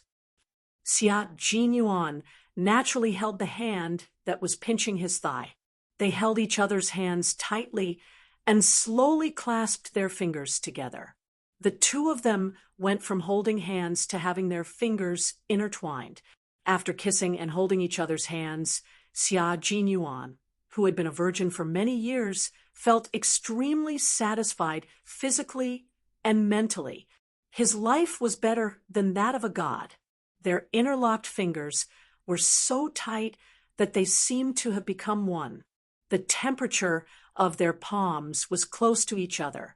Their fingers were connected to their hearts. Now that they were clasped together, their hearts were close to each other. He looked at them silently from the rearview mirror. There was a warm smile in her eyes. Q King and Qing Yao's love. Even if they waited endlessly, their feelings for each other would never fade. Every time they separated, they would try their best to meet again. Every time they waited, they would wait silently. Every time they met again, their feelings for each other would become deeper and more stable. This kind of love made people yearn for it. The 40 male soldiers all boarded the vehicle. The lieutenant in charge of welcoming them jogged over. Xia Jinyuan rolled down the window of the back seat in advance. He leaned his elbow against the window and smiled at the lieutenant, who ran over. "Lieutenant, I invited the female captain to sit with us. Thank you for sitting in front." The lieutenant wiped the sweat from the corner of her eyes and smiled disapprovingly. What's so hard about it? The first lieutenant opened the car door and got in. He turned to Yi Qian and said, "Captain Yi, the barracks is an hour and a half away from the airport. If you're tired, you can take a nap." Yi Qian, whose face was still a little red, smiled and said, "I've been sleeping all this time. I'm not sleepy now. I don't feel tired either." "If that's the case, then let me talk about our camp." The first lieutenant saw that Yi Qian's face was indeed rosy and that he didn't look tired, so he decided to talk about some things in the barracks. Yi Qian, who was blushing from the kiss, listened attentively. Slowly, the shyness on his face faded. As the vehicles drove on, the war-ravaged country slowly unfolded itself in front of the female soldiers like a tattered painting. They saw the deep craters created by the bombardment and the burnt black vehicles, including tanks and the like. Here, there were attacks almost every day. Car bombs, gunfire, landmines exploding, hostage-taking, kidnappings, and deaths. There were terrorist incidents that were impossible to guard against every day. And this kind of danger also happened to the United Nations peacekeepers, including the peacekeepers from various countries. The militants would aim their guns and fire at any time. All the restrictions were useless against the militants in Liabi. Liabi, which was close to the northern edge of the Kara Desert, was so desolate that it made the hearts of the female soldiers extremely heavy. Liabi, the most dangerous peacekeeping mission area, was second to none, and the peacekeepers who came here faced danger every day, but they never backed down. They used the guns in their hands to protect the refugees in this war-torn country. Chapter 5297. The lieutenant treated Yi Qian as a female soldier entering a war-torn country for the first time. In order to let Yi Qian be mentally prepared, he picked out a few key points to tell Yi Qian one by one. Last year, there were 14 car bomb attacks here. The militants drove directly into the camp with remote-controlled bombs and quickly detonated them. Last year, there were a few large holes in the entrance of our camp. This year, the attacks have escalated. There were curved firearms and anti-oblique fire attacks. They blew a hole in the northern camp. Fortunately, we intercepted them in time. Otherwise, the consequences would have been unimaginable. Other than the fear of violence, the environment is also a challenge we have to survive. The average temperature in Libya during the rainy season is 40 degrees Celsius. Mosquitoes breed very quickly. Infectious diseases such as malaria and yellow fever will sweep through like a gust of wind. The refugee camp is the most affected. On the way to the camp, the lieutenant picked out some of the most important challenges and dangers they might encounter at any time to tell Yi Qian. He completely treated Yi Qian as a newbie entering a war-torn country for the first time. As he spoke, he secretly observed Yi Qian. He was a little afraid that if he said too much, the female soldier would be afraid. The lieutenant did not see any fear on Yi Qian's face. Seeing this, he was amazed. Anyone entering a war-torn country for the first time would more or less be afraid. However, the female soldier captain's face was so calm that it was as if she had seen it many times. There were no fluctuations in her emotions at all. It was the first time for the first lieutenant to see such confidence on a female soldier who had just arrived in a war-torn country. It was the first time for him to see such confidence on her face. He drove steadily, but on the inside, he was overjoyed. Q King, who was sitting in the back, had a serious expression. His eyes were cold, as if he was using his expression to agree with everything the lieutenant said. Actually, the white crane felt that it was an expression of depression. Q King, who came to pick her up, could not even find a chance to talk to Qing Niao. How could he not be depressed? However, he could not directly tell the lieutenant that Yi Qian who was sitting in the back, was a female soldier who had been through countless wars and battles. There was no need to worry that she would be afraid because of this. The lieutenant had good intentions, so no matter how depressed Q King was, he could only endure it. Of course, now was not the time to talk about love. It was already good enough that they could meet. He could not ask for too much. After being separated for more than 9 months, meeting again in a foreign country was enough. Xia Jinyuan's expression wasn't serious because the lieutenant kept talking, and he couldn't chat with Yi Qian. He was thinking about why Yi Qian would come to Liabia to help with peacekeeping. The more he thought about it, the more he felt that something was amiss. He needed to think about it carefully and see if he could find any clues. If it really didn't work out, he might as well call back to the country and ask the Major General what arrangements he had. The car quickly entered the city. Yi Qian vaguely heard sporadic gunshots in the city. He looked out through the car window and said to Xia Jinyuan, "Southeast, about 8 kilometers away. Sporadic gunfire. Yes, the situation here is complicated. The most dangerous peacekeeping area has its own characteristics. It would be abnormal if there were no gunshots for a day." Xia Jinyuan, who had also heard the gunshots, frowned slightly and opened the map he carried with him. He had just pointed to the approximate location of their current location when Yi Qian, who had leaned over to look at the map, stretched out her slender finger and pointed to another point. "It should be in this area. The error is not big. This place is about 14 kilometers away from our camp. The camp will be prepared." Xia Jinyuan nodded. "We need to take a detour." Chapter 52:98. They had a map of the entire city in their hands, and it was very clear. Xia Jinyuan and the other peacekeepers who were often assigned to patrol had a copy so that they could immediately know their position in case of danger and adjust in time. This kind of sporadic exchange of gunfire was similar to people testing each other. There wouldn't be any real harm. It would just look like the bullets were swooshing in front of ordinary civilians to show off their might. Under normal circumstances, they only needed to wait for this wave to pass. There was no need to take a detour. But this time, there were 50 peacekeepers in the 5 trucks who had just arrived in Liabai, and they had to take care of them. So they chose to take a detour.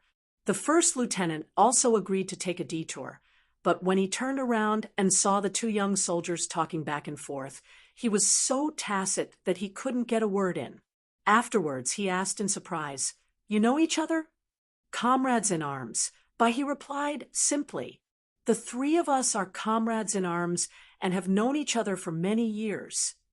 The lieutenant, was he blinded by gunpowder? How blind was he to only see it now?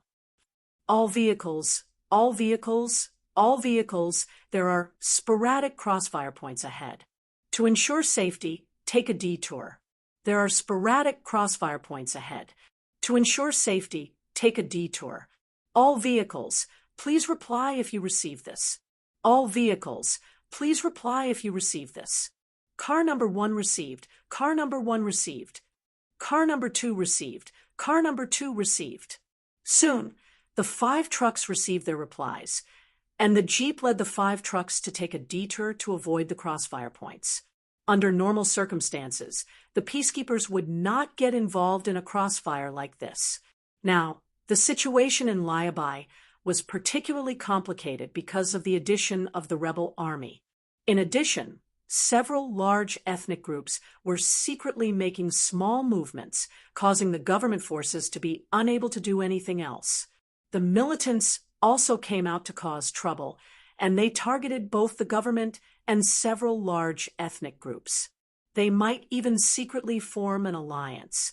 The complicated situation also made the peacekeepers sent by the United Nations to be more cautious to avoid encountering a minefield. When the female soldiers heard the gunshots, they subconsciously held the rifles in their hands and turned to look in the direction of the gunshots, but they could not see anything. Did we encounter a crossfire? Gao Xiao asked Qiu Tong in a low voice. After the two removed the needles in their hearts, their relationship became better and better, and they became good friends and comrades who talked about everything. Qiu Tong tightened her grip on the rifle in her hand and lowered her voice. I don't know. If it was a crossfire, we should be prepared. But now it's not. So it's not a firefight. Gao Xiao was a little unsure. She looked around nervously. Why does it feel like a firefight? We should be driving toward the city. Now, it seems like we've taken a detour from the main road.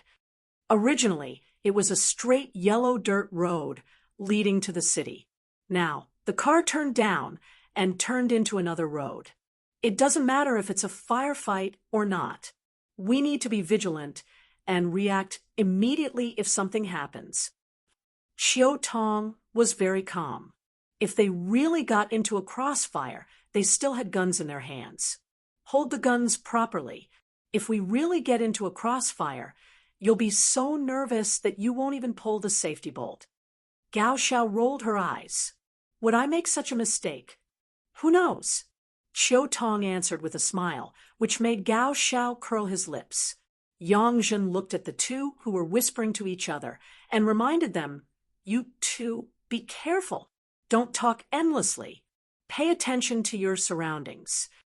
Yes, the two of them hurriedly answered, no longer moving closer to speak.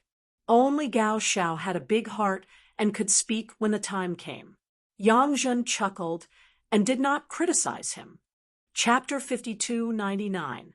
Inside the jeep, the lieutenant was very interested in the fact that the three of them were comrades. I really couldn't tell that the three of you were comrades. It was only when Lieutenant Colonel Xia took out the map and Captain Yi joined in the discussion that I felt a little strange. I really didn't expect you guys to be comrades.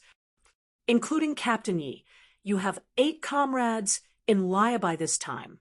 Captain Yi, what's your position in the team? He didn't ask which unit the 3 of them were from. The peacekeeping soldiers came from several different units, and the 3 people in front of him weren't from the same unit as him. Yi Qian didn't hide anything. Sniper. A female sniper was rare in all the major military regions and all the major units in the country. At least, there weren't any female snipers in the lieutenant's unit.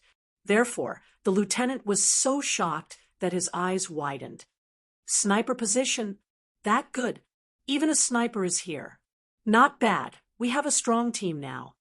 Sniper in place. A strong team. Oh, right. Xia Jinyuan thought of the key point and pursed his lips. Even a sniper was sent here. They were probably going to do something soon. Just as he thought of this, 3 pairs of eyes silently looked at each other through the rearview mirror. He quickly retracted his gaze and focused on driving his car.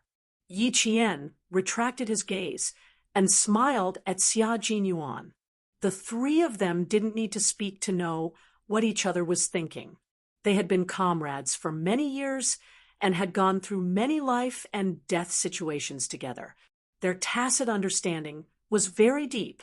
In the camp, G3 was watching K7 play soccer with a group of lie-by children while waiting for their comrades to return. They had just received a notice that there were sporadic firefights on the way back. The convoy had already chosen to take a detour back to the camp, so their return would be delayed by about half an hour. It was very dangerous to stay out here for even a minute longer. Suddenly, there was an extra half an hour, so G3 was a little worried. As the most dangerous peacekeeping area, G3's worries weren't unnecessary. Before they returned to the camp, everything was set in stone. This could also be considered as a test for the Chinese peacekeepers.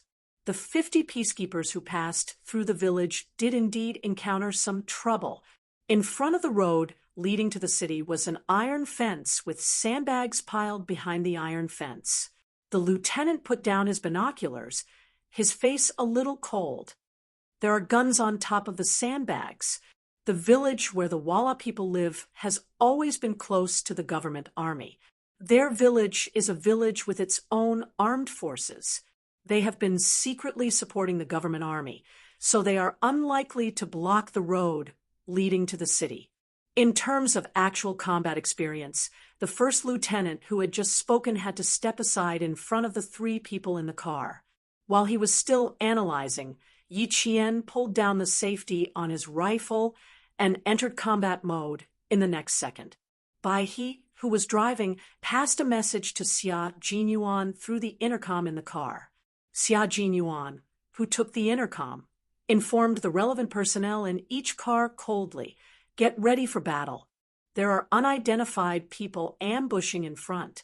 Everyone get ready for battle." They were at least 800 meters away from the barbed wire net and sandbag ambush. A total of 6 vehicles, including the jeep, had all stalled. Yi Qian said in a deep voice, "The atmosphere is not right. Change the battle preparation to entering combat mode. I will go over and meet up with the female soldiers."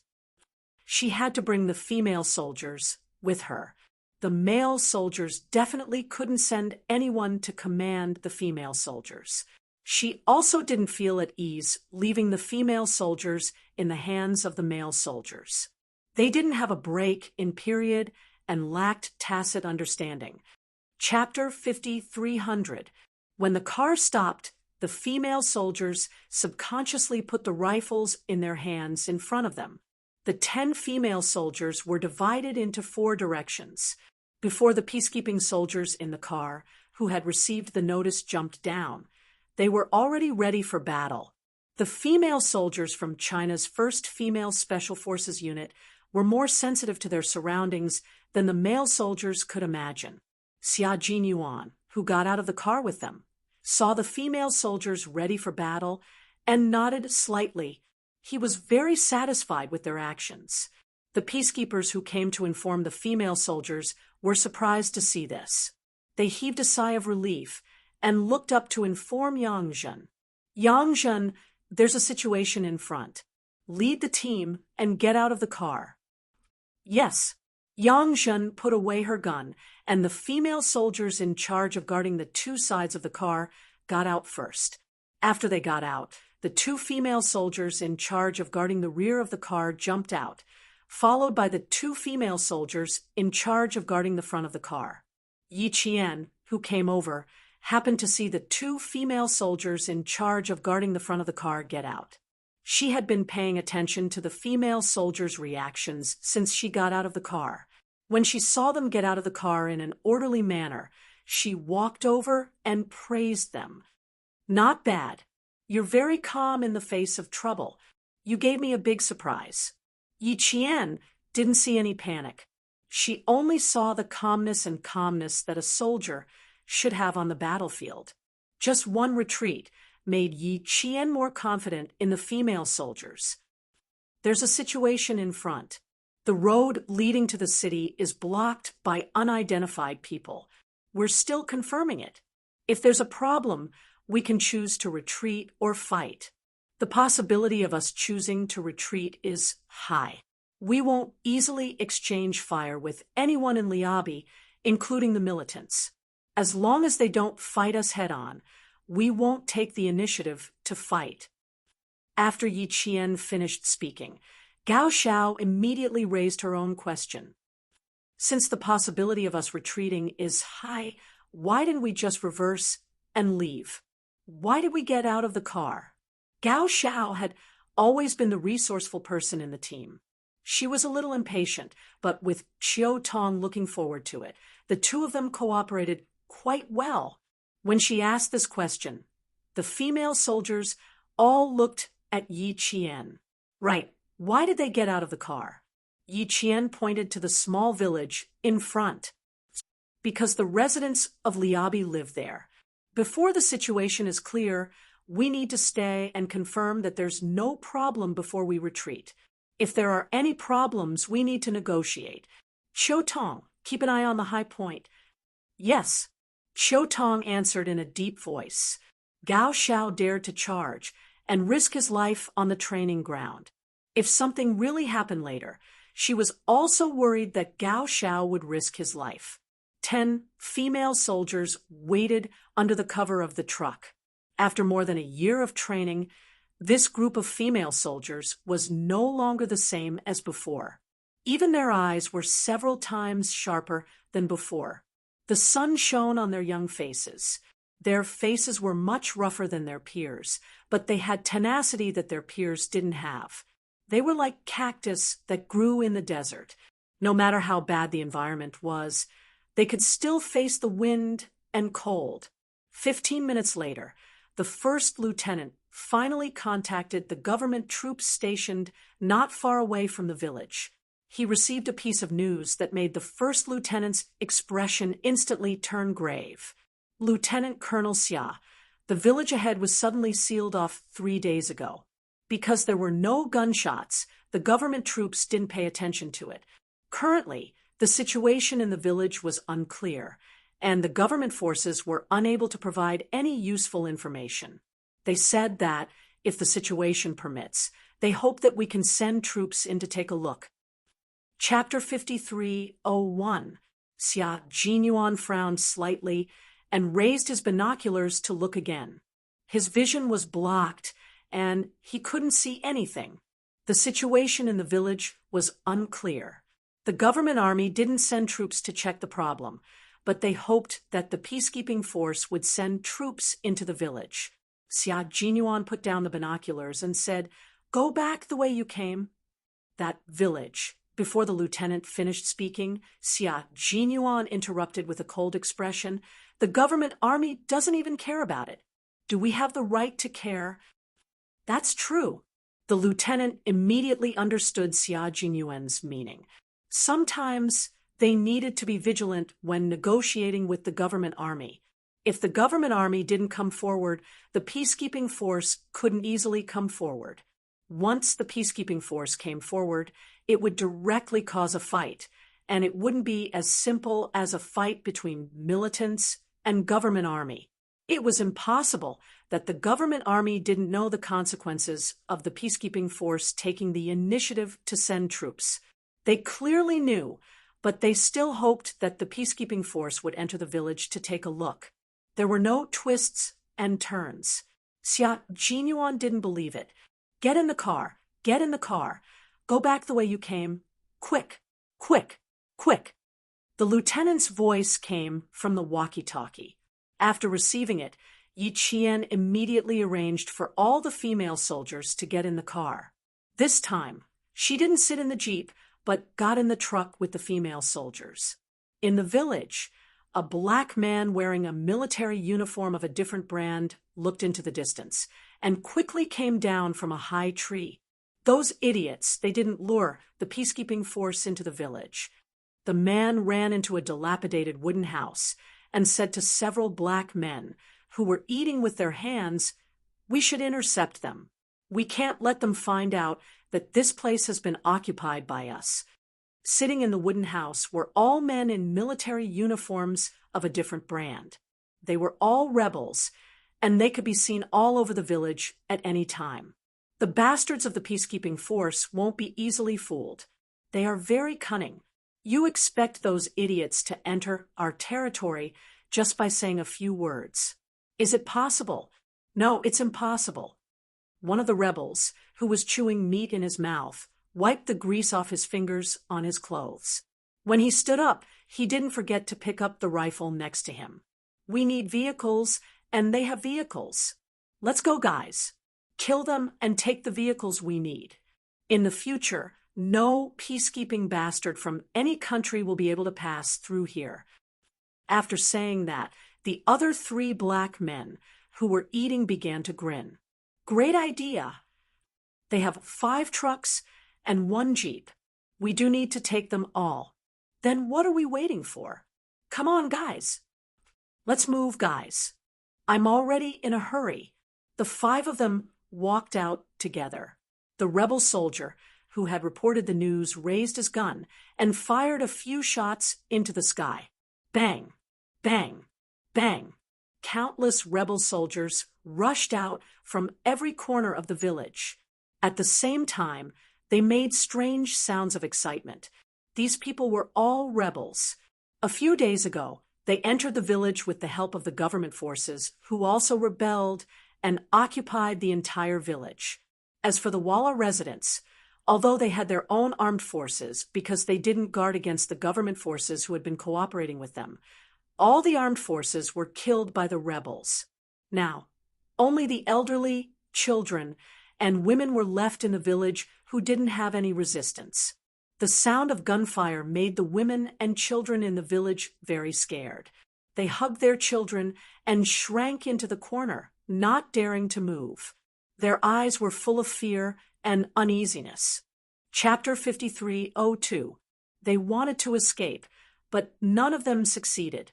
The elderly and young women who tried to escape were all killed by the rebels in front of everyone in the village after they were discovered. They were warned that if anyone tried to escape again, they would end up like the women who were killed. It had been 3 days. Except for the first 2 days, when some people tried to escape, no one dared to do so. They stayed in the village to wash clothes and cook for the rebels and take care of their daily lives.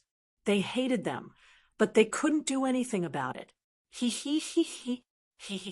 The rebels who rushed out of the village raised their guns high and shouted excitedly as they rushed out of the village. Not everyone rushed out of the village. They left behind some rebels to guard the village to prevent the rear from falling. They also needed to prevent the women and children who worked for them from escaping. Here, with the help of the stupid and timid government troops, no one knew that the village had been occupied by them. They hoped that they wouldn't be discovered. The group of bastards who suddenly appeared outside had to be killed. As cunning as they were, as long as they got out alive, the secret of the village would definitely be leaked. Get in the car. Get in the car. Get in the car.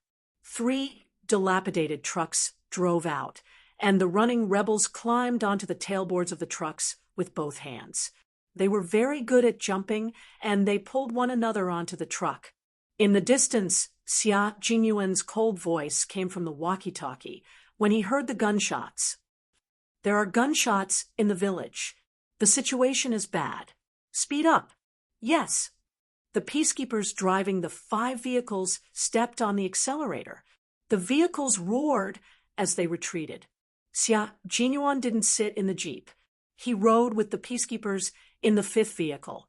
The jeep was at the front, and he had to stay behind to guard against any changes in the situation.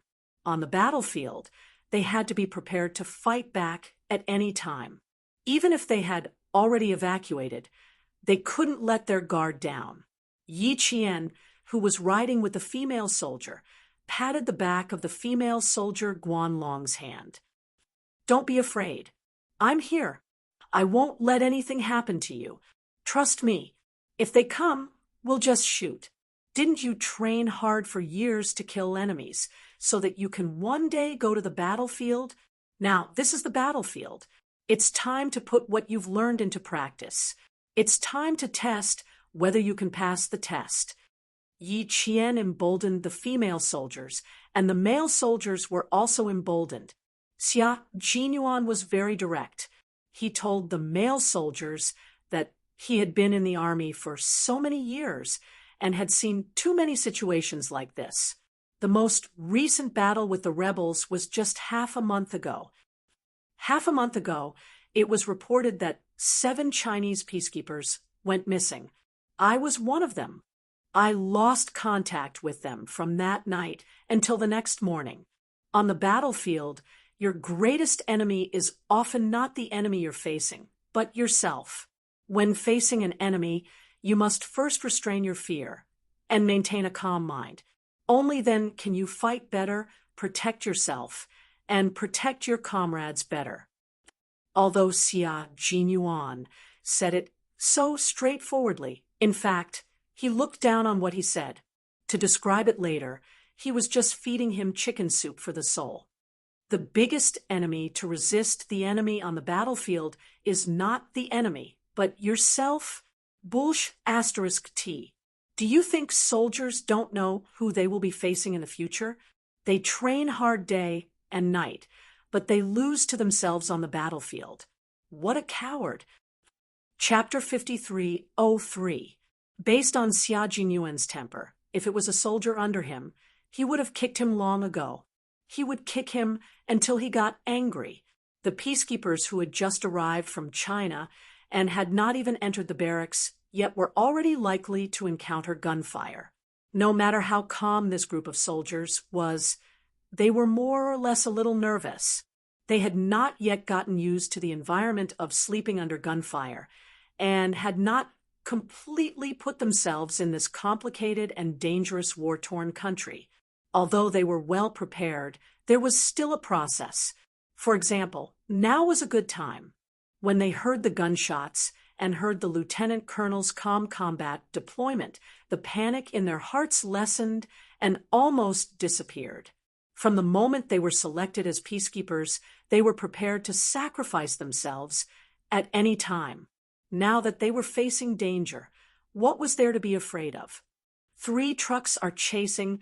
3 trucks are chasing. They may be rebels. Enter combat mode. Enter combat mode. Roger, Roger. Roger, Roger. Entering combat mode. Speed up and enter the combat zone ahead. Roger, Roger. Xia Jinyuan gave orders one after another, and the 5 cars rushed to the hill about 2 kilometers ahead at the fastest speed.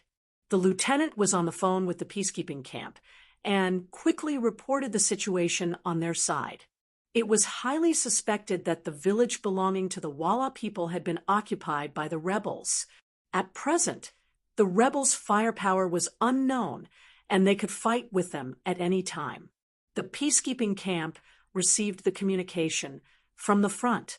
The colonel in charge was so cold that he was almost emitting cold air.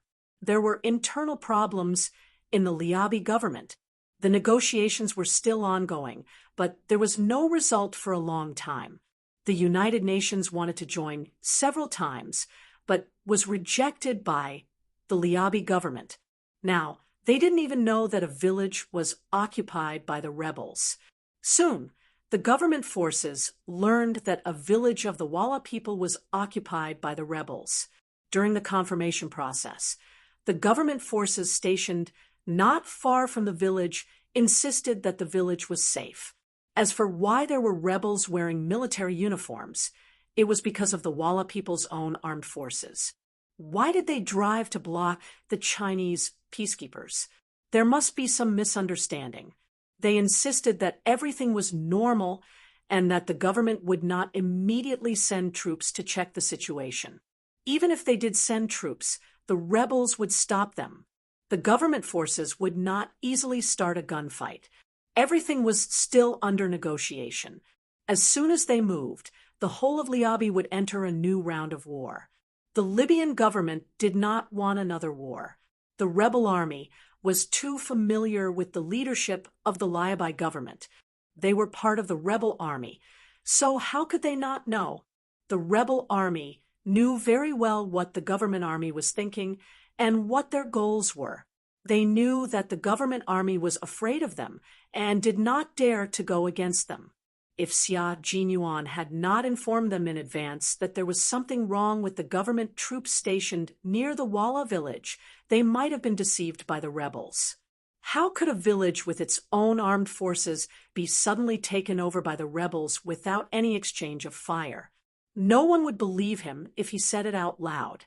According to the latest report, the Chinese peacekeepers who had just arrived in Liabi were ambushed by the rebels on their way to the camp.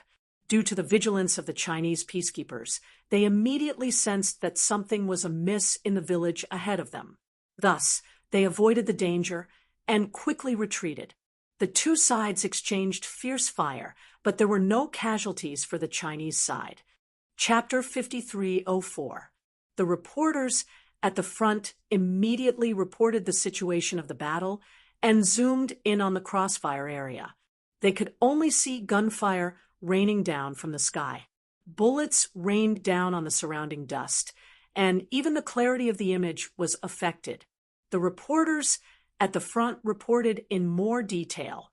First, they showed the scene of the peacekeepers taking an oath in China.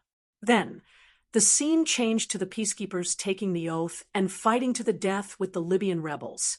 The situation of the battle was transmitted back to China through satellite transmission and real-time news reports. It allowed the Chinese people to see our peacekeepers fighting bravely on the battlefield. They were not afraid of blood and sacrifice. They were fighting to protect the peace of this land. Being able to fight and win is an iron standard.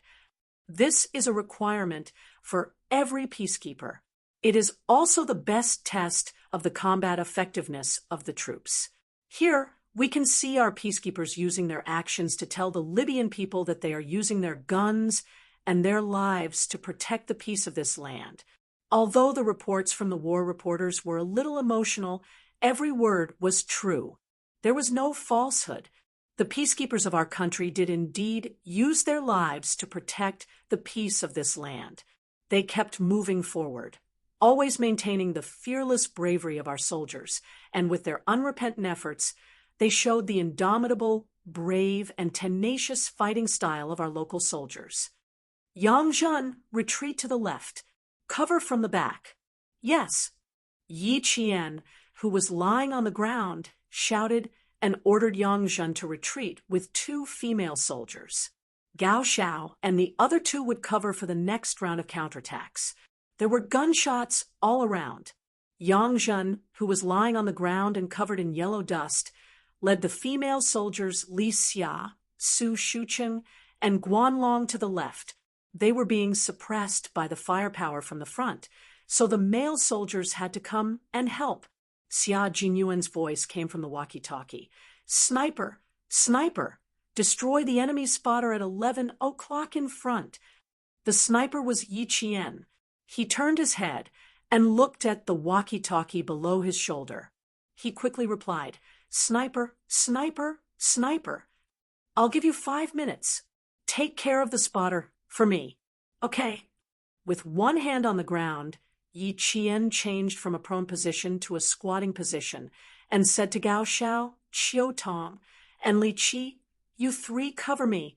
I need to push forward 50 meters. Coordinate with the male soldiers and suppress them with firepower. He was holding a Type 95 automatic rifle equipped with a 3x white light scope. It had an effective shooting range of 400 meters, but if he wanted to aim accurately, he had to be within 200 meters. For the sniper Yi Qian, he could shoot accurately even if he was within 300 meters. Currently, the enemy's spotter was far larger than 300 meters, so she had to close the distance to shoot accurately. Yes, yes, yes. The 3 female soldiers walked over calmly. After firing the first bullet, the 10 female soldiers entered combat mode at the fastest speed. They picked up their Type 95 automatic rifles and began to defend themselves. The rebels had taken the initiative to fire the first shot, violating the United Nations treaty. In that case, the peacekeepers could immediately choose to fire back. They didn't even have the time to wonder why Instructor Xia would order their instructor Yi to kill the enemy's observer, nor did they have the time to wonder why their instructor Yi was so calm in the face of a hail of bullets. They only knew that they had to use the guns in their hands to protect Instructor Yi, who had advanced 50 meters forward. Chapter 53:05. Advancing 50 meters forward on the battlefield was equivalent to holding one's life in one's hands and delivering it to the enemy's hands. They had to complete the cover. They couldn't let Instructor Yi be in danger. Bang, bang, bang. Whoosh, whoosh, whoosh, whoosh. The bullet that was wrapped in the aura of death flew past her head. Yi Jian, who was crawling forward, moved forward quickly like a snake. She could not move forward continuously. During the crawling process, she had to constantly hide and cover herself to avoid being exposed and being used as a target. He, who was aiming at the front, saw his comrade crawling forward. He, who had always been gentle, had a murderous look on his face. He turned from a god in heaven to an emissary in hell, using his gun to protect his comrade. The male and female soldiers all saw Yi Qian's figure. Although it was the first time the female soldiers were fighting, they didn't retreat because of fear. Instead, they fought bravely, making it difficult for the enemy to take advantage of them. 50 meters, 40 meters, 30 meters. Yi Qian, who was moving fast and slow at times, was getting closer and closer to her target. After 10 minutes, she finally reached the 3 tree stumps in a row. She crouched down. Her chest was filled with the smell of gunpowder. She let out a long breath, then slowly raised the Type 95 automatic rifle, adjusted the distance, and aimed at the target. Bang! The bullet shot out from the barrel, carrying a small, inconspicuous, fiery tail that couldn't be seen with the naked eye. The bullet's initial speed was 930 meters per second, and it successfully hit the target at a distance of 300 meters. Fuck. And. God, and. Fuck. Fuck. The target's head was shot, and he fell to the ground dead. Furious roars came from the enemy camp. They saw En's head being hit by a bullet very accurately, but they couldn't see where the bullet came from. However, as the rebels who had received formal and systematic military training saw and fall to the ground, they immediately knew that there was an ambush by a sniper. On the battlefield, the most frightening thing was an ambush by a sniper. They were like ghosts. There was no way to find their specific direction immediately. Get down. All of you, get down. Damn bastards, they have a sniper. All of you, get down. They shouted, and the stray bullets became denser. One of the peacekeepers let out a painful groan. His body twitched violently, and he fell to the ground, biting his lower lip to prevent himself from making a painful sound. He was shot in the arm. A soldier was shot. Cover team, cover the wounded soldiers, and leave. The 50 peacekeepers had been divided into various groups by Xia Jinyuan's combat deployment. Each group had a clear division of labor and could be dispatched immediately upon an order. The peacekeeper who was shot in the arm was immediately carried out of the crossfire by the cover team soldiers. He said in a deep voice, "There are about 40 to 50 rebels. I suggest we eliminate them all. Let's see if they will retreat first. If they show signs of retreating, we won't chase after them. If they don't, we'll fight to the end." Xia Jinyuan replied with a cold look in his eyes. He glanced at the figure in front of him, who hadn't moved, and his eyes were dark and gloomy. They had reunited after more than 9 months, and on the first day, he had personally pushed her to the most dangerous place. He thought that he would never be able to find another boyfriend as ruthless as him in this world. However, they had to shoulder their mission. Even if they knew how dangerous it was ahead of them, no matter how reluctant they were, they still had to carry out their duties. Yi Qian had a walkie-talkie on him and was within communication range. However, he was afraid of exposing himself, so he turned it off. Chapter 53:06.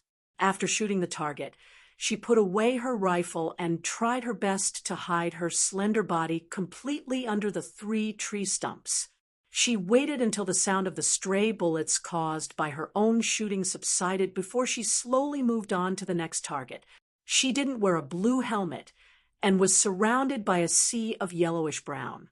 Even if the blue helmet moved, the enemy would still be able to catch her. Yi Qian, who didn't even wear a helmet, wiped the sweat from her forehead. She stared coldly in front of her, and her finger pulled the trigger again. Amidst the dense gunfire, the sound of her single shot was completely covered. The second bullet left the chamber, and the second target fell to the ground. This time, it wasn't a single shot, but a series of consecutive shots. Bang, bang, bang. She swept across, and 5 bullets hit 5 targets in a row. The 5 targets that were shot down caused the rebels around her to become even more chaotic. They shouted, "Sniper! so loudly that even Xia Jinyuan and the others could hear them. The rebels were panicking, and it was obvious from the chaotic shooting. Xia Jinyuan calmed the rebels down and ordered all the peacekeepers to concentrate their fire. They fired from 3 directions, left, right, and front, sweeping through all the rebels in a semicircle. He was very much in favor of eliminating them all. After hitting several targets in a row, Yi Qian stabilized herself and began to slowly retreat. The rebels wanted to find the specific direction of the sniper, but Xia Jinyuan didn't give them a chance. He launched the last round of gunfire from the top of the small hill. After the sound of gunfire, who knew how many rebels were killed on the spot? The rebels began to retreat as they fought, fleeing in the direction of their parked trucks. Retreat, retreat. Quick, quick retreat. Get back to the vehicles. Everyone get back to the vehicles.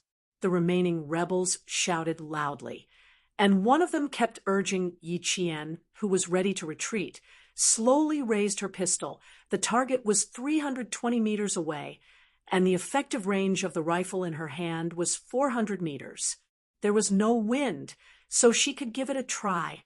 She locked onto the target, and the bullets whizzed past her ears like the whispers of the Grim Reaper. Despite being in danger, Yi Qian remained calm. She didn't panic or fear and calmly ended her shooting of the last target in this battle. The sound of a single gunshot rang out again. The man who was commanding the rebels to retreat in the chaos suddenly froze. After about 5 seconds, his body tilted to the left and fell to the ground, dead on the spot. "Fred! Fred!" Someone shouted loudly and tried to pull up the guy who had been shot. The rebel soldiers, who were retreating while shooting, did not help him. They had to escape. They had to escape immediately. The peacekeeping soldiers didn't chase after them as they continued to shoot from a distance. They only stopped shooting when the 3 old trucks of the rebel army had driven away. The female Special Forces soldiers who fought for the first time demonstrated the combat effectiveness of the first female Special Forces. Like a newly polished sharp knife, they cut a bloody path in the fiercest manner and gave themselves a satisfactory answer. The fighting stopped, and the surroundings were dead silent. The wind that blew overcarried the thick stench of blood that made people want to vomit. The female soldiers who fought bravely a few minutes ago all turned pale, their stomachs churned, and waves of nausea rushed to their throats. Blurg. No one knew who suddenly vomited, but it immediately caused a chain reaction, and several more vomiting sounds followed. It was a very normal physiological reaction. The cruel battlefield not only brought about physiological reactions, but also psychological reactions at the same time. Why did some soldiers have post-battle wounds? It was because it was too bloody and too cruel. Chapter 5307. This time, it was still okay. Only the enemy died, but not our own. They didn't see their comrades fall with their own eyes. Their physiological reaction was already considered strong.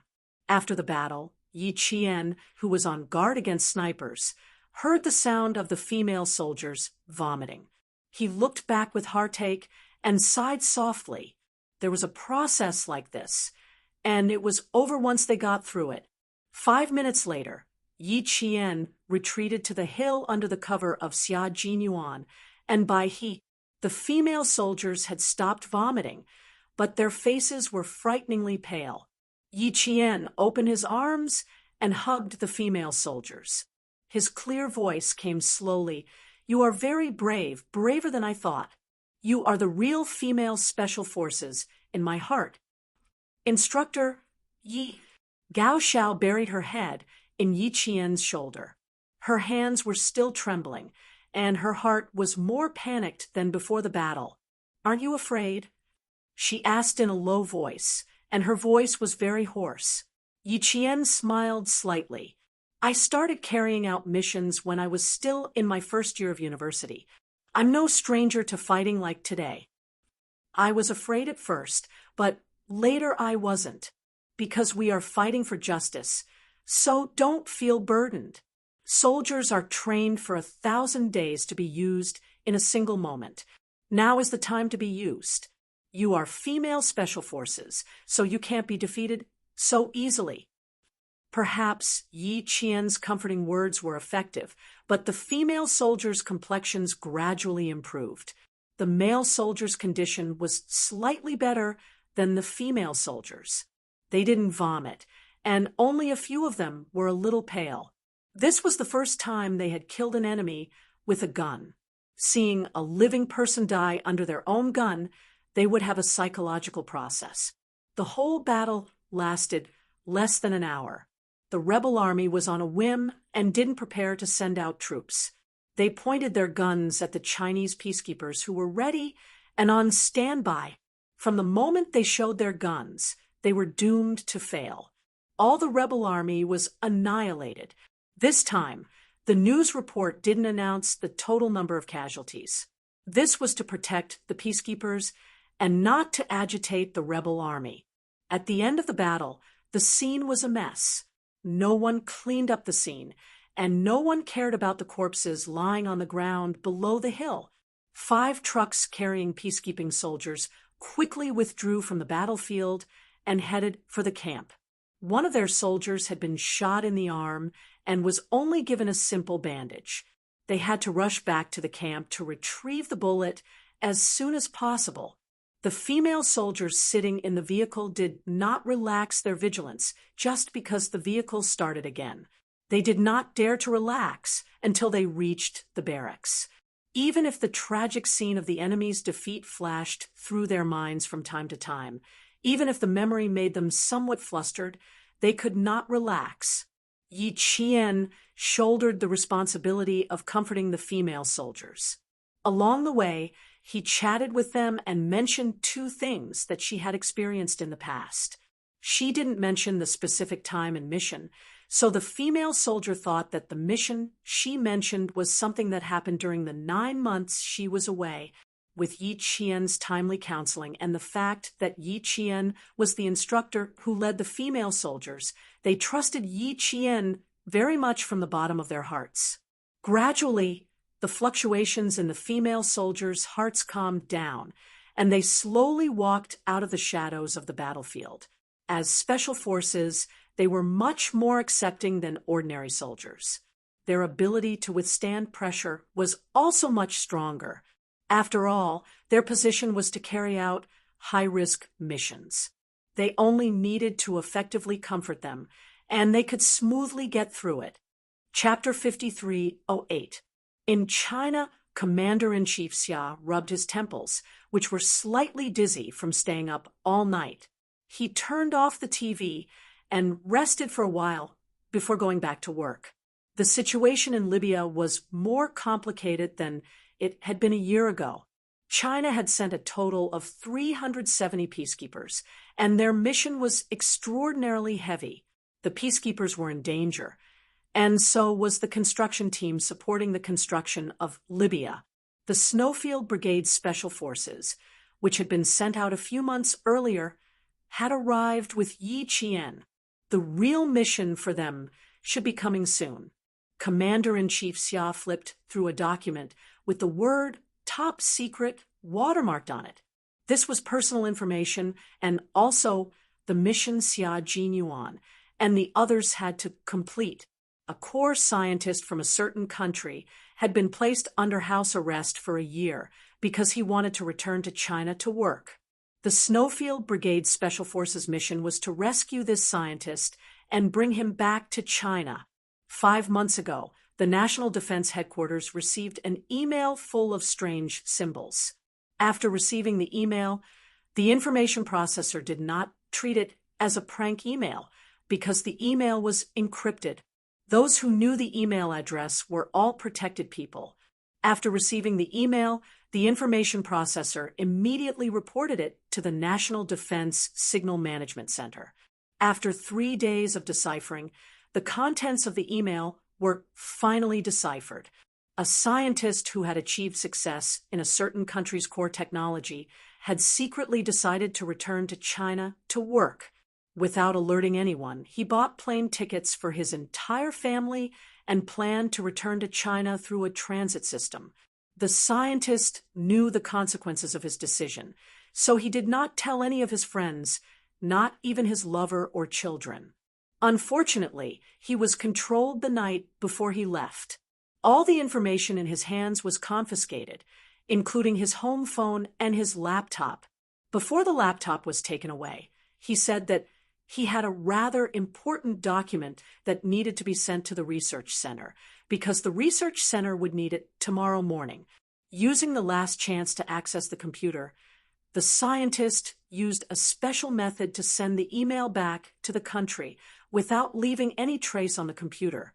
The printed symbol email was now in the hands of Commander-in-Chief Xia. It was composed of various chemical symbols, molecules, physical formulas, mathematical formulas, and even Roman numerals. It was like a heavenly book. If ordinary people saw it, they would definitely treat it as spam. After it was deciphered, it immediately attracted the attention of the higher-ups. In order to verify the authenticity of the email and the identity of the scientist, the National Defense secretly sent people to investigate. The results were sent back to the country a week ago. The contents of the letter were true. The scientist was under house arrest. Everything was true. Rescuing the scientist, his wife, and his child was an urgent matter. After several meetings, considering that there were still scientists' wives and children that needed to be rescued, Yi Jian joined the peacekeeping team and went to Lai Bai to meet Xia Jinyuan.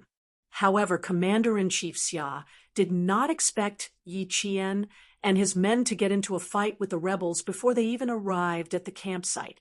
One of the peacekeepers was shot in the arm. At 4 o'clock in the afternoon, 50 peacekeepers arrived at the barracks. The injured soldiers immediately underwent surgery to remove their bullets.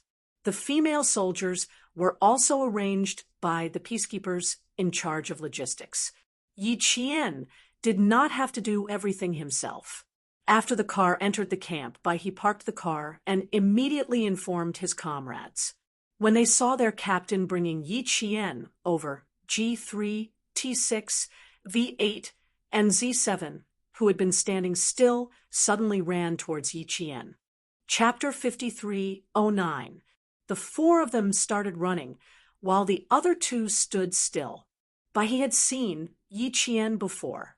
As for K7, he didn't run because he didn't expect them to suddenly start running. They had agreed to stand still and admire their captain with his girlfriend. Wouldn't that be even more flirtatious? They had agreed on this, but in the end, they all went back on their words. He didn't run. Seeing that K7 didn't run, he reminded him kindly, "You haven't seen Qing Niao in so long. Aren't you excited? Aren't you going to run over and hug her?" The taciturn K7 looked at Bai He as if he was looking at an idiot.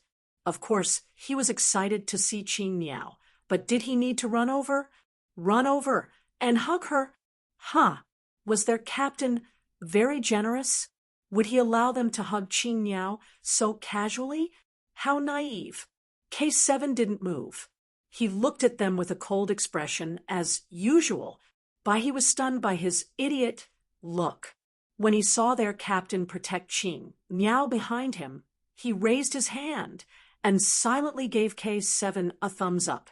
"You're cold and you're smart. No wonder you won the bet." K7 hugged his gun and accepted his comrade's praise. He didn't like to talk, but that didn't mean he was blind. Q King was strict with Qing Niao during training because he was afraid of losing her. In their line of work, a person could be talking and laughing with you 1 second, but the next second, there might not even be a corpse left. The environment was cruel. Q King was afraid of losing her, so he had to be strict with Qing Niao. K7, who didn't participate in the madness, didn't stop there. He walked towards Yi Qian with his long legs. "Long time no see, his comrade." He couldn't help but shake his head and chuckle. K7 was an interesting comrade. On the other side, Xia Jinyuan saw G3, and the other three running towards Yi Qian like crazy bulls. He sensed their intentions and immediately shielded Yi Qian behind him. "Stand still. Don't come out." He looked ahead cautiously. If these guys dared to hug his girlfriend, he would kick them away. "Wanna hug his girlfriend? No way." Yi Qian immediately understood what he meant. He pursed his lips and smiled. "It's been a while. It's normal to hug. I haven't seen the female soldiers for a long time. Don't you think it's a loss for them to come and hug me?" Xia Jinyuan was determined not to give his comrades a chance. Yi Qian raised his eyebrows. "That's different. You're in a superior and subordinate relationship with them. There's a boundary between the two of you. Besides, they're all afraid of you. When they see you, they can't wait to disappear from your sight. Not to mention hugging you. Even talking to you is a challenge to them. I'm different from G3 and the others. We're comrades and haven't seen each other for so long, so it's inevitable that we're excited. Don't you hug each other when you haven't seen each other for a long time?" Lieutenant Colonel Xia, who was standing in front of them, gave a meaningful smile. "You're right. It's hard not to be excited after not seeing each other for so long." When Yi Qian heard this, his body reacted faster than his brain. He turned around and ran. After all, a fox was no match for a hunter. She wanted to run away, but Xia Jinyuan did not give her the chance to do so. He guessed what she might do, so he turned around and hugged Yi Jian with his long arms. The 6 people who ran over were speechless. F***CK. Wasn't it a little too unkind of them to be lovey-dovey in front of them?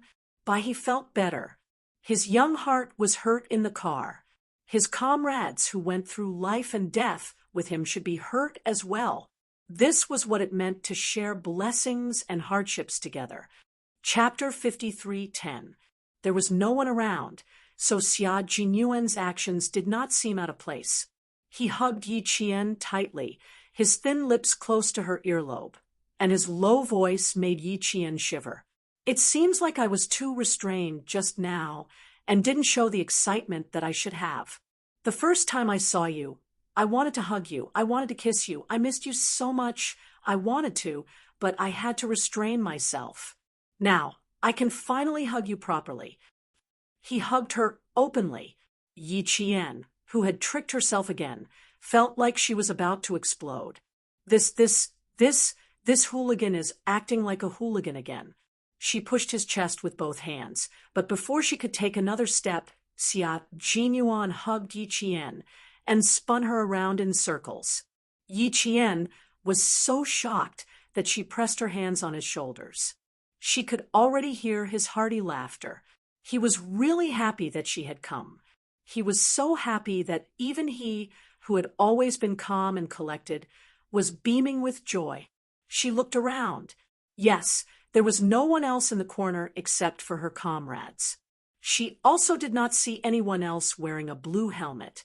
Then let him hug her. He said that he wanted to kiss her and hug her. Ahem, that was what she thought too. So what if her comrades saw her hug? They all knew about her relationship with Captain Xia, so they probably wouldn't say anything. Yi Qian, who had her arms around Xia Jinyuan's shoulders, pretended to be an ostrich and allowed Xia Jinyuan to be presumptuous for once. It was really rare for him to be presumptuous. Sometimes it seemed like he did not care about the occasion when he teased her, but in reality, there was always a limit. He would not embarrass her, nor would he embarrass others. Yi Qian trusted Xia Jinyuan very much on this point. Her comrades, who had suffered a blow to their hearts, stared silently. Their gazes were so cold and piercing that they could pierce holes in Xia Jinyuan's body. People who had girlfriends would hug differently. They would hug for at most 3 seconds before letting go. They would then pat Yi Qian's shoulders, congratulate her on her graduation, and ask her when she would be returning to the team. That was all. But this guy really knew how to cause trouble. She even hugged Yi Qian and spun him around. Don't you feel dizzy? So what if he had received anti-stun training? They could do it too.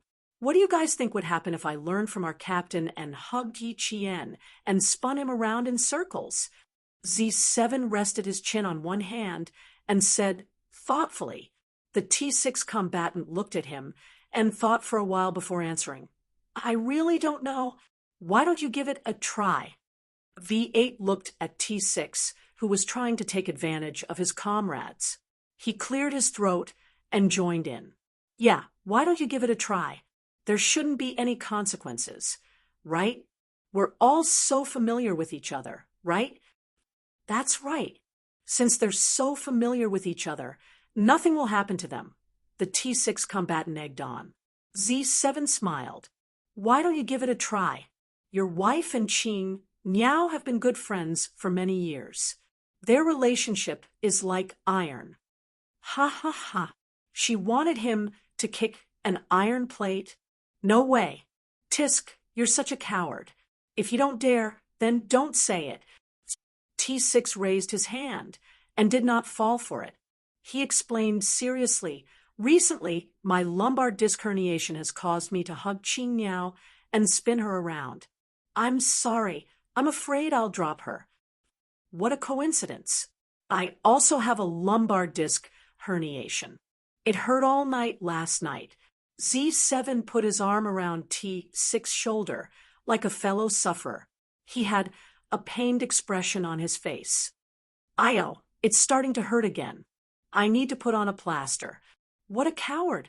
This time, even G3 felt that Z7 was a coward.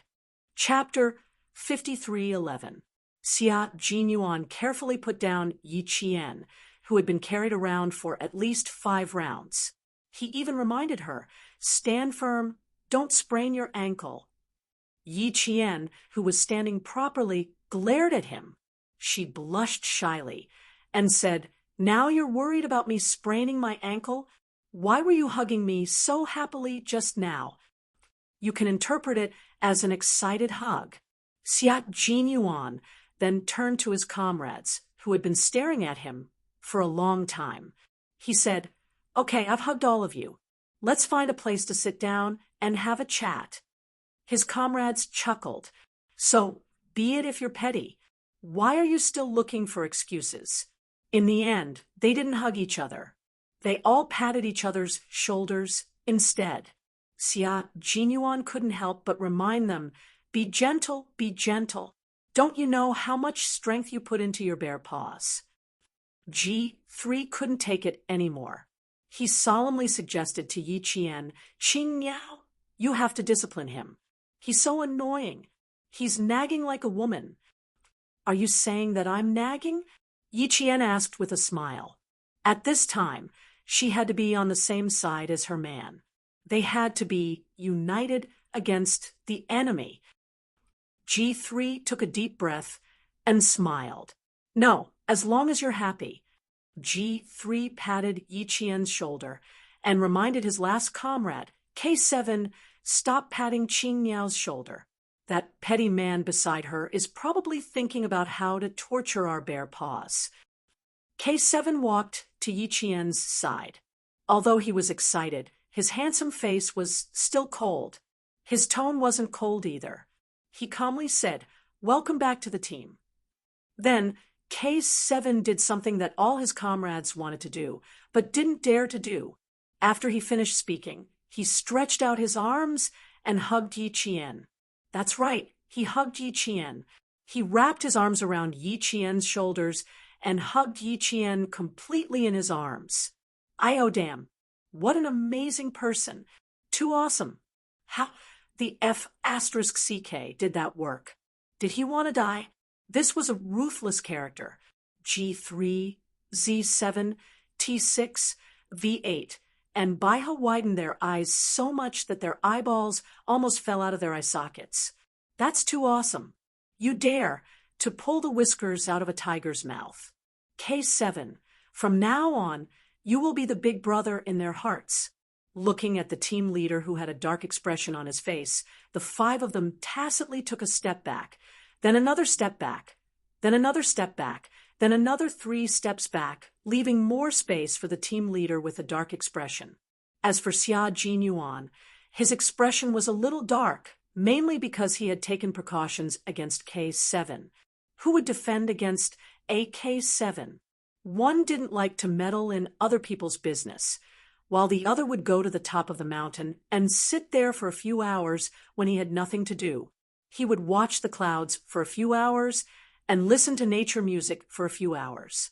He wouldn't join in the fun when there was a crowd, and he would be indifferent to everything.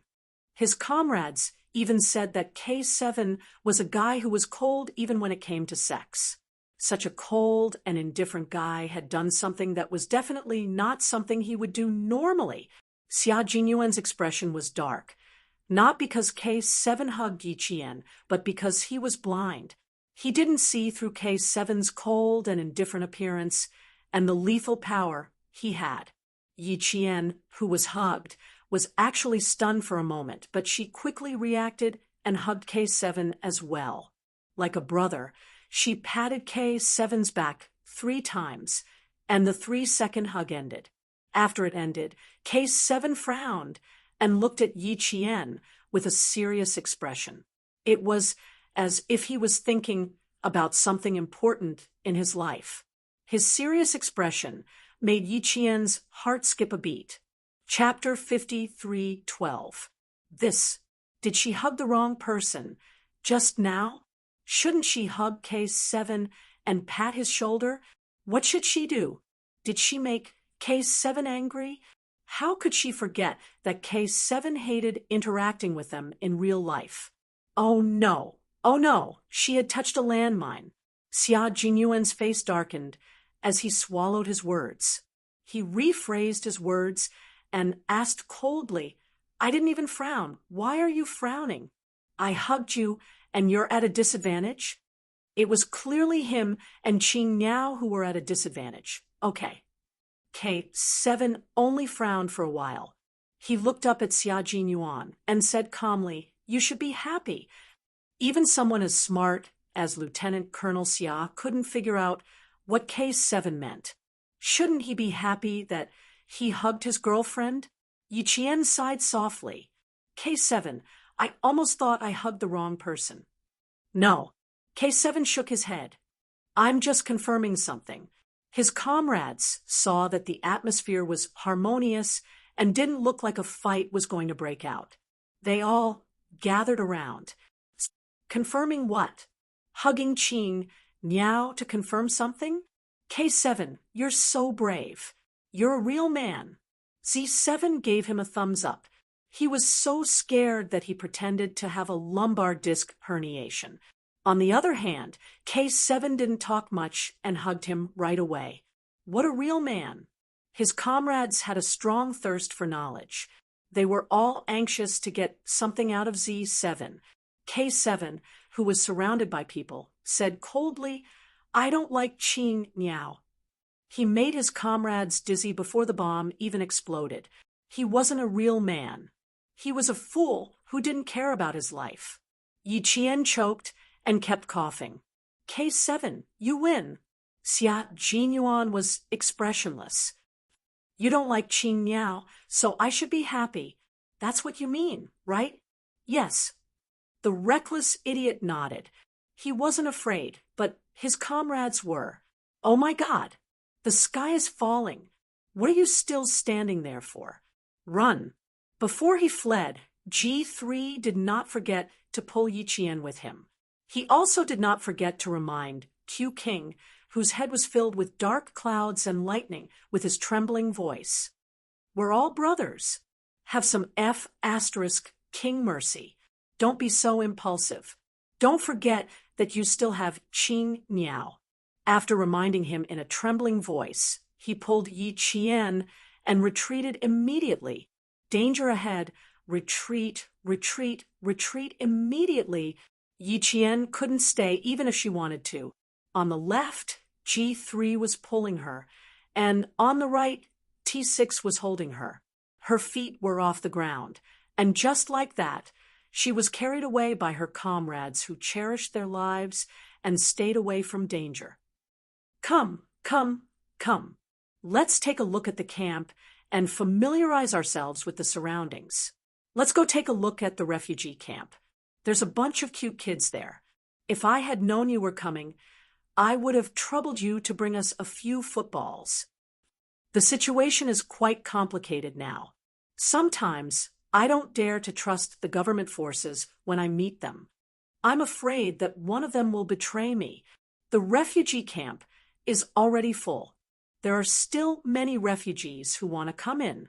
Sigh, there's no other way. It's already too full. We can only reject them every time. In order not to make Yi Qian worry, the 5 comrades tried their best to divert Yi Qian's attention. Yi Qian, who was actually very calm, looked at them and didn't know whether to laugh or cry. I'm not worried. The reason I want to stay is because I want to ask Case 7 why he said that he doesn't like me. Don't you think that's very interesting? He's confirming whether or not he likes me. Then can we imagine that there's a girl around Case 7 who confessed to him and mistakenly believed that Case 7 likes me? Or perhaps we can say that Case 7 is using his actions to prove to the girl that he doesn't like me. He likes her. Chapter 53:13. The silence was terrifying. The beast-like Special Forces soldiers on the battlefield were stunned again. This is right. Why didn't we think of this? F***CK. Did we miss a big show again? Why don't we go back? Go back? Really? Really? The last sentence was said by Yi Qian. She decided to go back and take a look. Then what are we waiting for? Let's go back. K7, who was chatting with Xia Jinyuan, was leaning against a tree. He was probably looking at Kazakage as he was looking into the distance. He was holding his rifle, and there was a hint of confusion on his cold face. Hug her. I feel like hugging her forever. Hug Qing Niao. I don't feel anything, K7 said, and the confusion in his eyes deepened. She said that I like Qing Niao. Xia Jinyuan rubbed his forehead. F***CK. Relationship counseling was not his specialty. It was rare for K7 to speak his mind. So how should he comfort him? G3 and the others ran away faster than rabbits, so he didn't even have anyone to talk to. Why don't I pry the identity of the she from the clam first? Who is that she? ? Colonel Xia, who had accidentally learned a big secret, pretended to be serious. You have to understand what she is thinking first. Then you can take the right medicine. You know her, Zhou Yijin. She said she has a brother called Xia Jinyuan. What the F***CK do you want me to say? He thought he knew K7's secret, but he didn't expect him to know his cousin's secret as well. Half a year ago, when he contacted his aunt, she said that Yijin was a telephone operator, but she was even busier than when she was in the military. She was so busy that she didn't even have time to have a boyfriend. Did she not have time to have a boyfriend? She obviously had a boyfriend behind her family's back. No, he had to take a break. The day had been too eventful, and his heart couldn't take it anymore. Comrade Xia Jinyuan, who had changed from standing to sitting, took deep breaths to accept all the explosive secrets he had heard as soon as possible. You should be her brother. That's why I'm telling you. K7 sat down as well. Xia Jinyuan's expression said, I'm deeply affected and can't accept it for a while. I need a good rest. He didn't stop talking. She chased after me first. Xia Jinyuan closed his eyes and said, If you don't want me to support you, then shut up. Chase after him first. What's wrong? Is it not enough to chase after you? There had always been a shortage of girls in their family, and all of them were doted on by their families. Back then, Xia Iwei hid it from her family, not daring to let them know that she had been bullied by that bastard, Hozi. Later, before they got married, his eldest uncle, his father, youngest uncle, and aunt all showed up. They were all dressed in military uniforms and directly threw their guns on the table, letting Hosea choose one and shoot himself in the leg. Later on, Hosea told them that he, as the boss of the underworld, had almost peed his pants in fright at the sight of the leaders. This time, he was awesome again. First, he chased after her, and now he was being kept in suspense. If it weren't for the fact that he knew K7 and knew that he wasn't a playboy, he would have definitely beaten K7 up today. Then what do you mean now? You don't like her, right? If you don't like her, then reject her directly. There are plenty of girls in our family, Xia, who are chased after and doted on. At this moment, Xia Jinyuan's expression was really ugly. K7 frowned again, retracted his gaze, and looked at Xia Jinyuan without blinking. He said word by word seriously, I hugged her before, and I was very emotional. You hugged Qing Niao just now, and you were very emotional. Chapter 53:14. His comrades who ran back did not hear the first part of the conversation. They only heard this sentence. I hugged her. I was so excited. V8 looked at Yi Qian excitedly. Qing Niao, you're amazing. You guessed it right. Yi Qian waved his hand. Not really.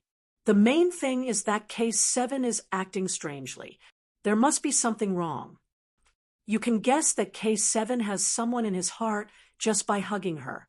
Seriously, G3 fell silent as he spoke. He turned to his comrades beside him. Now, I understand why K7 was able to guess that Q King was so flirtatious. It must be because Qing Niao is coming over.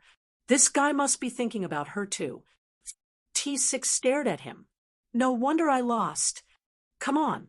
With your IQ, you'll only lose. V8 rolled his eyes. You're still talking about marriage. You don't know anything. Z7 also felt that he had lost unjustly. He had been through a lot, yet he lost to K7 just like that. How stupid. Lower your voice. Let's see which girl Z7 likes. Yi Qian gestured for his comrades to lower their voices. That made sense. They could not miss out on the most important information. It was quite difficult to pry some personal matters out of Z7.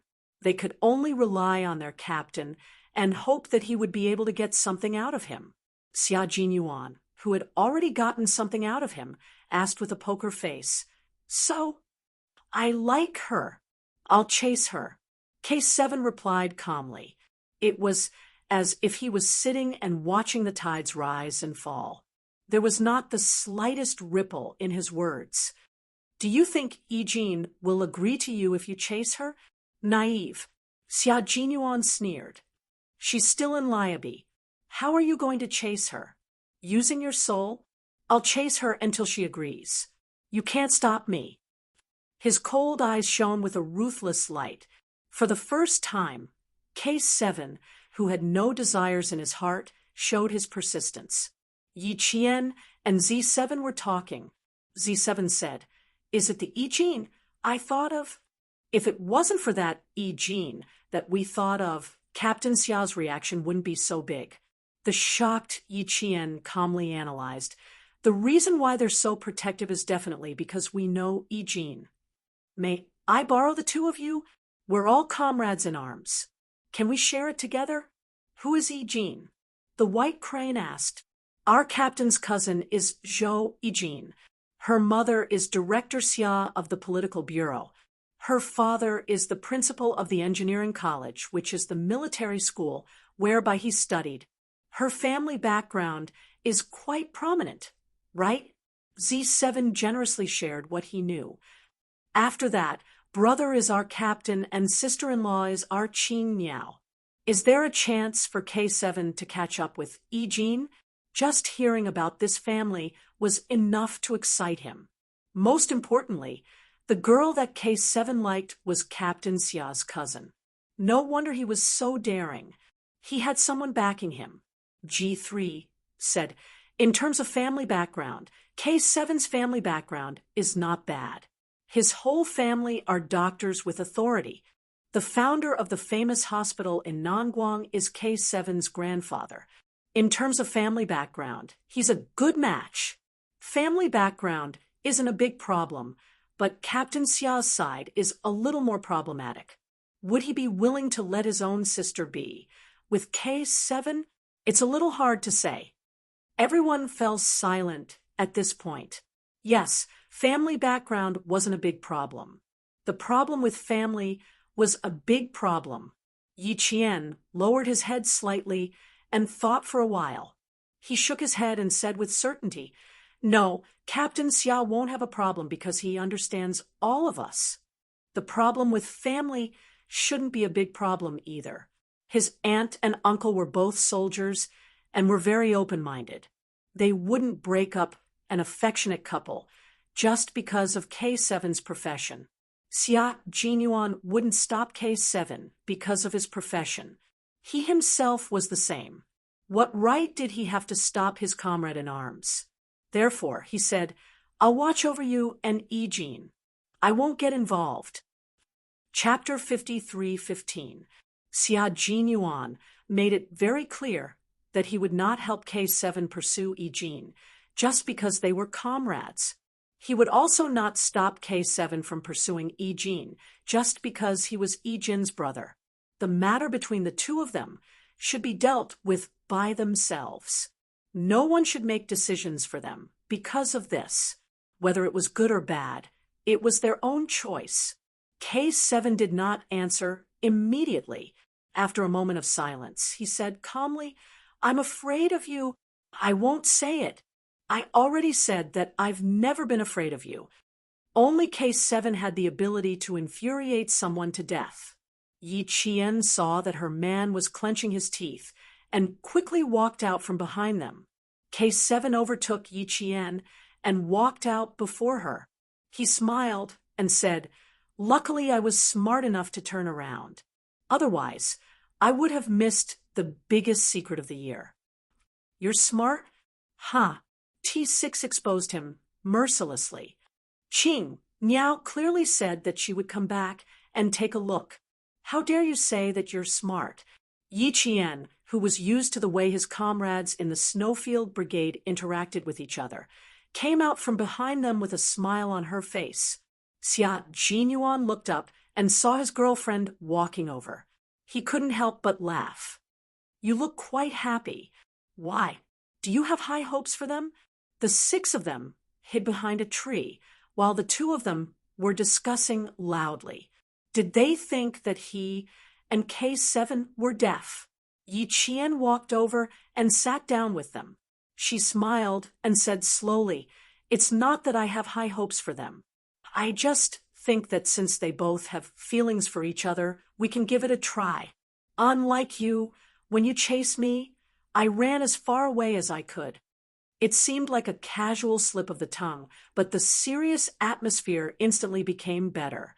G3 and the others came out and joined in the discussion. They all applauded K7 for being moved. Yi Qian took the opportunity to pull her boyfriend to the side and talked about how she rescued Yi-Jin a few years ago. At that time, I felt that Yi-Jin treated K7 differently. Now that I think about it, she had feelings for K7 but was afraid that K7 would find out, so she deliberately targeted K7. That incident had always been a pain in Yi Qian's heart that she did not want to touch. Every time she thought about it, she would have nightmares. She would dream that she had personally stabbed a sharp dagger into her lover's chest. Large patches of blood flowed out, staining her hands and the dried leaves on the ground. Now that she mentioned it, her heart palpitated and her palms were covered in cold sweat. She felt warmth approaching her. Soon, her sweaty hand was held tightly by a warm and broad hand. She heard the man beside her say softly, "I'm sorry to have made you worry." "Yes, I was really worried. But I'm the same as you. I'm sorry. We don't have to talk about it anymore." Yi Qian looked up at the handsome man. Her eyes were like dew rolling on a green lotus leaf, so clear that it could make people feel pity for her. Let's talk about Eugene. What happened in the past is in the past. I've also walked out of the shadows. After going through so many ups and downs, the past was in the past. She knew that she should let it go and not restrain herself. Her eyes were calm, without any haze. Xia Jinyuan's heart melted as he looked at her. His voice unknowingly became 8 degrees gentler. Don't block it. Yi Jin's surname is Zhou, but her personality is very similar to our family Xia's. She won't regret it even if she hits her head and bleeds. Cousin Yiwei suffered a lot in Ho Zi's hands. She even saw Ho Zi hugging another woman. Cousin Yiwei could endure it. She endured until the last bit of love in her heart was wiped clean.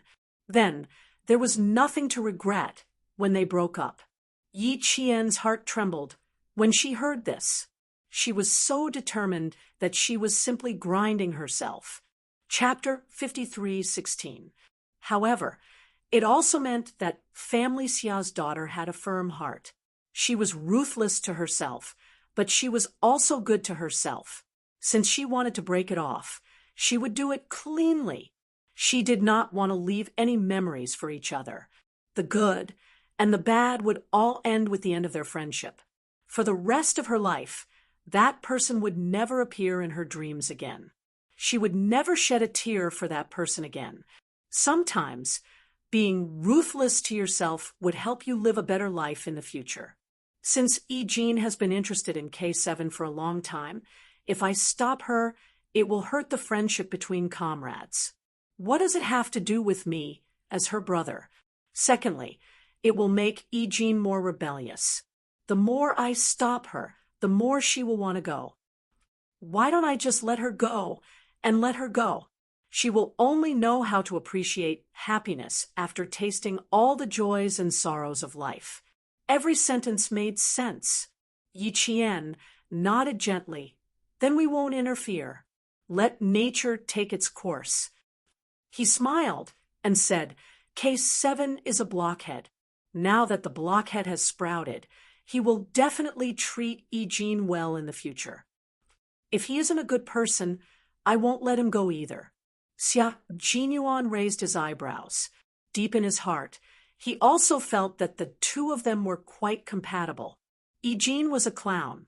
She was like a ball of fire and was born to be optimistic. Her words were like pearls that made people laugh. Everyone in the family loved and spoiled her. On the other hand, K7 was a cold blockhead. If he did not take the initiative to talk to someone, he would need a ball of fire to warm him, burn him, and roast him. Just now, when he mentioned Yi Jin, the gleam in his cold eyes scared the captain. At that time, there was only one thought that flashed through his mind.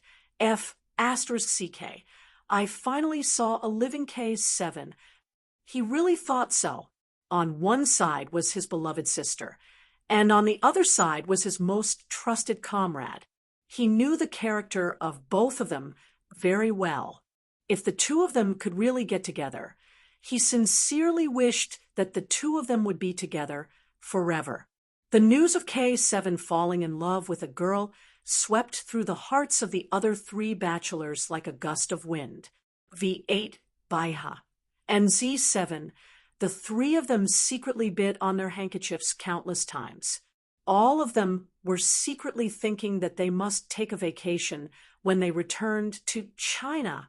They wanted to take a vacation and go out to find girlfriends. They wanted to end the sweet attacks from their comrades. They wanted, before they could come up with a plan, and before Yi Jian could bring the female soldiers out to patrol, a total of 8 Special Forces soldiers from the Shuiyu Brigade were sent to a construction site in Liabi on the 4th night of their arrival. When the female soldiers found out that their instructor Yi Qian was leaving, they couldn't bear to part with him for a while. They held on to his hand and asked him pitifully when he would be back. Yi Qian, who received the mission, smiled and patted Gao Zhao's head. I'm not in the same group as you guys. so it's normal for me to go to another camp. I'm not sure when I'll be back. I'll come back when the construction is over, or I might go to the next construction site." Speaking of this, the female soldier's heart turned cold. She pulled Yi Qian's hand, and her eyes turned red again. When the Special Forces soldiers sitting in the white armored bulletproof car saw this, they couldn't help but laugh. This group of female soldiers was quite attached to Qin Niao. It was obvious that they had deep feelings for Yi Qian. Yi Qian didn't say much to the female soldiers. She had said everything that needed to be said. She always relied on herself to walk the path she wanted to take, and not others. The female soldiers were very capable. They could shoulder their own responsibilities. They were all brave and responsible Chinese soldiers.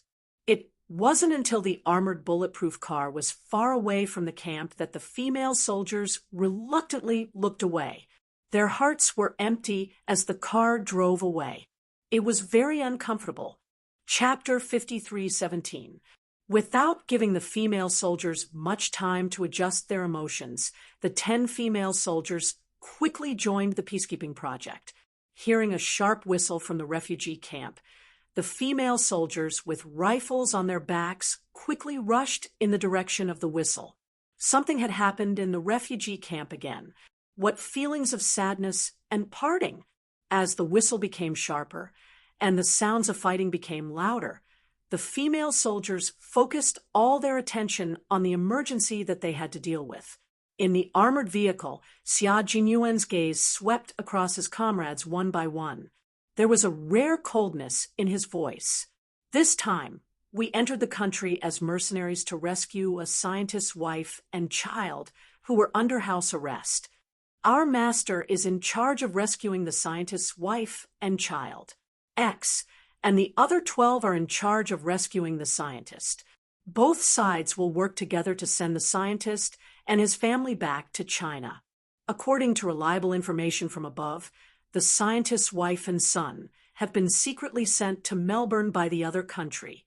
The 8 of us will have our identities erased and will enter Melbourne as illegal mercenaries until we successfully rescue the scientist's wife, Alice Chung, and their son. Brothers, this mission is more dangerous than the previous one. We are illegal mercenaries. The local police and soldiers of Melbourne can execute us on the spot, and our country will not intervene. After entering Melbourne, you and I are no longer Chinese soldiers. Our past glory will be completely erased, and all traces will be erased. Our identities will be illegal mercenaries, the kind that no one will collect our bodies after we die." The news was so shocking that the Special Forces soldiers were not afraid at all. Instead, they felt at ease. G3 let out a long sigh. Now we finally know why we were sent here for peacekeeping for no reason. The real work is here. Melbourne, this is the second time we've been to this place. Q King, you've lived in Melbourne for a long time. You're familiar with the place, so we'll follow you. Other than Yi Qian, everyone, including Bai He, heaved a sigh of relief. From July until now, I've been foolishly thinking that peacekeeping is just peacekeeping. Sigh, now that I think about it, I was really too naive. Our leaders are too good. They started the arrangements 5 months in advance and are very good at keeping a low profile. Their country was indeed very good at keeping a low profile. Otherwise, how could it be a big country? Finally, the Special Forces soldiers who were waiting for the real mission were relieved. Yi Qian, who had only been in Liabi for less than 3 days, looked at her comrades' relaxed expressions and let out a sigh of relief. Since her comrades had become illegal mercenaries, their mental fortitude was not ordinary. She had to learn from them. Xia Jinyuan noticed Yi Jian's quiet exhalation and turned to look at Yi Jian.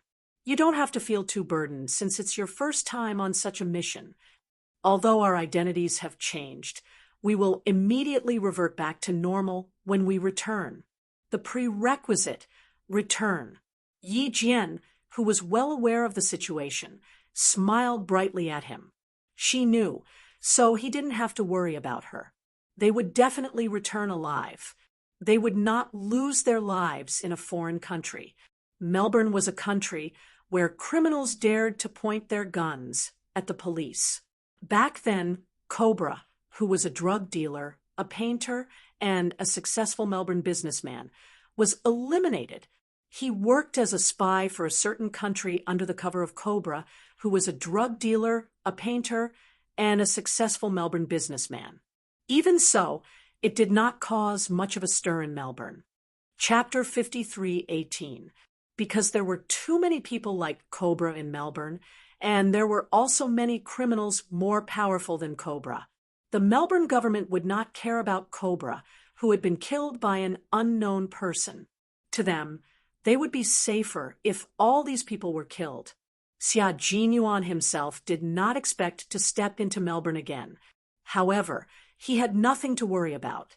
Those who had seen him in the past had all been killed, and no one would recognize him if he appeared in Melbourne again. He was not worried that he would encounter any danger when he stepped into Melbourne again. He frowned and wondered why the country that imprisoned the scientist would secretly send the scientist's wife and children to Melbourne. Why did they arrange it this way? Wouldn't it be better to just put them under house arrest in their own country? With their own people watching over them, they would not let outsiders come in contact with them. At the same time, they could also monitor the scientist's friends. Staying in their own country could be said to have nothing to lose.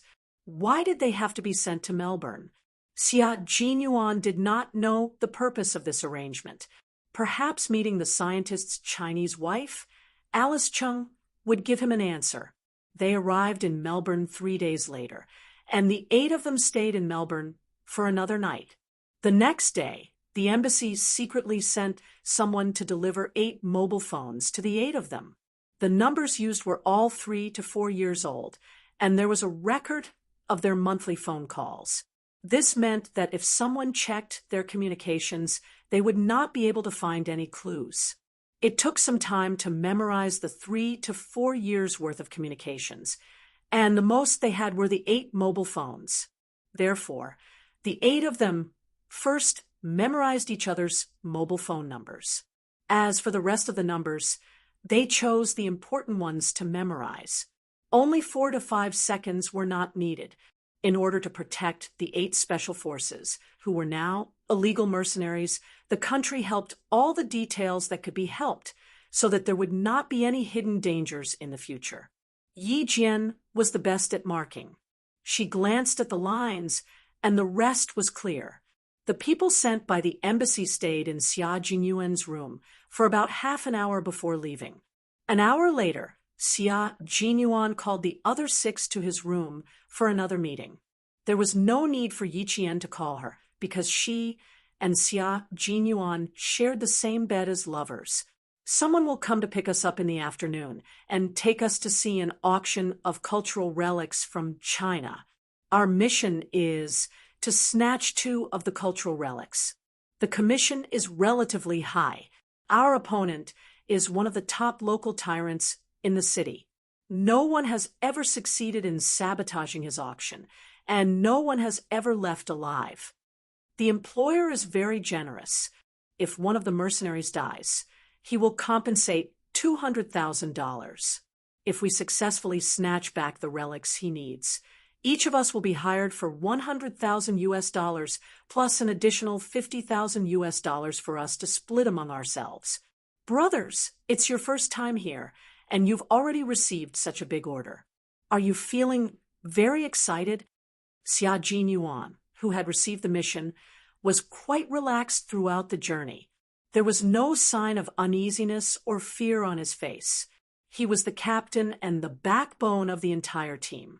If even he panicked or was afraid, the team would become a pile of powerless loose sand. Yi Qian waited for him to finish before asking her questions.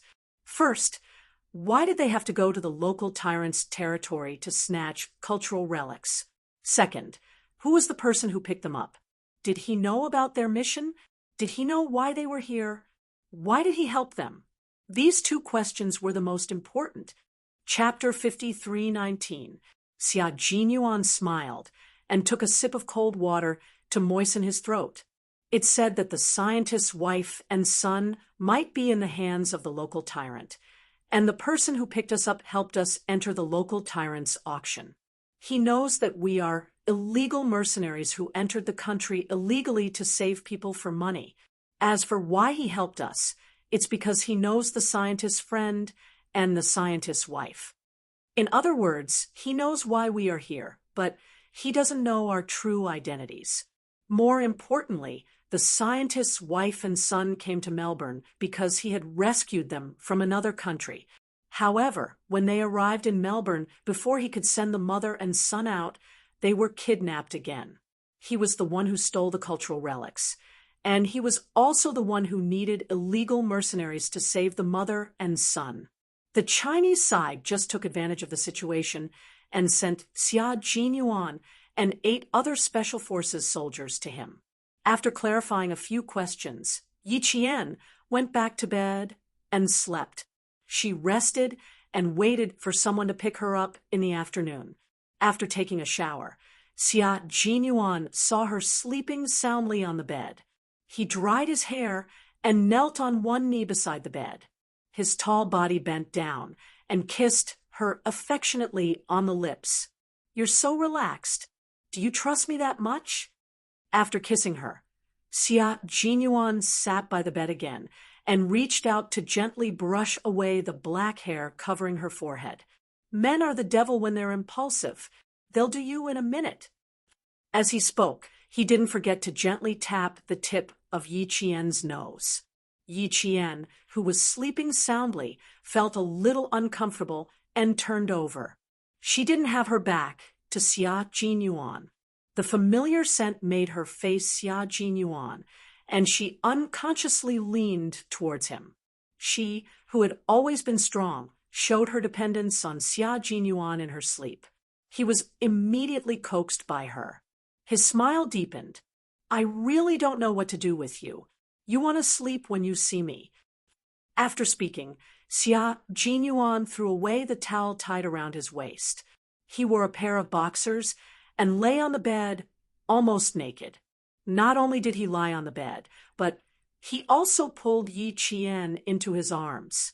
Yi Qian, who was sleeping soundly, felt like she was lying in a stove. At first, she felt comfortable, but as the stove became hotter and hotter, Yi Qian began to sweat and felt uncomfortable. When she opened her eyes, she heard the sound of long breaths and a moist breath on her face. Yi Qian didn't need to look up to know who it was. She lowered her eyes slightly and saw a long arm pressing down on her chest. There was also a long, bare leg pressing down on her legs. Her entire body was being hugged and pressed down by him.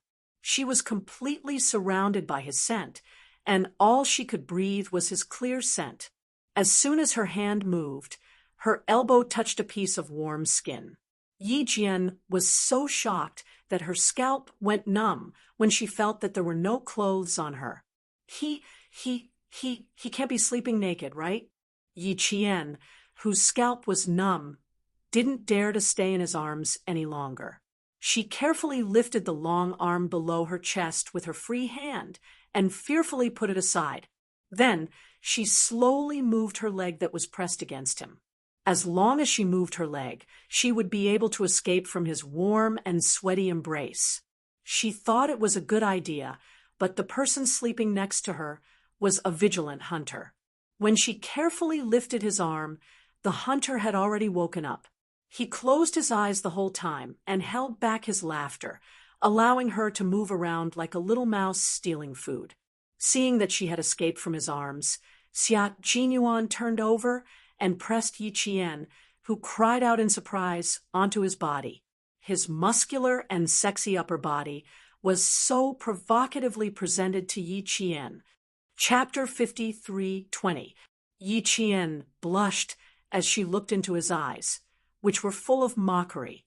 You were pretending to be asleep. I was sleeping. You were the one who was restless in my arms and woke me up. Now you're blaming me. You're dishonest. You deserve to be punished." Before Yi Jian could do anything else, Xia Jinyuan, who said that he was going to punish Yi Jian, punished Yi Jian with his actions.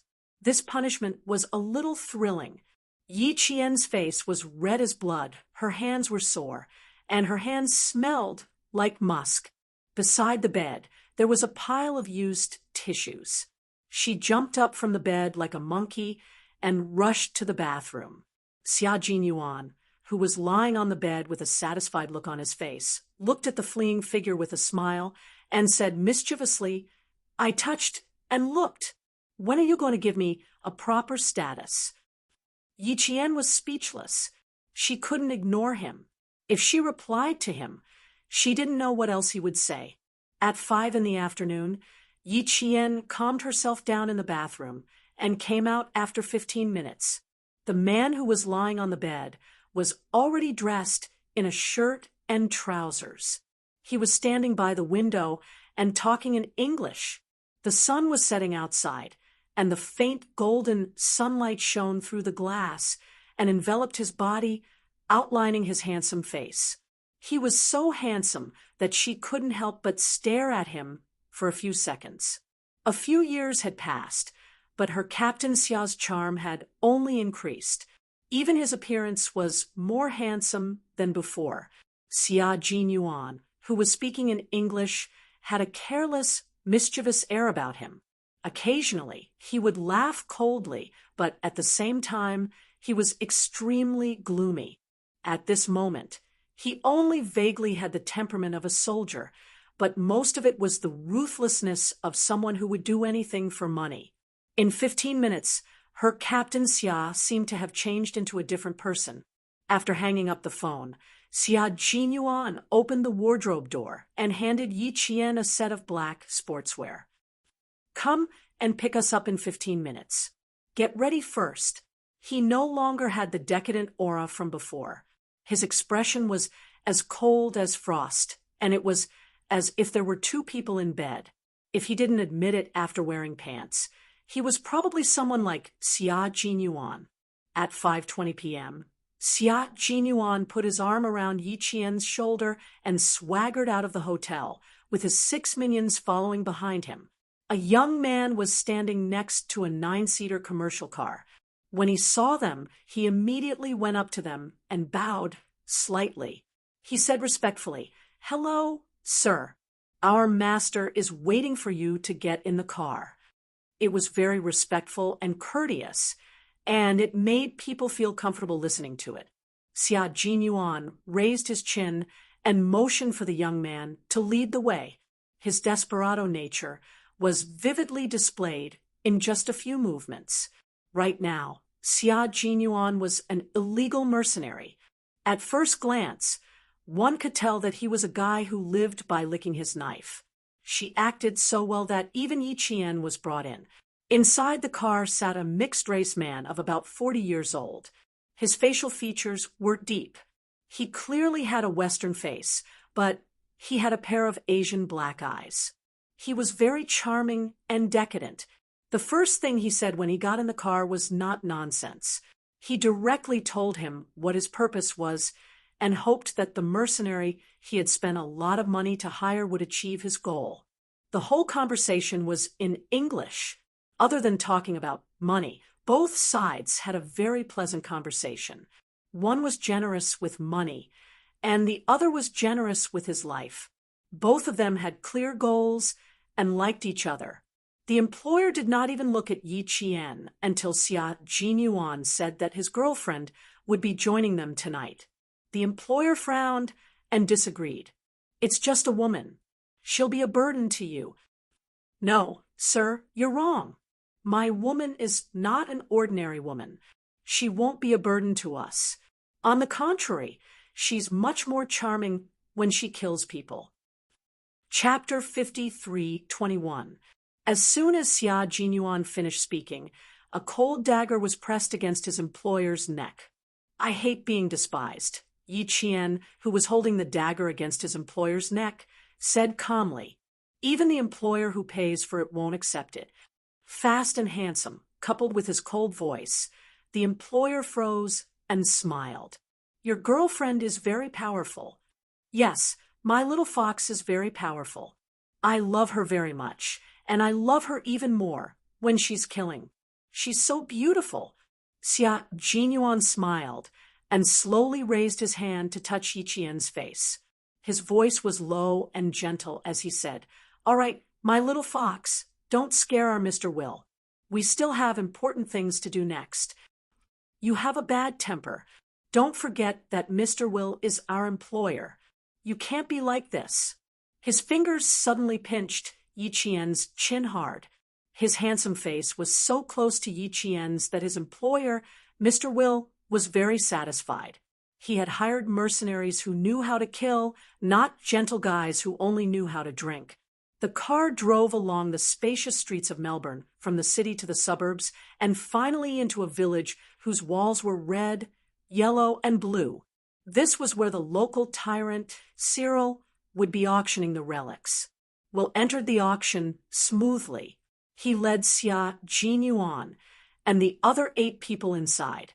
The auction began at 7 o'clock sharp, and there were a total of 10 batches of Chinese relics. Westerners liked to collect Chinese relics.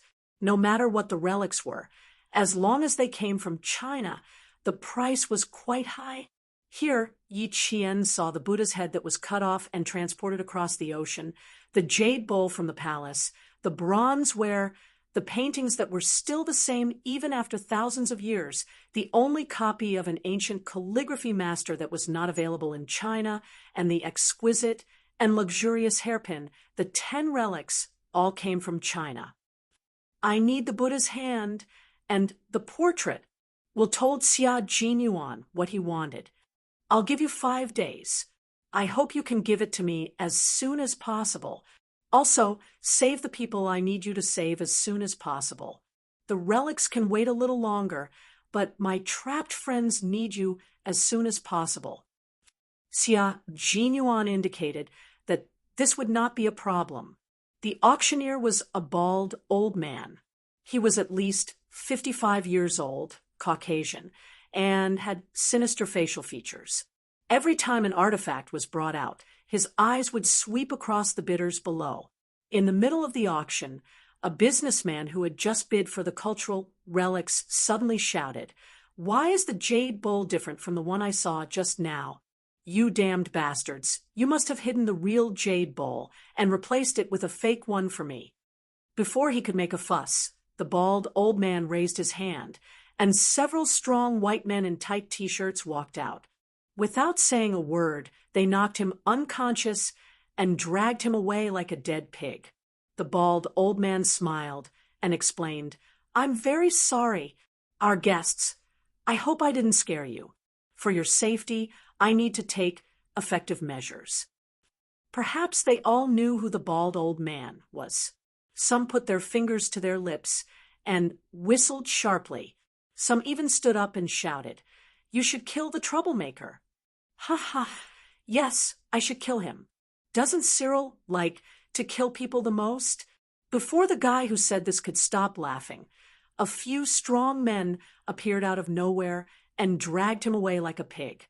The whole process was done very neatly, and the whole auction house was shocked. Chapter 53:22.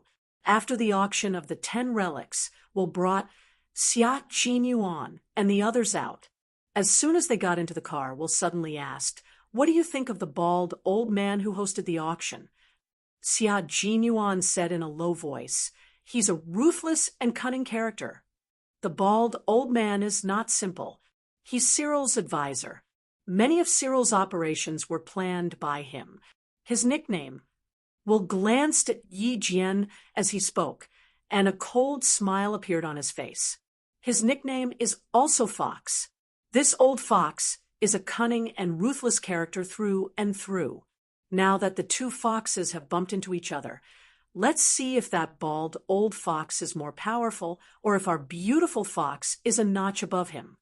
He knew that Yi Qian's nickname was Little Fox. Let's wait and see. Just wait and see. Where are we going now? Yi Qian, who was in disguise, said disdainfully. This gave Will the wrong impression that Yi Qian was the kind of person who grew stronger when she met a strong opponent. She was no longer interested in those soft persimmons. Only when faced with such a challenging character would she have the urge to conquer them. She was also the kind of person who grew stronger when she met a strong opponent, but she was not so exaggerated. Okay, I believe you already have a plan. Just now, I showed you the power of the bald old man. Now, I'll take you to have a good meal. I know a very good Western restaurant. Will was very pleased with the mercenaries. Will, who was very satisfied with this group of mercenaries, said excitedly, "Now that you're full, you should have more energy to work. I can't wait to see you work for me." Xia Jinyuan, who had his arm around Yi Qian's shoulder, kissed Yi Qian on the cheek and laughed. "Don't worry, Mr. Will. You made the right choice." The car drove out of the village road and sped towards the city. His comrades in the back coldly watched the surroundings as the car drove. In this city where dangerous drugs were rampant and guns were everywhere, they needed to keep a clear head at all times. Otherwise, they could be killed by guns if they were not careful. Even if they were in the car, they might not be safe. After entering the city, the driver made several turns before stopping at the entrance of an American-style restaurant. Standing at the entrance of the restaurant was a male doorman in a well-ironed uniform. When he saw Will walking over, he smiled and opened the door of the restaurant. He nodded and bowed. "Hello." A standard greeting came out of her white teeth. After entering the restaurant, a good-looking Melbourne waiter came over and led everyone to a table inside. Will said to Xia Jinyuan, "There are very few restaurants in Melbourne that stay open until midnight. This music restaurant is an exception. It stays open until morning and only closes during the day." Xia Jinyuan gestured for the waiter to pass him the menu. He handed it back to the waiter and said, "Since Mr. Will recommended this place, why don't you order for all of us?" "Okay, as long as you can accept it, I have no objections." Will took the menu, and without even looking at it, he directly ordered. Obviously, the menu here was already in his mind. In the middle of the night, there were fewer people who came to eat the staple food. Most of them drank alcohol, so Will's food was quickly served. Looking at the staple food served, Will, who was in a good mood, acted like a host. "Come on, buddy, try it. I can guarantee that this is the best steak you've ever had in Melbourne." He started eating as he spoke. Chapter 53:23. Yi Qian cut a small piece and put it into her mouth. She chewed slowly but didn't taste anything. She smiled at Xia Jinyuan and said, "It's really good. The texture of this meat is many times better than what we had yesterday. Not only are the ingredients good, but the chef's skills are also very good."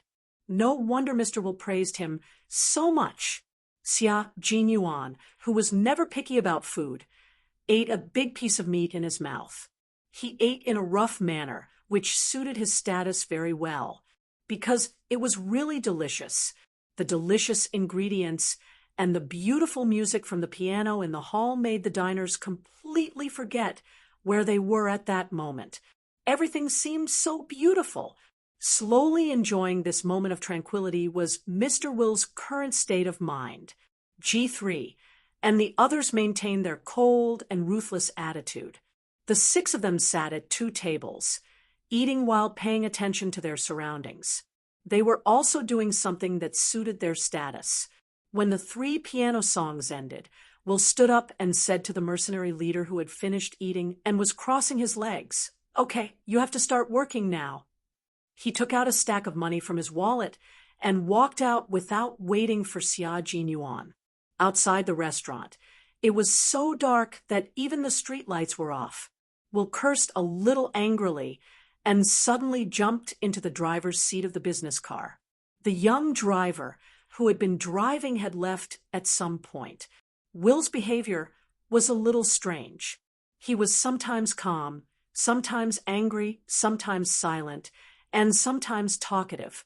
The more one looked at him, the stranger it seemed. Yi Qian secretly gave Xia Jinyuan a look.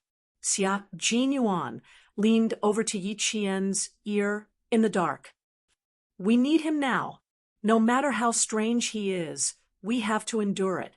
From Will's point of view, he saw the mercenary leader kissing his girlfriend again.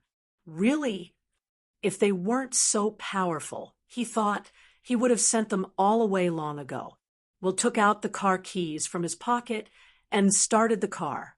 He turned on the dazzling car lights and looked coldly at the mercenaries who didn't plan to get in the car. "What, you want to go back to the hotel and sleep after eating? Don't forget, you still need to save people for me. Now, I'll take you to save people. Get in the car. Save people now? That's a little fast." However, Xia Jinyuan and the rest did not have any objections. They came to Mola to save people, so the sooner they acted, the better. However, Will's unstable emotions had already made everyone vigilant. "Get in." Xia Jinyuan waved his hand, and T6 quickly opened the door to the back seat. Xia Jinyuan got in first, followed by Yi Qian, and then T6 and the rest. Will drove the car at full speed. About 30 minutes later, the car arrived outside a factory. He stopped and ordered Xia Jinyuan, "We need someone to keep an eye on this place. Send your men out of the car." He was very familiar with the arrangement, as if he had been here many times. Xia Jinyuan's eyes darkened slightly. He raised his hand and gestured for T6 and V8 to get out of the car. "Listen up, stay here. Contact me immediately if there's any movement." They communicated with their comrades in English because they were all soldiers who had survived the Khan battlefield. After they retired, they became mercenaries and did the most profitable and dangerous work. T6 and V8 got out of the car. After the car drove for about 100 meters, Will once again asked Xia Jinyuan to send people out of the car to keep watch. Z7, and by he got out of the car. When the car came to a complete stop, only G3, Yi Qian, Xia Jinyuan, and Mr. Will were in the car.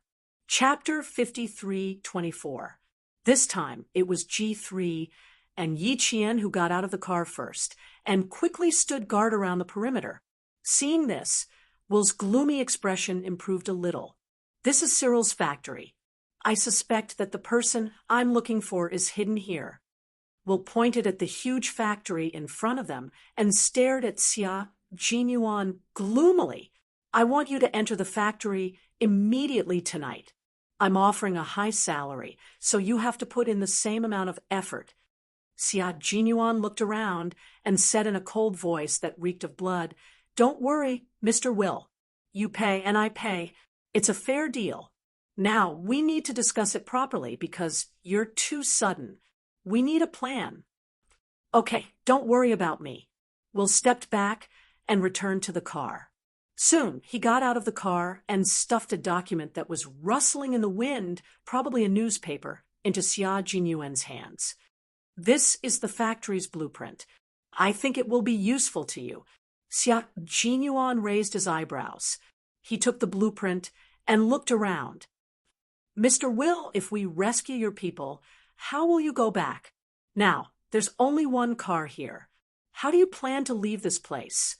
I mean, if we really rescue them, how will we leave?" Will sneered. "I know that my friends might be locked up here. Of course, I have my own plans. If you rescue them, everyone can leave. Okay? Okay, Mr. Will seems very confident. Then we believe in you. However, I also have a request. If we still need to protect you, Mr. Will, then we have to pay you double the salary." He raised the price and was not afraid that Will would disagree. In the darkness, Xia Jinyuan stared at Will with cold eyes. He saw all the subtle changes on Will's face. For example, his pupils constricted slightly. That was nervousness. Or the corners of his mouth were pressed down. That was anger. Finally, he closed his eyes and hid his nervousness and anger. You mercenaries will die for money sooner or later. Take the money you earn and go to God together. Ha ha. Thank you for your concern, Mr. Will. If it weren't for the money, we wouldn't have followed you to this God-forsaken place without any preparation. Xia Jinyuan laughed heartily. He was unruly and arrogant, but more importantly, he was very confident. He was so confident that Mr. Will thought of the various bloody stories he had heard about this mercenary group and suppressed his impatience. A smile appeared on his face once again. All right, gentlemen, and that beautiful lady, if I really need your protection, I'll double your pay. Good luck. With that, Will strode back to the car. After closing the car door, Will, who had been smiling, immediately changed his expression. One could vaguely feel that he was struggling in pain. There's something wrong with him, Yi Qian said with certainty. He must be hiding something from us. Xia Jinyuan stopped smiling and nodded with gloomy eyes. Don't touch him. Let's go to the factory first.